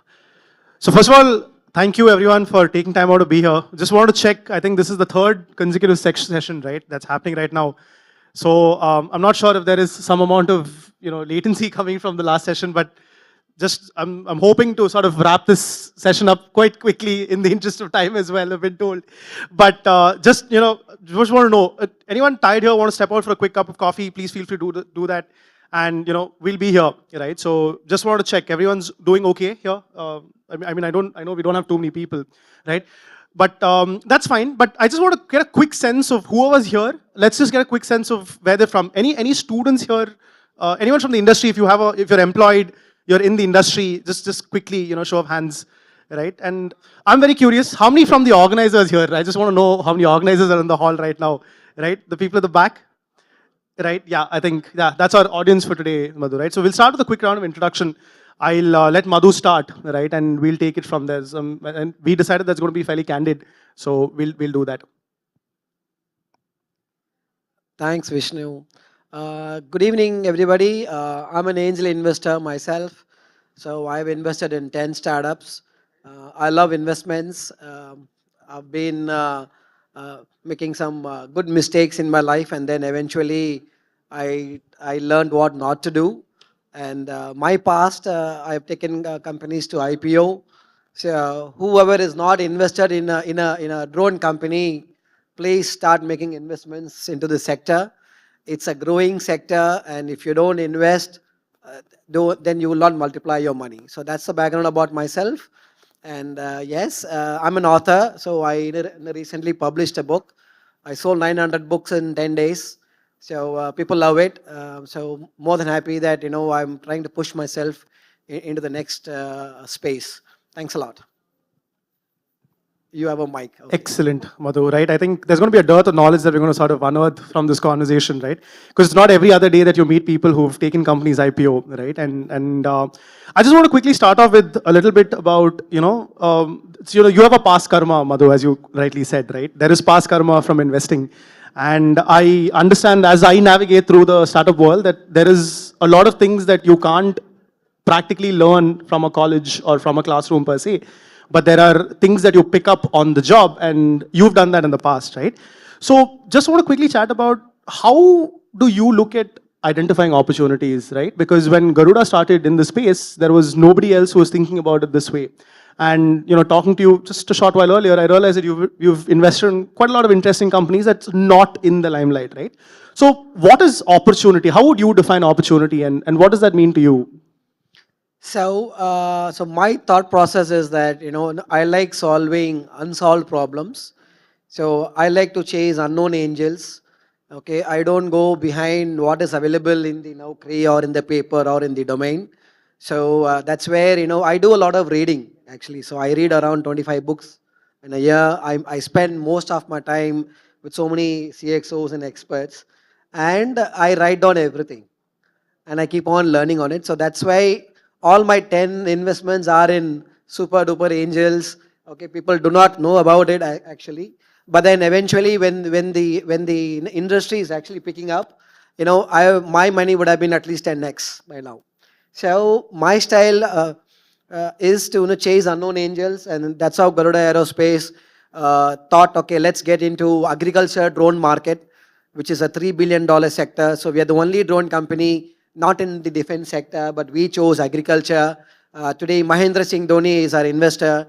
So, and then we are planning an IPO very soon.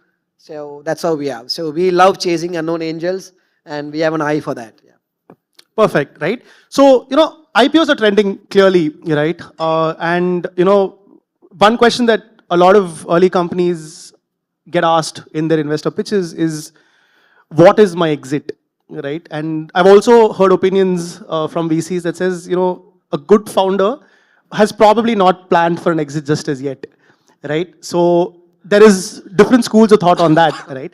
And you've done IPO before, right? And this is going to be your second or third IPO? Second. This is your second IPO, right? What have been some of your challenges in your first IPO, and how do you think today's trends are sort of mitigating for some of those challenges? Do you think it's mitigated at all to begin with? Yeah, first of all, investors are very choosy. Okay, I'm one, so I'm even more choosy as well. So because they want their money to double, triple in the next 12 months or 18 months, which is impossible. They give amazing targets and amazing goals, which cannot be possible. So the fundamental is that we choose the type of investors we want to grow with. So there are institutional investors. There are family fund houses, there are large HNI angels, plus small angels are there, micro investments are there, as well as medium angel networks are there. So we choose what kind of people do we want to have in our cap table, and then you start running with them. That's number one. Number two is that normally every investor I think should wait for at least 24 months, minimum up to 48 months. But then it also depends on the sector.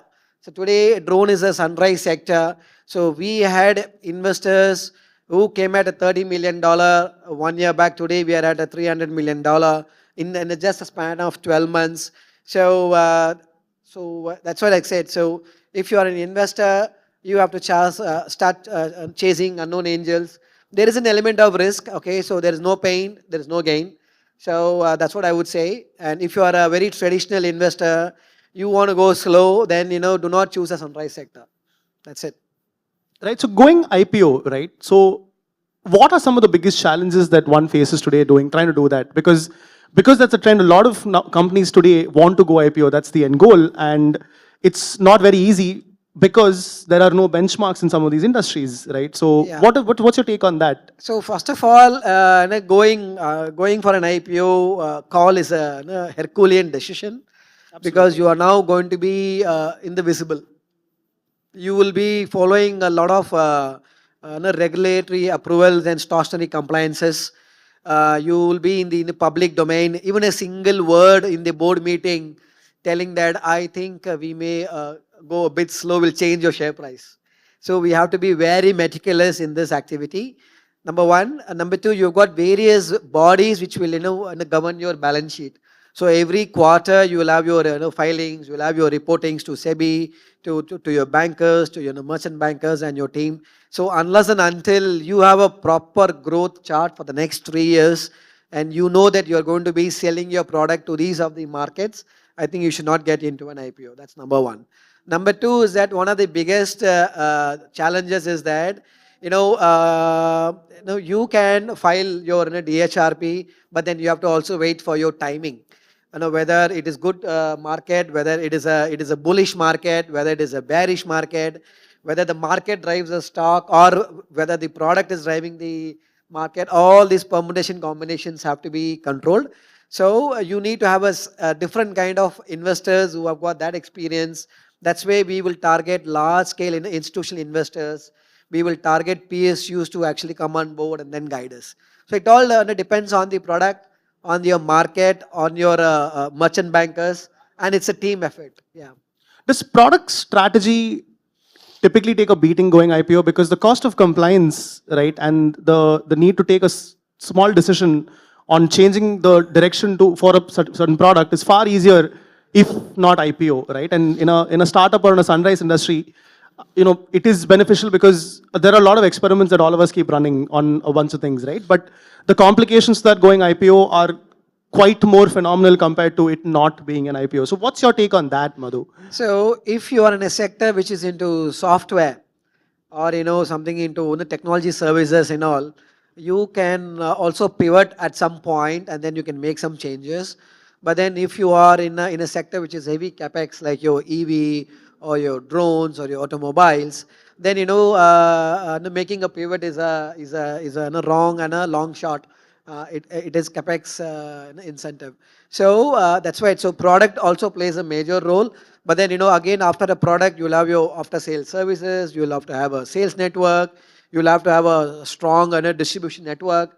So if that is not in place, then I think I would recommend the founders to actually build that network first. So I believe in having a grassroots level of approach. See, we have got around 700 districts in India. So at least you should have 700 service centers. So that's how frugal you should think. If you want to go for a blockbuster IPO, you want to go to an IPO asking for 1,000 crores at a say $900 million valuation, then you have to get your fundamentals right, which is exactly what Garuda is trying to aim. Perfect, right? So just want to quickly chat with you about investments into the sector. You've sort of seen early investment into the sector, right? And what has been the biggest change from the first time for the first round that you raised to now? I think things have changed quite significantly, right? So the first time for you versus the first time for someone trying to enter this industry is significantly different. It's not the same scenario anymore. They don't get asked a lot of what you got asked, right? So how are you looking at that? So again, being a nascent sector, trying to chase an unknown angel, I myself, I have spoken to 400 investors, and they have said no. Okay, so we do understand their mentality, because what is a drone, what is this, what is new, something which is flying, and it's equivalent to a tractor price around 5 to 6 lakhs over there. It's very expensive. So people did not know that, but then we keep pushing ourselves. We were trying to bootstrap it. And then 401, we had the first angel investor who came in. And today we have a lot of investors who keep coming in, and I don't give appointments, because that's how the things changed. Because the government is also trying to support the sector. Whenever we have the government trying to support a sector like your manufacturing, like your EV, like your drones, things are going to change. And especially Tamil Nadu, it is now a big place for your skill, etc. So, you will see a lot of investments happening in the drone sector in the Tamil Nadu. You will see a lot of manufacturing practices coming up. You will have a PLI scheme coming out for the sector. You have a lot of subsidies which are started giving to the drone sector, which is a boon. So that's how our investors make 10x straight away. Right. So I think you briefly spoke about regulatory, right? And that sort of segued into TN as well. So if you were today asked, right? I mean, I think the drone space in the country has gone through a huge transformation in the last 2-3 years, right? 2021 is when the first gazetted order came out for us to be able to commercially operate drones, right? And it's interesting how India has looked at this, because India very clearly defines how an OEM is going to get certified to sort of put a drone out. Interestingly, they've also very clearly defined how an individual will buy a drone and operate in this ecosystem, right? So for the state government and the central government, right, what are some of the things that you think needs to start happening for scale to kick in? Because now, interestingly, we're going to start speaking about economies of scale. This is exactly what Garuda is going to do. And that requires, some amount of, economic thinking as well. So where do you see that opportunity, and what do you think needs to be done in that? Now, we are very lucky in terms of choosing the right sector, which is agriculture. Because we were fortunate enough to get the AIF sanction from the central government, which is the Agri Infrastructure Fund. So we have 10,000 crores budget allocated for the drone sector, and anybody who wants to buy a drone, their rate of interest is around 4% today. Right. Second one is that every state government have started rolling out subsidies for the farmer, for the agri student, and the agri universities. So if you are an agri student, you will be able to get a 50% subsidy. So all these schemes have started coming out for the end user, where the government, the state government, and the central governments are actually supporting the sector. So 4 years back it was not there, but then because the state government and the central government have started doing the technology adoption at the grassroots level, which is where we were the only company standing in the crowd, taking the drone, raising our hands, doing the demos. We have done 1 crore acres of free trials, pan India, for 48 varieties of crop, day in and day out. We have done that. Based on that, we were the only company being seen by the media, seen by the PMO office, seen by the Agri Infrastructure Fund, and then said, you guys are promoting drone and a technology adoption, which is the agriculture drone. That's why Mahendra Singh Dhoni came as an investor. That's where these subsidies started kicking in. Today, our order book is 9,000 drones today, which is where we are going to raise another 600 crores from IPO. Perfect, right? So, let's talk about, grassroots levels, right? And that's something that's coming up quite a bit as well. We're saying that, hey, all these drones are going to come. Who's going to fly them? Who's going to service them? And the question of skilled training comes into the picture, right? So just want to sort of, bounce some thoughts off you on how do you look at catering to this demand? We've very clearly established that, hey, there is demand, right? Now, the supply needs to be there, and the supply needs to be thought through, because it's not going to be, it's not a phase. It's going to be sustainable from here onwards, which means things need to be thought through, because at the scale at which we will want to implement some of these things, this will be there for a couple of decades at least, right? And that requires a set of thinking. So how are you looking at this point in time? First of all, if you want to invest, go invest in a drone skilling company, because India needs 1 lakh pilots in the next 5 years. We have only 2,000 pilots. Next, if we are going to sell 8,000 drones in the market in the next 3 years, where are the technicians? So there's a need for technicians training as well.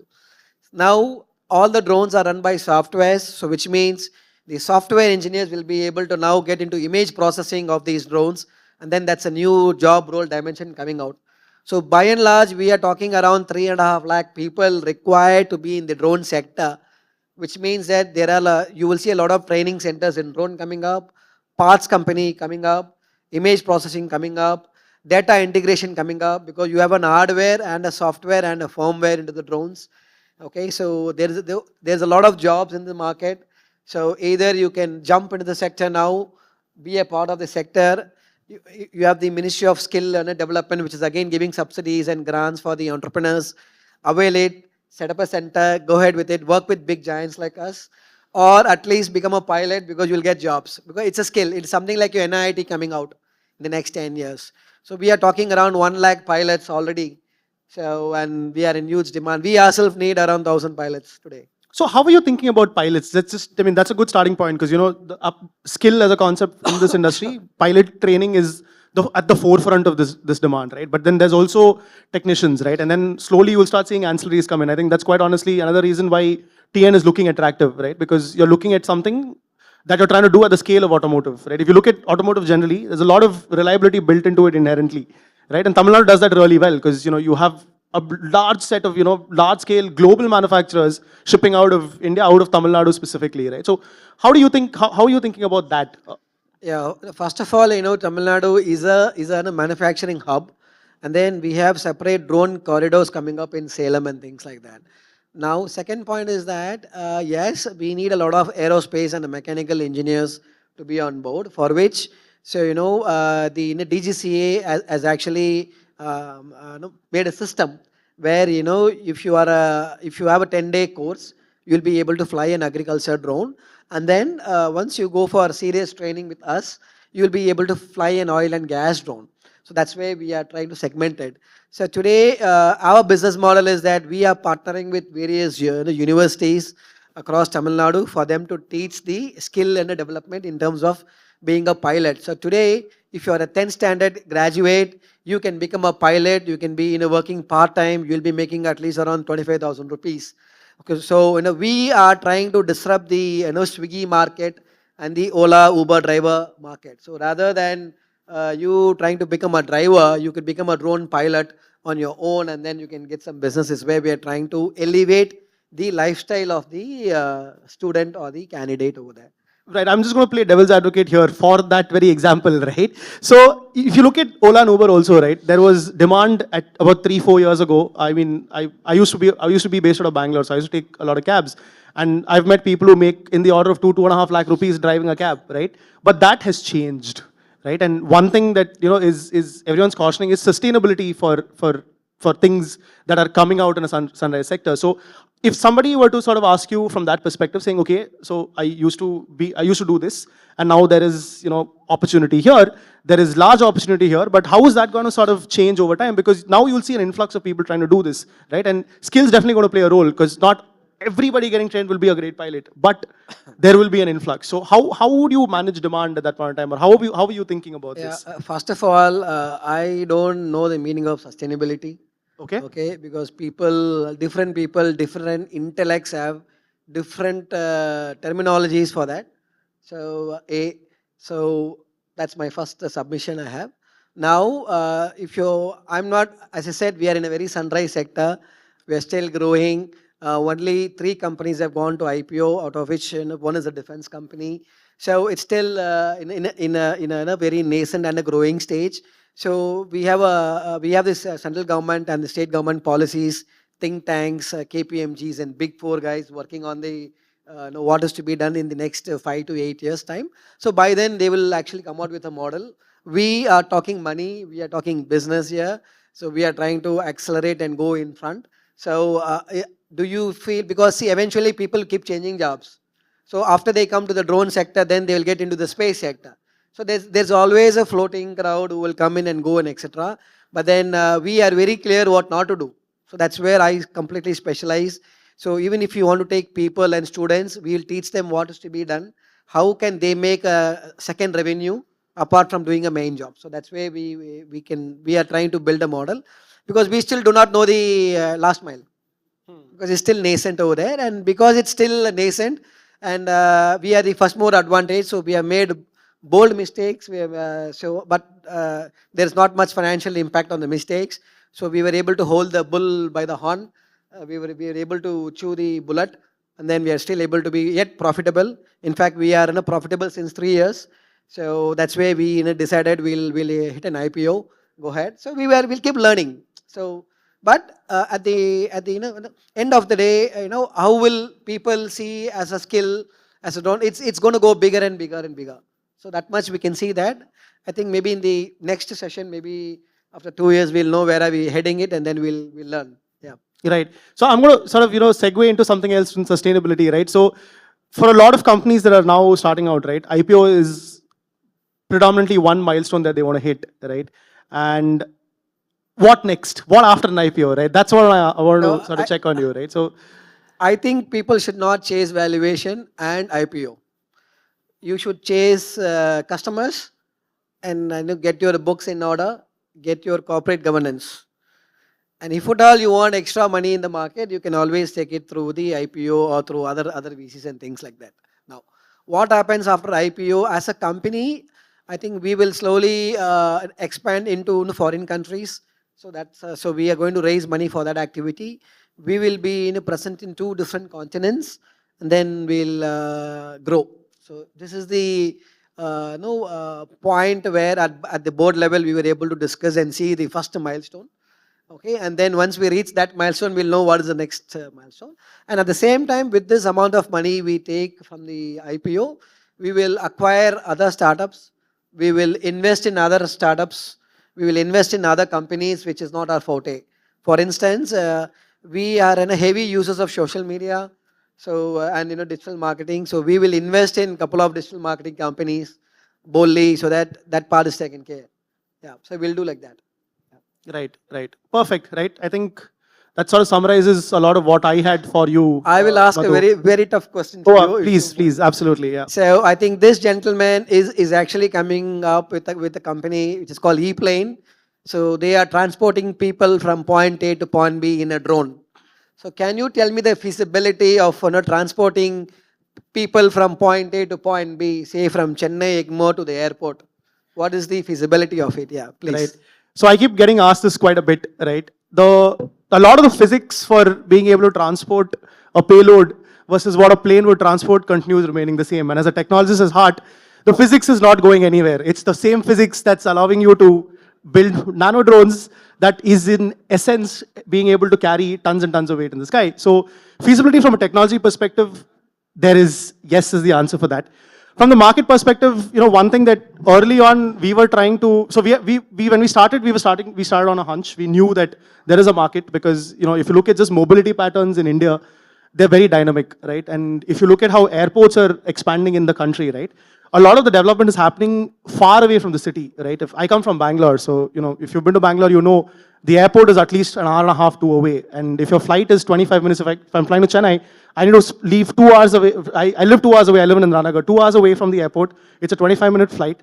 I stay around Tiruvannamayur, so it takes another 1 hour, right? But a train today, right, the Vande Bharat takes about 5 hours to, sort of get me here. So that trend, if you look at people willing to spend, that's changing. The ability for people to spend on commute is also changing. So we knew that there is a market. I think at that point in time, not a lot of global players or think tanks as, or the big fours that you were talking about, had thought about India too much, except one McKinsey report that said, interestingly, they surveyed a bunch of folks in India and said, Indians were willing to pay around 5 times the cost of their current transport to be able to fly from point A to point B, right? That was a very interesting, validation for an idea back in 2020, right? We started in 2019. And from then, we sort of said, okay, we're going to independently verify these numbers, right? So we commissioned, a report with Frost and Sullivan. We said, let's go all the way to tier 3 cities. So we did a study in tier 1, tier 2, tier 3 cities, spoke to about 1,800 people, out of which we qualified about 1,200 people to say, okay, these guys make sense to sort of get the response. There is a potential for about 2 million trips per month, right, in the country at the price point that I'm talking to you about, right? Today, we don't necessarily look at the price breakdown of an Uber or an Ola, right? Because it's now a question of convenience. If I tried explaining Uber to my grandmother, she'd be like, what's wrong with you? Like, why would you do this? It seems so much more expensive, right? But that's not a thought that occurs to us anymore. When we Swiggy things, right? I've seen people Swiggy a packet of Lay's, right? Which means it costs $10 and it costs $40 to deliver it, right? So where is that cost arbitrage coming from, right? So that's changing. That sort of validated the fact that India is a market. And I think what's happened in the last 6 months is quite interesting in India. You have some of the global players who've announced their entry into the country, right? So this is one segment where none of us, including yourself or I, have to play catch up with what's happening globally, right? You are exporting from India. We're not importing things and then trying to sell that out. So that opportunity is quite huge. And that's what sort of led us to continue saying, we're going to build down this path. Because technology exists. If you look at most of the global R&D companies, right? Boeing has their R&D in Bangalore. Airbus has their R&D in Bangalore. GE has JFW Tech Center in Bangalore. a lot of my colleagues who, my friends who passed out of college with me went both to, these organizations. And it's the same set of people manufacturing these planes for somebody else somewhere else. So you can do it from here. Like, why not, right? Because it's the same set of people. Processes are probably different. Let's, try to sort of figure out. That was the whole, motivation to sort of getting to do this. Excellent. I think maybe I will decide whether to invest a small amount. Oh, in for your sure, company. for sure. Please, Okay. please. Right? If you have any questions with regards to investments, drone, or what not to do, please ask us, and then we'll have some chai. Yeah. What's your share price today? We'll just talk to the gentleman and come right back to you. Sir, this is Mohammed Amir. So my question will be about the topic of this master class. So why or how Tamil Nadu became an epicenter of drone ecosystem? Like has become or evolving as an epicenter for drone development? For one, Garuda's here. Like why or how I think, Tamil Nadu became? see, there is something called you will have to evolve step by step. So that's where the state government have actually taken some steps to evolve. So secondly, if you want to be in the drone sector, you need people who come from the manufacturing background to actually do the technical part of it, the entire process part of it. So I believe the state government would have taken a bold move to go big and hit it. And I think they do have some expert consultants with them, and they would have done the first mover advantage on it. So which is where fortunately we are here, and we thought we will milk the cow correctly, and then ask for all the schemes and then leverage it. Yeah. Yeah, I'm just going to add to that. So I think for a sunrise sector, right, there are a lot of building blocks, right, for you to build a sunrise sector, right? And these building blocks lie on, technology skill available, manufacturing skill available, the ability to manufacturing, ancillaries being available, and then Parts, yeah. right, and then that's layered with policy, right, allowing you to sort of do certain things, right? So interestingly, these building blocks came from multiple industries. Like if you look at skill, the education in Tamil Nadu, very recently, my wife's a doctor and she's going to move to Chennai, and we're trying to find out, roles for her. And I learned that Tamil Nadu interestingly has one doctor for every 235 people, right, which is at par with some of the Scandinavian countries globally, right? So skill is available here, right? So this is happening fundamentally because there is a very strong educational, establishment. There are large educational establishments here, which means talent is available, right? Manufacturing, ancillaries are super important when you're trying to sort of start trying to put things together, right? You'll need to work with some of these ancillaries. Because you have large automotive players here, you have ancillaries available to sort of support you. And some of them are actually very interesting people because they're young people themselves who are coming in from traditional businesses and they want to sort of pivot in their domain and they're willing to sort of support you. So that's available. So all of these are allowing TN to be sort of the epicenter. There are a couple of very interesting companies that are here at this point. If your wife don't find a job as a doctor, she can join as a pilot. For sure, for sure. I'll bounce her offer. I don't think Offer she's is remotely now available. Right, I don't think need she's people, even yeah. remotely, like going to consider it seeing me work. Any other right? But yeah, questions? yeah. I think ma'am had a question. Yeah. I'll come right back to you, sir. Yeah. Probably my question is related to the last comment. Drone applications in healthcare. So question to you. And I know you're transporting people. So maybe transporting patients from rural to urban areas, transporting medicine is definitely something that comes to your mind. Any other thoughts on how drones can be used for bettering healthcare? I think in Africa, there is a company which is operating. They transport medicines and the blood samples from point A to point B. Because they have a robust regulatory approvals are in place and the drone corridor is available. Today, if you send me biryani over a drone, I will rather take the drone and run away than the biryani. I'll be very honest with you. So that policy and the know-how in India to actually establish will take some time. So drone as a service in terms of healthcare, the unit economics for an investor to invest still takes time. That's where you will find big giants who can wait for 10 years to invest in a healthcare drone company. You will see, you will not see any VCs or smaller micro VCs or angels coming into that sector. That's exactly why we did not get into that area of healthcare domain. It can be B2B, need not be B2C. Yeah, it'll be a B2B. Yeah, it'll not be B2B2C. Yeah. Right. I just want to add to that, right? So I think for a sunrise sector, right, there is somebody, who needs to sort of start pushing the boundary, right? And I think that's when companies like we come in and say, okay, we're going to try commercially doing this. The economics might not be in place today, but it's definitely going to move the needle a little bit. And we are trying to sort of do some of these things. We work quite closely with Mohan Foundation here, right? And we are sort of trying to figure out how we could do organ deliveries, because that's a good start if you think about a viable use case, because organ deliveries are economically, quite expensive to do, right? And a lot of, from what we understand, a lot of these harvests happen at tier 2, tier 3 cities, and the transplant happens at a tier 1 city, because this is where the skill to do that is available, right? We will not definitely use a drone to do the entire trip, right? That much I can assure you for right now. But we would then partner with airlines who are operating out of these tier 2, tier 3 airports to sort of to bridge the first mile and bridge the last mile, right? But regulation will have to evolve for that. Like he rightly said, you don't have, drone corridors are not as abundantly available as we think, right? There's something called Digital Sky where if all of us could just go online and see how this airspace is regulated, right? And in urban settings, it's not very easy to do that. And on the passenger drone side of things, one of the first variants that we would be making would be an ambulatory version, right? That carries one paramedic and one stretcher. Because today air ambulances are ridiculously expensive. Nobody thinks air ambulance. It's not something that will come to your mind in the event of an emergency, right? But the moment you have technology available there and you have somebody willing to underwrite the risk, because there are grants that are given out to sort of demonstrate technology. Correct. We are sort of exploring that as well. And that, interestingly, the way we've looked at unit economics for patient movement, today, if you look at an air ambulance, if you're going to do a helicopter to do this, it will cost you anywhere between 4 to 6 lakh rupees an hour to sort of rent that service out. And if you're looking at a fixed wing with an ICU sort of capability, it goes anywhere between 12 to 13 lakhs, right? Most of us who are in this room are banking on insurance in the unfortunate event of us having to go to a hospital, right?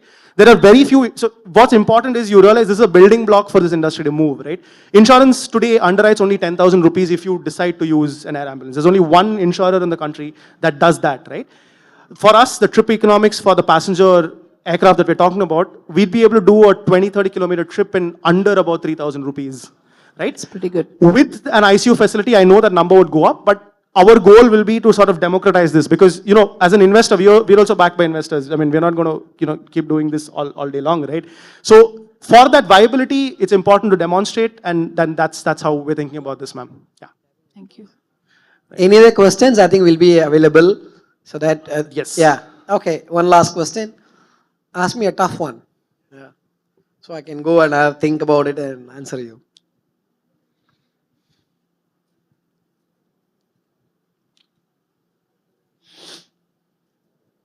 So I have questions for both of you.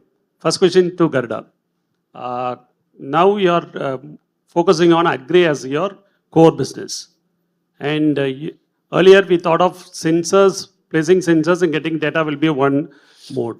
But after drones, we take the data from the drones for surveying or field monitoring and everything. Still, if satellite image is going to be still cheaper one, what will be the scope for drones apart from fertigation? That is, apart from spraying fertilizer, what will be the other applications will happen? That is surveying and identifying the pest or anything like that. That is the first question for you. And the same question for you from him, E-plane.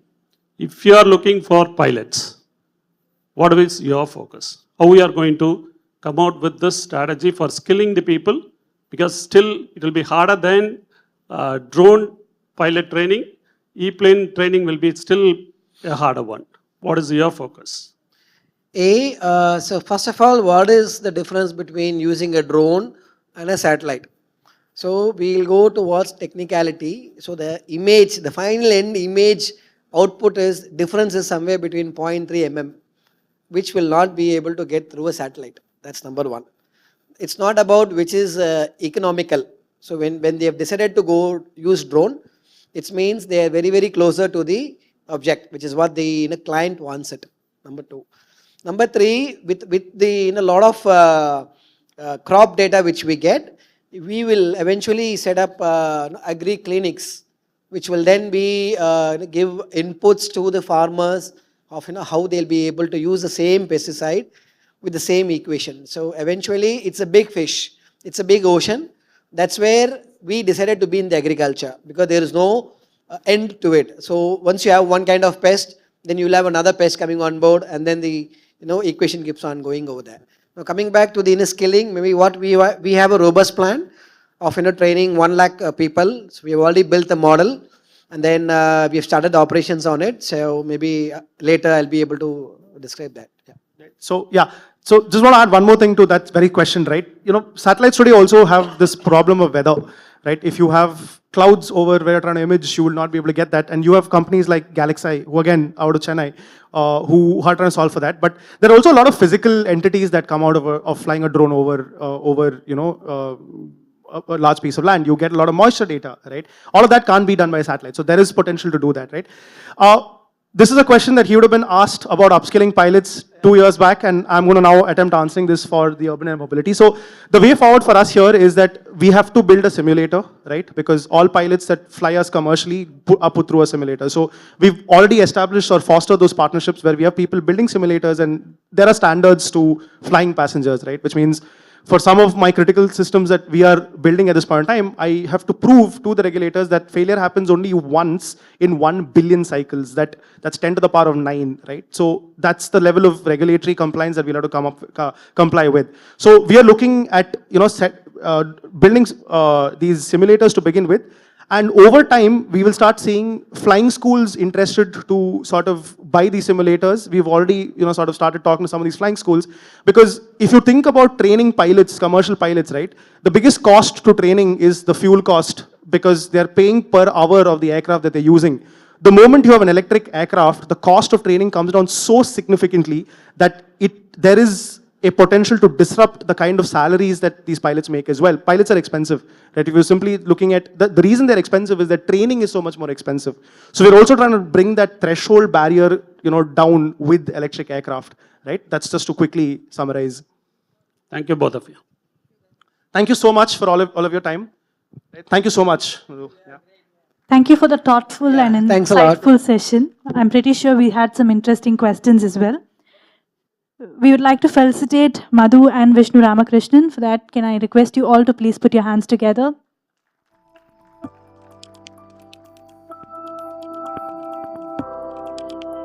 First, we would like to give a token of love to Madhu.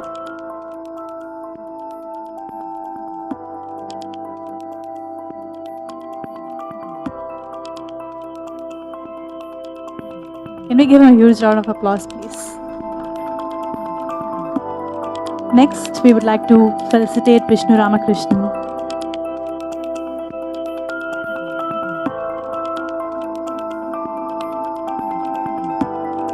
Thank you so much, sir. Next, we are moving on to the last but not the least of today's session. And we are having a panel discussion on the topic, Unleashing the Potential of AI in Healthcare for Smarter, Safer, and More Personalized Wellness. For this, I would like to call upon our first panelist, Ram Singapalli, Chief Delivery Officer at EMIDS, who leads global delivery teams with over 32 years of IT industry experience. He excels in delivering mission-critical systems and digital transformations worldwide. With a background in corporate strategy, he balances long-term planning with effective execution. He drove successful acquisition and led integration, consolidating delivery, IT, people, and facilities. Previously, as COO at Exaware Technologies, he managed global delivery, talent management, and operations. At Syntel and Atos Syntel, he served over 26 years, culminating as Chief Delivery Officer, overseeing $2 billion in global delivery. He holds an engineering degree from Andhra University and an MTech from IIT Bombay. Passionate about education, he supports underprivileged schools development. Ladies and gentlemen, can we all give a huge round of applause and welcome Ram Singapalli on the stage, please.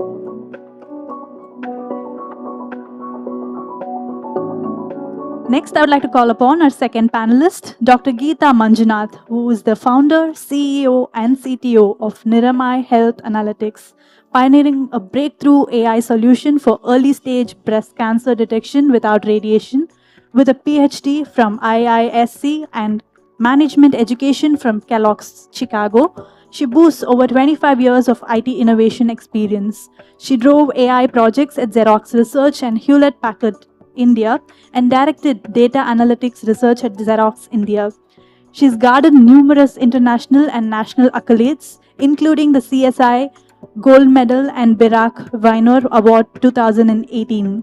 She features on the Forbes list of Top 20 Self-Made Women 2020 and has earned recognition as an Accenture Vahini Innovator of the Year from Economic Times and Women Entrepreneur of the Year 2020 by Biospectrum India. An inventor with 20 US patents and more pending, her work is transforming healthcare and inspiring innovation. Ladies and gentlemen, can we once again put our hands together and welcome Geeta Manjunath. Last panelist for this session, I would like to call upon Balaji Sundararajan, who is a Senior Vice President and Global Head of Technology at AGS Health, a leading healthcare outsourcing company. With a robust background in technology and management, he is responsible for driving technological innovation and digital transformation initiatives. He brings extensive experiences in IT strategy, software development, and project management to his role. Prior to joining AGS Health, he held key relationship positions in various multinational companies where he successfully led large-scale technology implementations.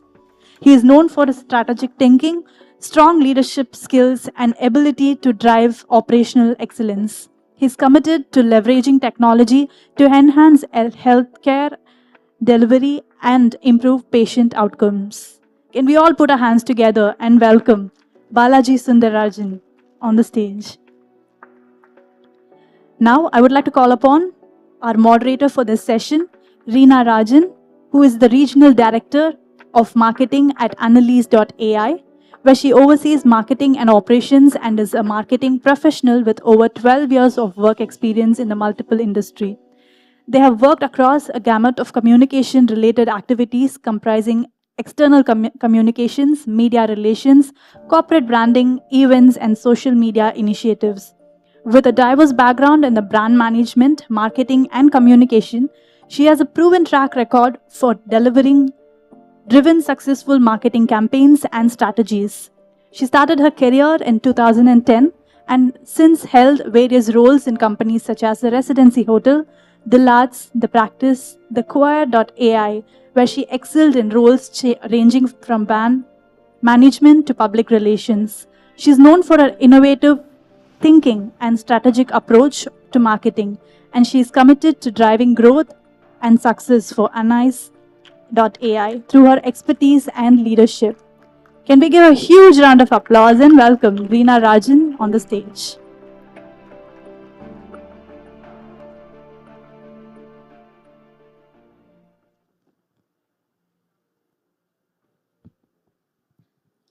Hello, everyone. Good evening, and welcome to this discussion. I'm Reena Rajan, and it's an honor and pleasure to be here with such an esteemed panel. I'm so excited, and like all of you, I hope to delve into AI for healthcare a little more with your insights and experience, right? So, like the MC announced, I lead marketing for a Sydney-based health tech firm. It's called Annalise AI, and we use artificial intelligence for diagnostics. AI in healthcare is no more a hype. It's actually, in reality, it has been put into practice, and we have this esteemed panel here who's going to talk a little more about it. So, let's talk about AI in healthcare. It's a huge gamut, right? So anything from drug discovery to making sure that a person receives the right treatment at the right time, to even administrative tasks that clinicians can do, right? Can take that off their plate. AI can play a role in a lot of these things. So let's start off maybe with you, Ram, can you talk a little bit about your work and how you make healthcare with AI a reality and the tangible outcomes? Thank you, Reena. I come from a company called eMeets. We are a technology company, primarily delivering services only to healthcare industry. As you said, we work across various parts of the healthcare. Let's start from drug discovery. So some of the systems that we build actually help designing clinical studies, which way to go forward, stimulate it before actually you embark on clinical study, right? So that's some of the systems that we build. We do that for the large CROs in the world. Then we work with the hospitals in streamlining their operations and more importantly, improving the patient experience. So some of the work that we do there. I think a lot of our work actually, the interesting work is working with the health plans, which are the insurance companies. But in the space of population health, what we refer, it's primarily helping members who bought the insurance to make decisions on their health and avoid any diseases. That's the kind of work we do. So we look at technologies that can help these organizations take forward the healthcare to the future. Right? That's what we do. Interesting, especially the customer experience part. We'll come to that in a little bit. What about you, Geeta? Yeah, hi. Thanks for inviting me to be on this panel, and thanks audience for staying on till the end and making this panel, slightly having some audience, though it's the end of the day. So I'm Geeta, founder CEO of a company called Niramai. So my own tryst with AI in healthcare has been over the long years. When I was heading AI for Xerox, then we were looking at different aspects of healthcare, and now I'm personally looking at how AI can be used for cancer detection. So broadly, I would think AI in healthcare applications can be divided into two main categories, group of applications. One is clinical, another is non-clinical, straightforward, right? The non-clinical applications are very similar to other domains, which is where you're trying to improve efficiency, you're trying efficiency of operations. For example, you want to make sure the doctor is fully involved, there's a balance of patients going to different doctors, or your ICU beds are well utilized 100% of time, things like that, right? Utilization, and or reducing the patient wait time and so on. The clinical applications are really where I feel there's a huge potential for AI to be used, where obviously these are tools, assistive or replacive automated tools, which can help doctors make the right decision faster and so on and so forth, more accurate and so on, right? So this is the two main segments, and I've worked on both sides. And of course, all of the wonderful chat GPTs of the world, like communication, marketing, campaign with patient and all that, I still put it in the first bucket. So particularly last 7 years, I've been trying to and striving to make AI use on the ground for detecting breast cancer, which is one of the top cancers in women today. So I'm glad to mention that we have detected and developed a very novel solution made in India, where we can detect cancer at stage 0. And when you're detecting this breast cancer at stage 0, you're still not seeing the person without clothes. Nobody sees the person, not even a lady sees the person without clothes, which is completely privacy aware, which is most important because we use thermal sensing. So we measure temperature variations on the chest and convert the temperature distribution to a cancer health report completely automatically. And I guess this has been a major learning for me to develop such an accurate solution, as well as one of the very few companies which has taken this to market, and one of the very few made in India products which has been approved in both Europe and US as well. Thank you. That's incredible, right? Because it's got a direct correlation how early you detect it to the outcome of the patient. Something detected in stage 1 or stage 2 will have... Absolutely. Yeah. 90% survival versus stage 3, stage 4 has 10% survival. So we have an opportunity to save 2,000 lives every day. Yeah, thank you. It's incredible. Coming over to you, Balaji, Geeta just spoke about the non-clinical part of it. So is that where you concentrate on? Hi, first of all, Vanakkam, and thank you all for attending this. You could have all been spending your time somewhere else, but you took time and attend this. So we will try and make this worthwhile for all of you. And thank you for Imagine and the panelists with very, very enviable careers, right? So thank you. I predominantly work on healthcare segment now, which is basically post-clinical operations for hospitals, right? To get their share of the money for the treatment from the insurance companies. That is where most of my day goes into. But I've also worked, in the past on creating India's first mobile-based EMR, India's first web-based radiology viewer, and also the pathology system that we have developed processes 6 out of every 10 blood tests happening in India. Right. So now I have ended up with AGS Health as SVP and the head of technology.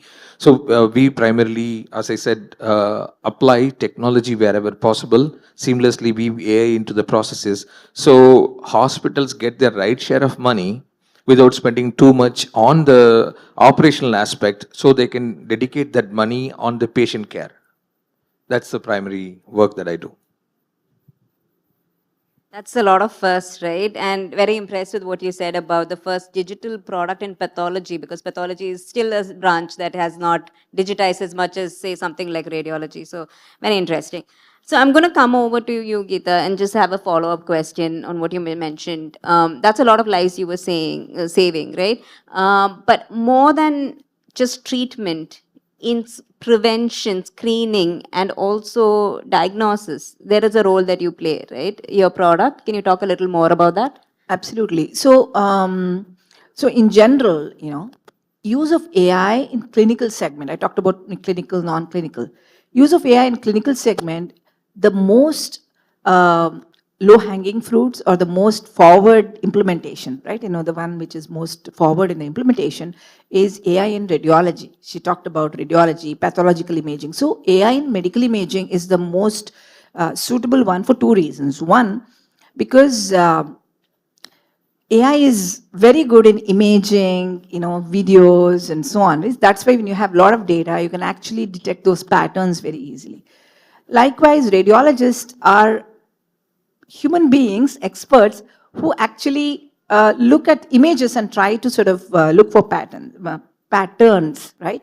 So that is why AI plus radiology is going to be the first segment where AI can make a huge, huge difference to the medical and healthcare community. Now, talking about diagnosis, prevention, how do you diagnose? Let's say you want to diagnose cancer in a person. The best and the most fruitful way is to take the tissue at the cancer lesion and put it under a microscope, that's the pathological aspect, to see if there is a cancer cell. But where do you poke in the human body? I'm just sort of addressing some of the students here. You don't know where to poke and get this tissue.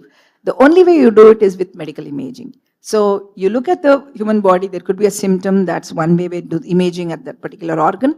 Or you can do a whole body imaging as a preventive manner or as a diagnosis manner. So imaging as an input to any of the diagnostic procedure is a mandatory procedure, right? So this is where I said AI can be best used. So that's why AI is an excellent tool for prevention, diagnosis, all that good stuff that Reena just mentioned. So here is a place where we can do two things. One is, because it's an AI, is like computer-aided analysis, like a lot of data crunching can be done much faster. Smallest of the patterns, smallest of the lesions can be detected, cancer lesions. So then what happens is that you are able to detect it early. Early detection is almost like prevention, because you want to just prevent it from becoming stage 0 to stage 4. So that's why I feel very excited about AI, use of AI for prevention and so on and so forth. Last but not the least, the wellness aspect of it. Many of us have several wearable devices on ourselves, right? Apple Watch, Samsung Watch, whatever, all that kind of thing, right? So these are automatically measuring some signals from our body. And you can do excellent AI on time series data to detect any anomalies that's happening. could be heart rate, whatever, right? So different things that we measure. So here again, AI can be an excellent tool for preventative measures. Only when there is a spike or something looking abnormal compared to last 10 days, that's when your doctor can get a signal and the right time the person can be taken. So I think AI can be an excellent tool or technology that needs to be used for preventive, and this is a great place to be in if any of you want to sort of start moving into that direction. Yeah, I'm just going to segue a little bit and come to you, Ram. So Geeta was talking about adoption and clinical adoption and all of that, but it's not something that lay people that we would be able to adopt, right? It's more about hospitals, diagnostic chains, and the big multi-specialty hospitals, they have to adopt. So can you talk about what AI can do for hospitals and diagnostic chains? Yeah, when you look at it, obviously the data that comes from multiple sources is what starts the AI. But if you look at a doctor looking at the reports, when you sit in front of them, the reports would have come from multiple sources. There is a report from pathologists, there is a report from radiologists, there is a, some work done within the hospital. Now, a doctor is trying to look at multiple reports and infer what it is and then trying to diagnose and then help patient.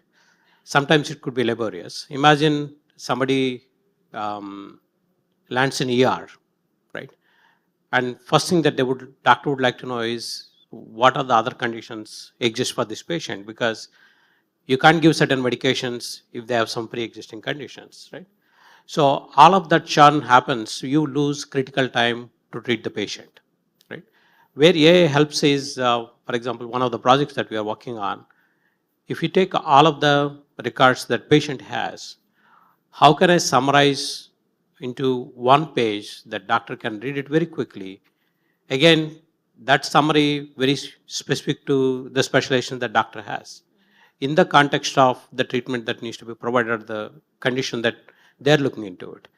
And if that relevant information is presented instead of a 30-page report, it'll be very quick for them to do it, right? That's where generative AI would help doing it. That's one use case, right?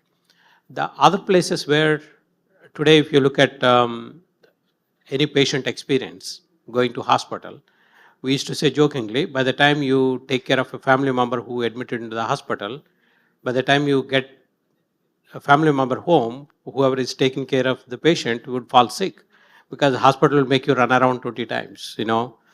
Once a doctor says patient can be discharged, the amount of running happens for you to pay the bills and then get discharged is enormous. That's because all of the systems within the hospital are built based on the legacy processes, right? Because it's run because of, pharmacy is treated as a different entity, diagnostic center is within the hospital treated as a different place, and those systems don't talk to each other. Then therefore you need to get multiple things cleared very quickly, right? And obviously the insurance companies is another, issue there. A lot of these problems are solved in the US and the Western countries through interoperability for the data, right? And we are not there yet. So for AI to work very well in the hospital situation, it does very well in the Western countries because the data is available, and two, they're interoperable across the systems, right? I think India is evolving to that, and when it gets there, some of these AI can be applied to automate a lot of those things and then make sure that patient experience is taken care. Got it. That's very interesting, right? Two things that you mentioned. One is about making a lot of these repetitive clerical work, like report generation and all, easy for the physicians. Like give them in a format that they can quickly skim through and start the diagnosis and the treatment properly. So that's something that as a company, we also do Analyze AI. We create reports. Not only you read the radiology report, but you also create reports. Because if you go to a hospital, if you ask one of those doctors, they'll tell you that most of the reports that come are normal. So if AI can segregate some of these report reading and find out which are the normal cases, which will allow them to spend their time just to look at the abnormal ones, spend more time on those complex cases, it's a huge burden off their plate, right? And also create reports that are editable so that doctors can just go and edit as needed and then approve and push it out, it just becomes so much more faster. But more importantly, you talked about patient experience. I think all of us have had that at some point of time, taken a family member to a hospital and waited, and just for the billing and processing and things like that. So coming over to you, Balaji, how do you make it easier? So on a general side, right? If you look patient, one is the patient side of the things that happen. Second is at the physician level. Third is at the hospital level, right? From the treatment center, I mean. So at the patient level, there are many developments that have come in. Say, for example, like a personal health assistant, right? If you see, you already see in some of the advanced mobile phones and wearables and all that, watches and so on, it continuously monitor your health, keeps on telling you, you got to get up and walk. This is your heart rate and so on. That is one level. A is, I mean, as the readings are available, as Geeta ma'am told, right? Once you get the data, then you can apply AI and make decisions. Now there is a way for getting the quality data from the patient, on a continuous basis, like a time series basis. So that area is very ripe for applying AI algorithms and other stuff, like lifestyle of the person. Like, say for example, if he's in a very loud environment, often it means like he is partying too much, right? Or his work is so tiring, right? So from that onwards, his heart rate, walks, gaits, and all that things can be monitored. So patient level AI can tell you have to start attending to your health in these areas, right? One. From a physician level, AI can help giving you personal treatment plans, history, demography, genetic, similarities and variances with other patients and so on. So a personalized test plan is possible, right? And second is, say for example, when the patient has multiple organ related issues, AI can help you decide what is the course of treatment. Should I track his kidney and fix it first, or should I attend to his lungs because there is water in it? So that is another area it can help physicians. And third is, like Geeta ma'am has done PhDs and patents on that. So studying patient data and suggesting what is the next steps to do, whether he has a particular disease or not. Third, the hospital level where I primarily work is to clear off things faster, like prior authorizations of a particular treatment, right? Getting the billing done for the patient faster. So hospitals remains healthy. So they invest money on the right kind of things, like with physicians and more nurses, more physicians, more equipments, so they can treat more patients, right? So rather than spending money in collecting their invoices and getting back to insurance and so on. So these are the three areas I could broadly see. So digital transformation is very much required at the back end for some of our hospital systems. What is stopping hospitals from adopting this? What are the barriers that you see in adoption in AI? So in AI, I think there are advantages and disadvantages and pros and cons on those, right? Primarily, I see on the advantages side, if you see, right, AI can help you scale faster, right?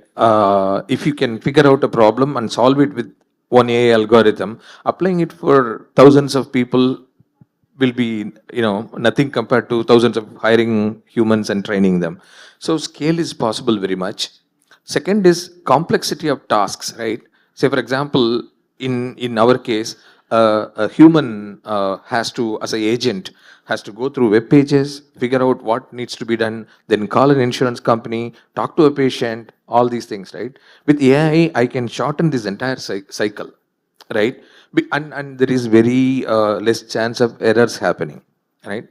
Then third is, it also gives you a competitive advantage and leverage over your competitors in the business. Right? While these are like incentives pulling you into AI, on the other side, AI is generally a long-term investment.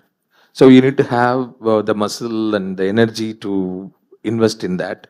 Second is, in a general service-oriented organization, right? The mindset itself would be like, what will happen to my people? Right?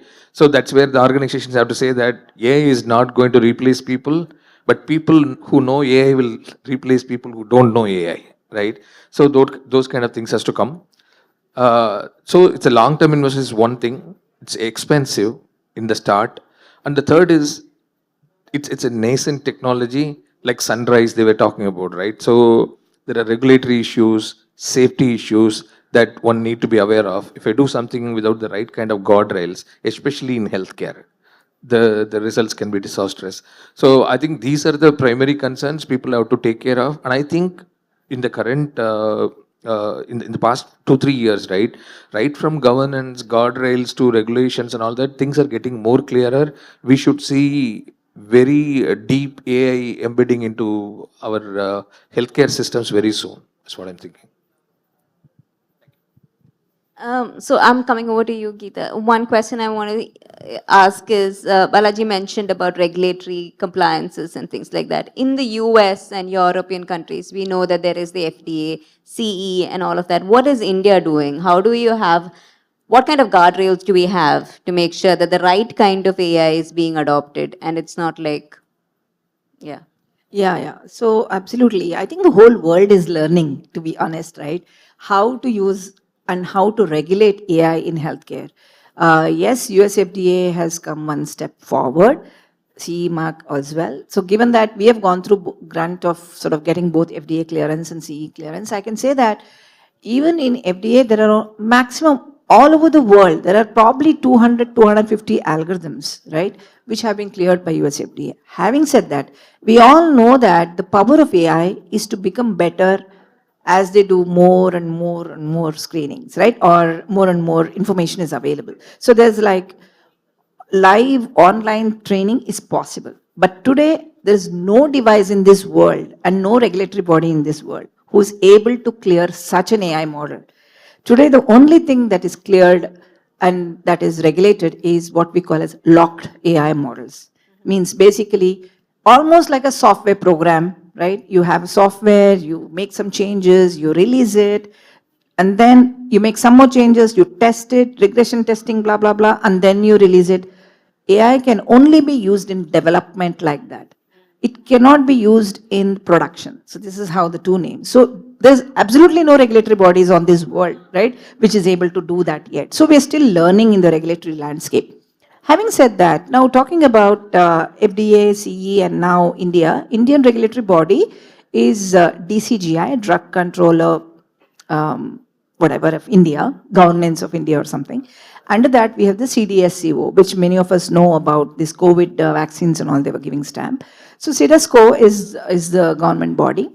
And I'm glad to say that I think last year, though the act was released 2 years ago, last year is when they started making actual progress on this.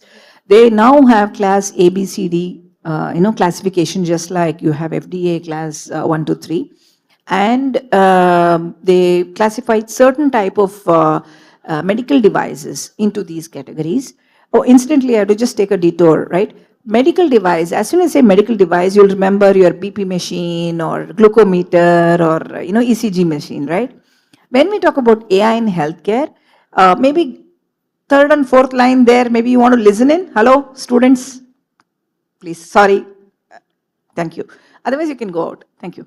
So when we talk about medical devices and AI use in medical devices, these are new class of medical devices that have come into the picture, which is software-based medical devices, SAMD. This is a whole new class for the world which has come in, and that is getting regulated more and more. Now, only recently, last year is when India started, having some, people proficient in it.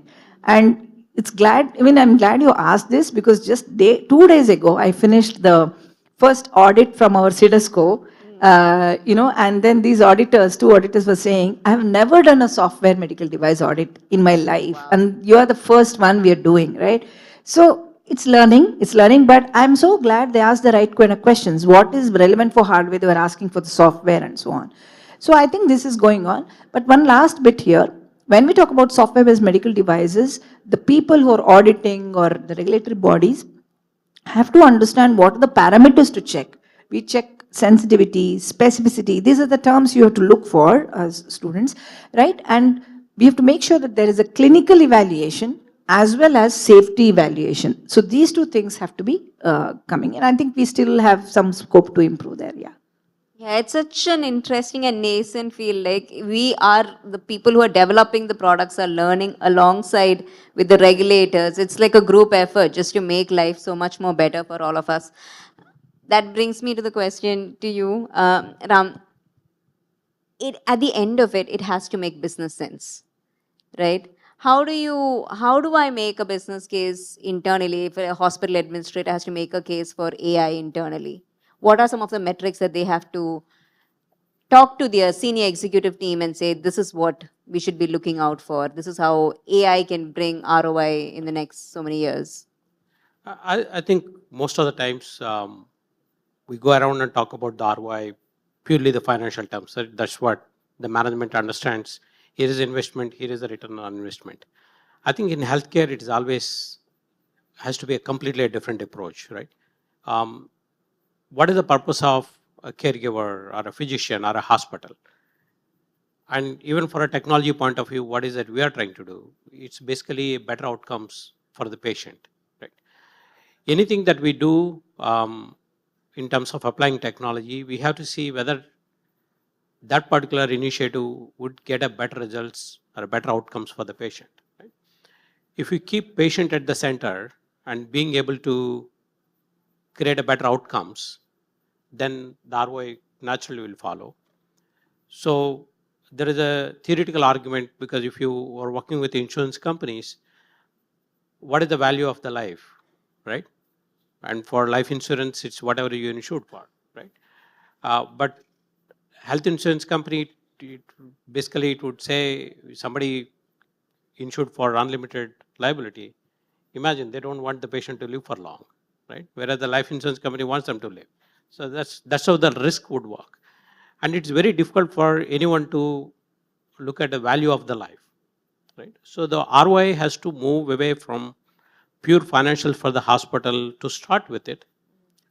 And then eventually the ROI will come, right? For example, if there is a better outcome for the patient, when it's scaled, it will naturally follow, right? And that's why if you look at any of the pure research in the initial stages, you have the grants from the government, because ROI is not there in the initial stages to prove it, right? There are investors who would do that only to prove the value initial stages, right? So I think any hospital or the technology company, when they solve the problem without worrying about ROI appropriately, but they have to keep in mind, one is whatever we are doing is that increasing the accessibility and the affordability. Anything that we apply technology, if it is doing those two, in long term there is an ROI, right? It could be 3 years, it could be 5 years, but there will be an ROI. Because ROI you can create in a spread, any form and shape you want it. But the underlying value that's improving patient outcomes would always win. Thank you. That makes so much sense. So one last question, and I'm going to ask all the panelists this. Democratizing healthcare is absolutely important, and using technology, like you said, is going to make it affordable, more accessible, give universal healthcare actual chance, right? And especially in a country like India, where we have such early adopters and early developers like Niramai and the other startups, because we have so much of data volume, I'm sure we can create a lot of AI products. So one question to all of you is, where do you see this sector with AI in the next 5 years? So to do any meaningful AI innovation, right? The tech I think is available, right? What is not available is the data, right? Without useful data, AI tech is like a car without petrol, right? It's useless.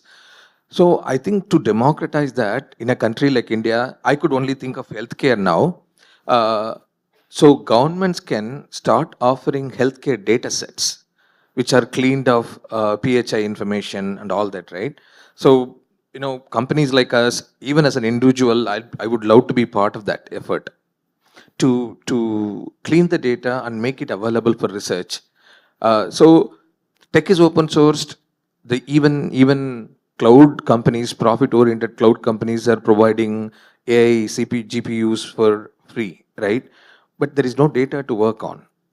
right? I think that, in my opinion, is the great help if we could get public data sets out on various diseases, hospital treatment methods, and all that, right? We will definitely see an immense thing because college kids are, dying to do projects, right? So I think that is one area. I think if we could do democratize this thing, then other things will follow. Is what I'm thinking. Thank you. Thank you. I think in my view, we are probably at the tip of a revolution that's going to happen in healthcare, primarily from the technologies.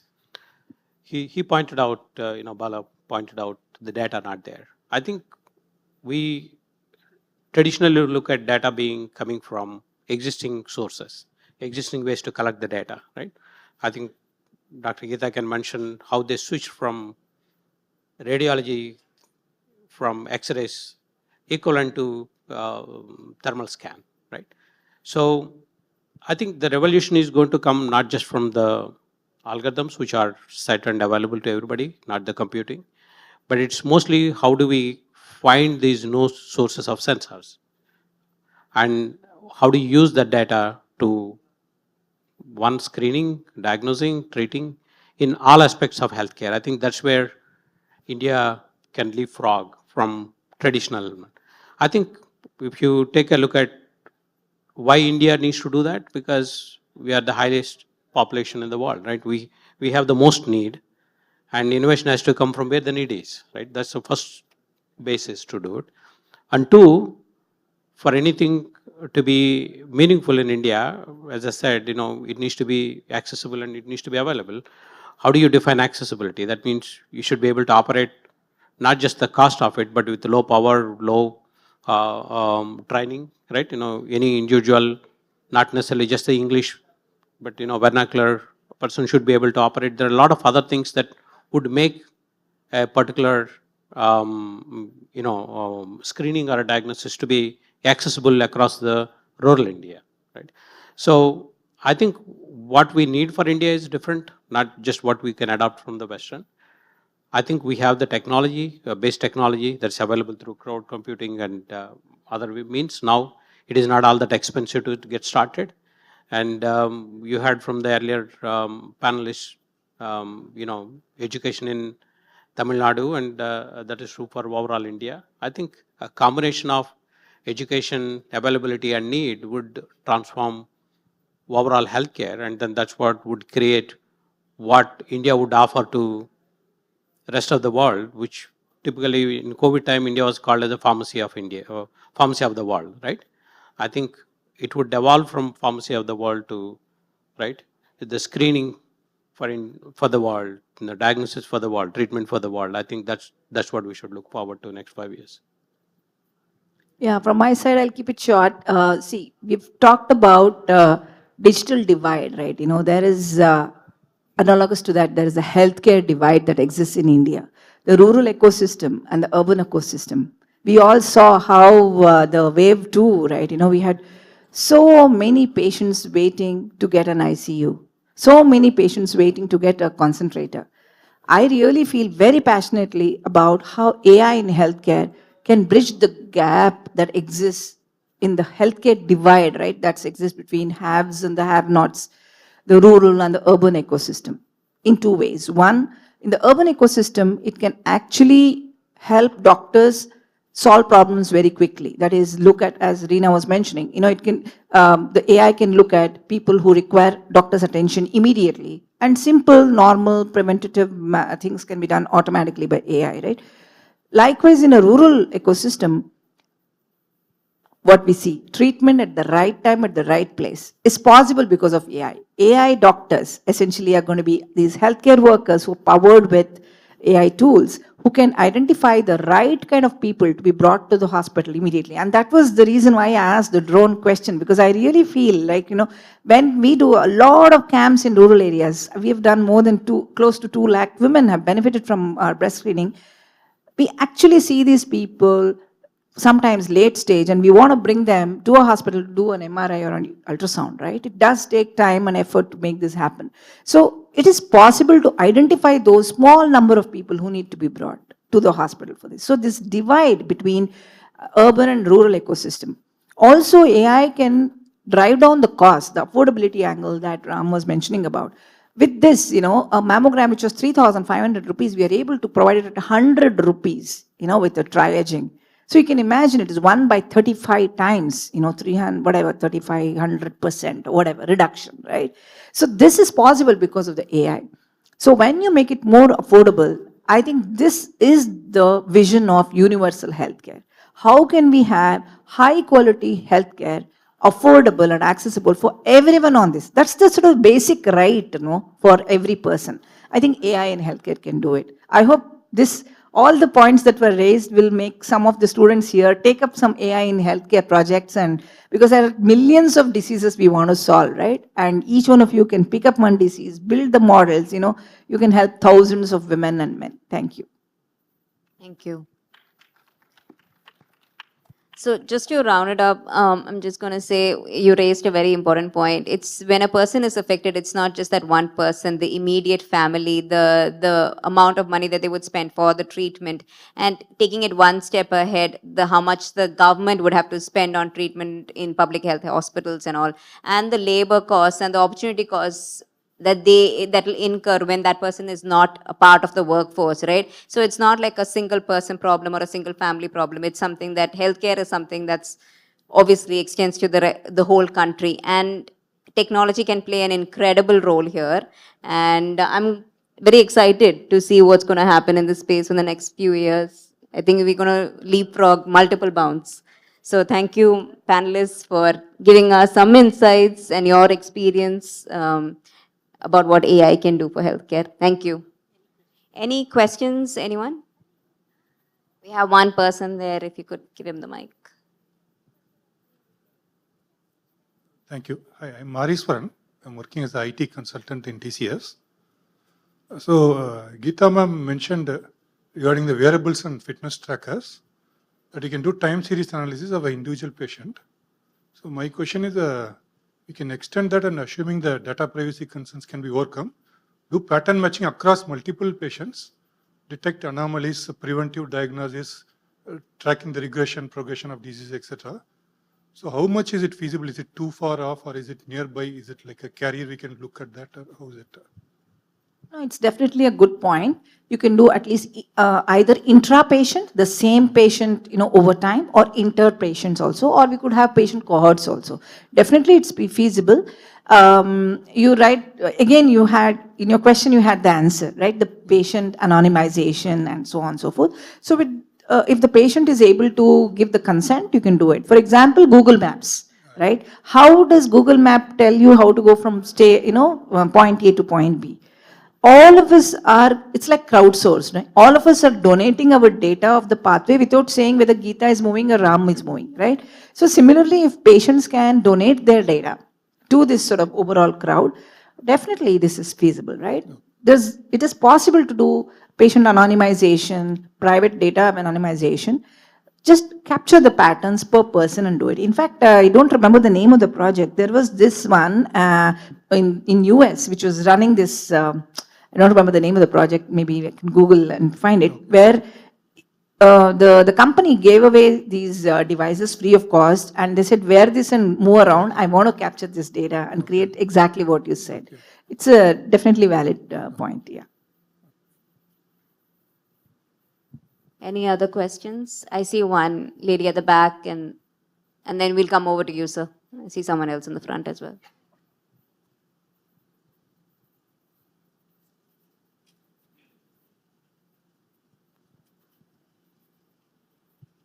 That was a very insightful session to hear from here. I feel that the challenges in leveraging AI in the healthcare sector is quite higher than in the other sectors, considering at the end of the time, if it's in the clinical part of it, it's going to impact a person's life. Is there any way that interference of a person to confirm the decisions could be stopped, or what is the confidence level that we have on the results that we generate out of AI, or do we still need a physician to confirm that this is what it is supposed to be, or how can we increase the confidence level so that we did discuss about AI healthcare personnel, like we are going to replace doctors with AI healthcare people who can take greater decisions. So what is the confidence level that's currently there, and what can we do to increase the confidence level of the decisions that AI gives us out? So that is the question.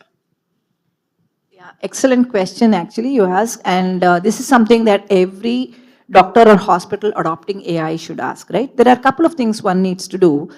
We cannot have a confidence of AI replacing doctor generally. We can't make that statement. It's very much related to a model, particular AI model, okay? So for a particular AI model solving a particular problem, a particular disease, let's say breast cancer screening with Miramai technology, just as an example, there are a couple of things one needs to do. One is what each algorithm should also throw out the confidence per person, right? The probability of or likelihood of belonging to a class. Some of you have done ML will relate to this, right? The likelihood of a particular patient to belonging to class A versus class B. That likelihood, the probability, you can think is the confidence of the algorithm that it knows the answer. I mean, apart from that, there should be another confidence score saying it knows that it is closer to the boundary or not. So this confidence should be output of the algorithm itself. So it knows when to call for help, which is the doctor or the expert. This is one part from a algorithm perspective. Second is, as an algorithm player again, we need to make sure the amount of testing that is done on the ground is adequate enough. So again, I have seen so many, and initially we've gone through this journey. It took us 7 years to actually confidently, or maybe 6 years, but now it's 7 years, to actually go to the ground and say, yes, we can go and do this test alone without a doctor in a hospital, I mean, in a rural area. So how did we get there, right? First, many of us how many of you have developed machine learning algorithms in your school, college, or any of those? Not necessarily for healthcare. Yeah, so we see some hands up. So generally good. Generally we download a Kaggle data set or something, develop these models and say, hey, I got 99% accuracy and so on, right? But what is happening here is that every data point has a result given, label given in it, in a data set, right? Which is you already know, and many of you have developed models, 80-20, like 80% you use for training, 20% testing. It's nothing, right? And you can also choose which 80% you will choose. You all know, we can trick it, right? You can trick it in a way that you get the best test results, right? This is not realistic. That's the first step. Once you get that, then you have to do what is called as prospective setting. A patient walks in, you give the result, let the patient go to several other tests which are there till biopsy and test it at the end. The patient coming in or doctor who is seeing the patient doesn't even know whether the patient has abnormality or not. She goes through our test and then she goes for the rest. This is a prospective setting. That's the next level of testing. And then you say, what's your sensitivity, specificity? The third level is field level testing. Who is going to use your tool? Has it been used in that condition? So all of this rigor, if AI model has gone through, I as a person do not have a confidence that this can be used on people. So this is how we should, as each one of us, if there are developers, we should think about it like, would I take my own test? Can I be my own patient? So you have to put it in the shoes of we have to be in the shoes of the patient and then say, we will develop the AI models this way. Only then, then you can say, okay, it is the confidence based on scientific data. So that is how I'll put, but this is an excellent question, yeah. Thanks, Doctor. Thanks for the explanation. There was one person in the front that I thought had raised his hand. Yeah.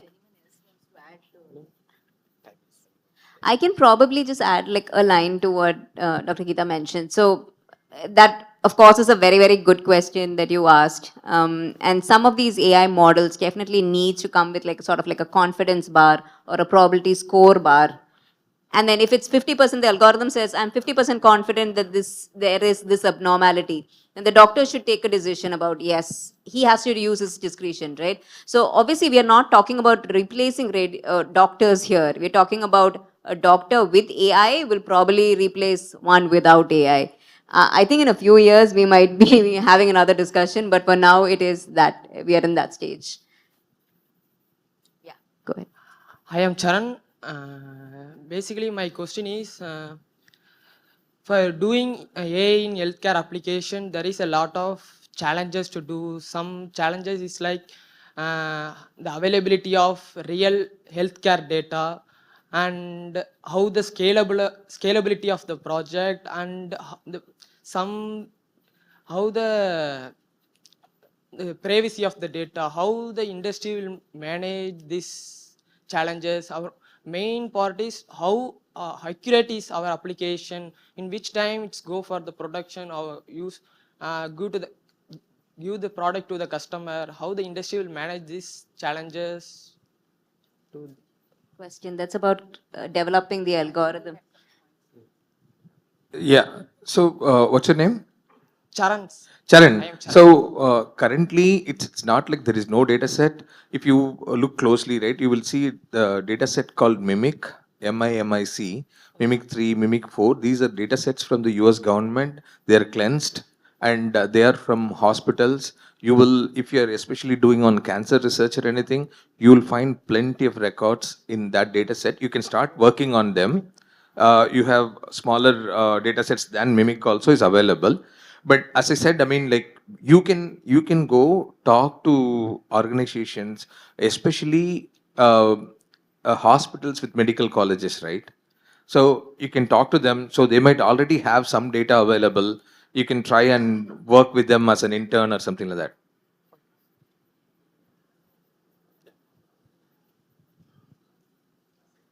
Thank you, sir.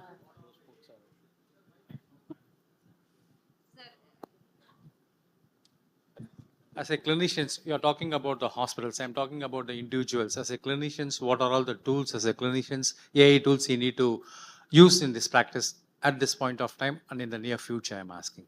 So as a physician, what are all the AI tools I need to use right now? What suggestions from your side there? I think from the clinician point of view, right, there is no tool per se that you can go out and do it. You have to be very specific for a specific need. For example, the project that I referred earlier, summarizing the notes from all of the EHR, right? That's a product. You have to buy that product. As a clinician, you wouldn't be able to use the core AI by itself, right? You have to buy the products that implemented the AI for you to use it, right? And I don't know many of them, but Dr. Geeta can add to it. No, I just want to say that, you use Niramai Thermalytics because it is end-to-end solution. Because I think it's a great question, sir. Because today what's happening, there are models, everything building, but you have a wonderful question here. If I'm a doctor, I want to use it, the answer is also right. There is no already available, cooked up, full like Swiggy that you can order and eat, right? It is true. That's why we decided to make it end-to-end product, right? Now, if as a doctor, you want to provide breast screening tomorrow, we will provide it. Because I realize it has to be a problem to be solved from 0 to 100. Like full has to be, like there should be a solution. Similar solutions are available, I think Reena will talk about it as well, with the PACS solution. If you are a radiology professional, then you can plug it into the PACS. That is available today, right? Where you can take an AI model and you have to test it that it works for your PACS and all that. So very few end-to-end solutions are available for preventive analysis. Those can be easily used and depends on your current practice line. So then we can talk. Yeah, thanks. I'm an infectious disease doc. Okay, thank you.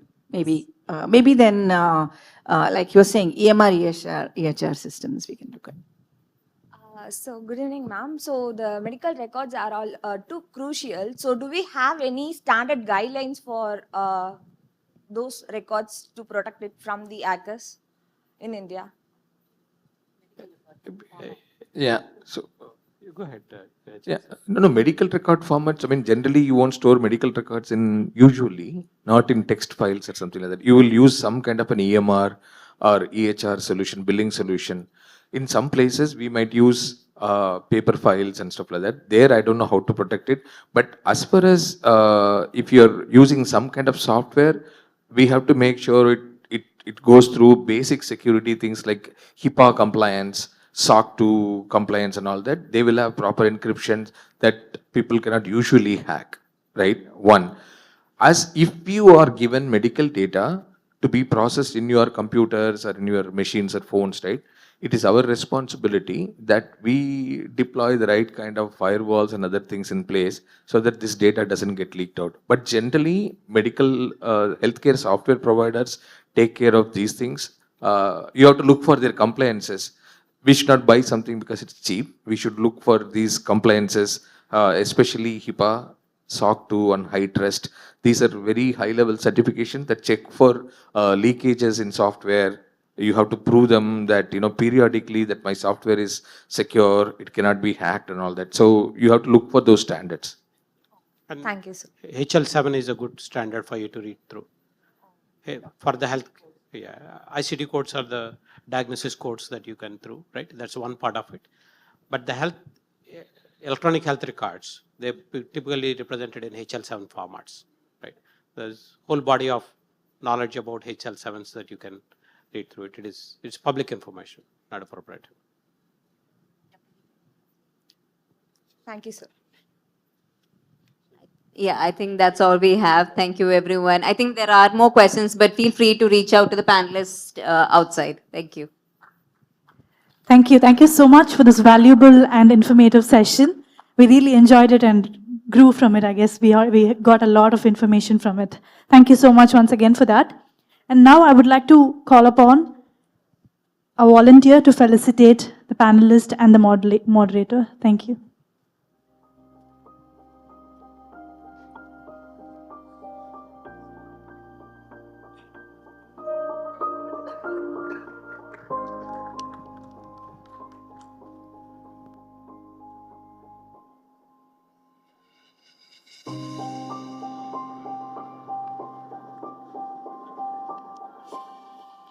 Can we all give a huge round of applause for all the panelists and the moderator, please?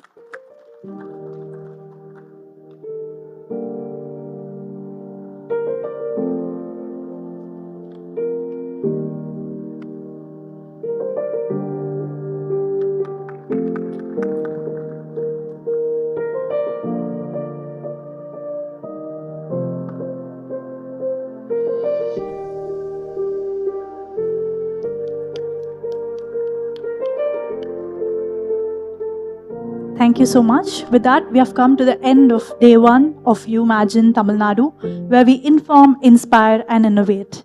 We look forward to seeing you nice and early tomorrow for day 2 of Umagine Tamil Nadu. Until then, thank you and have a good evening.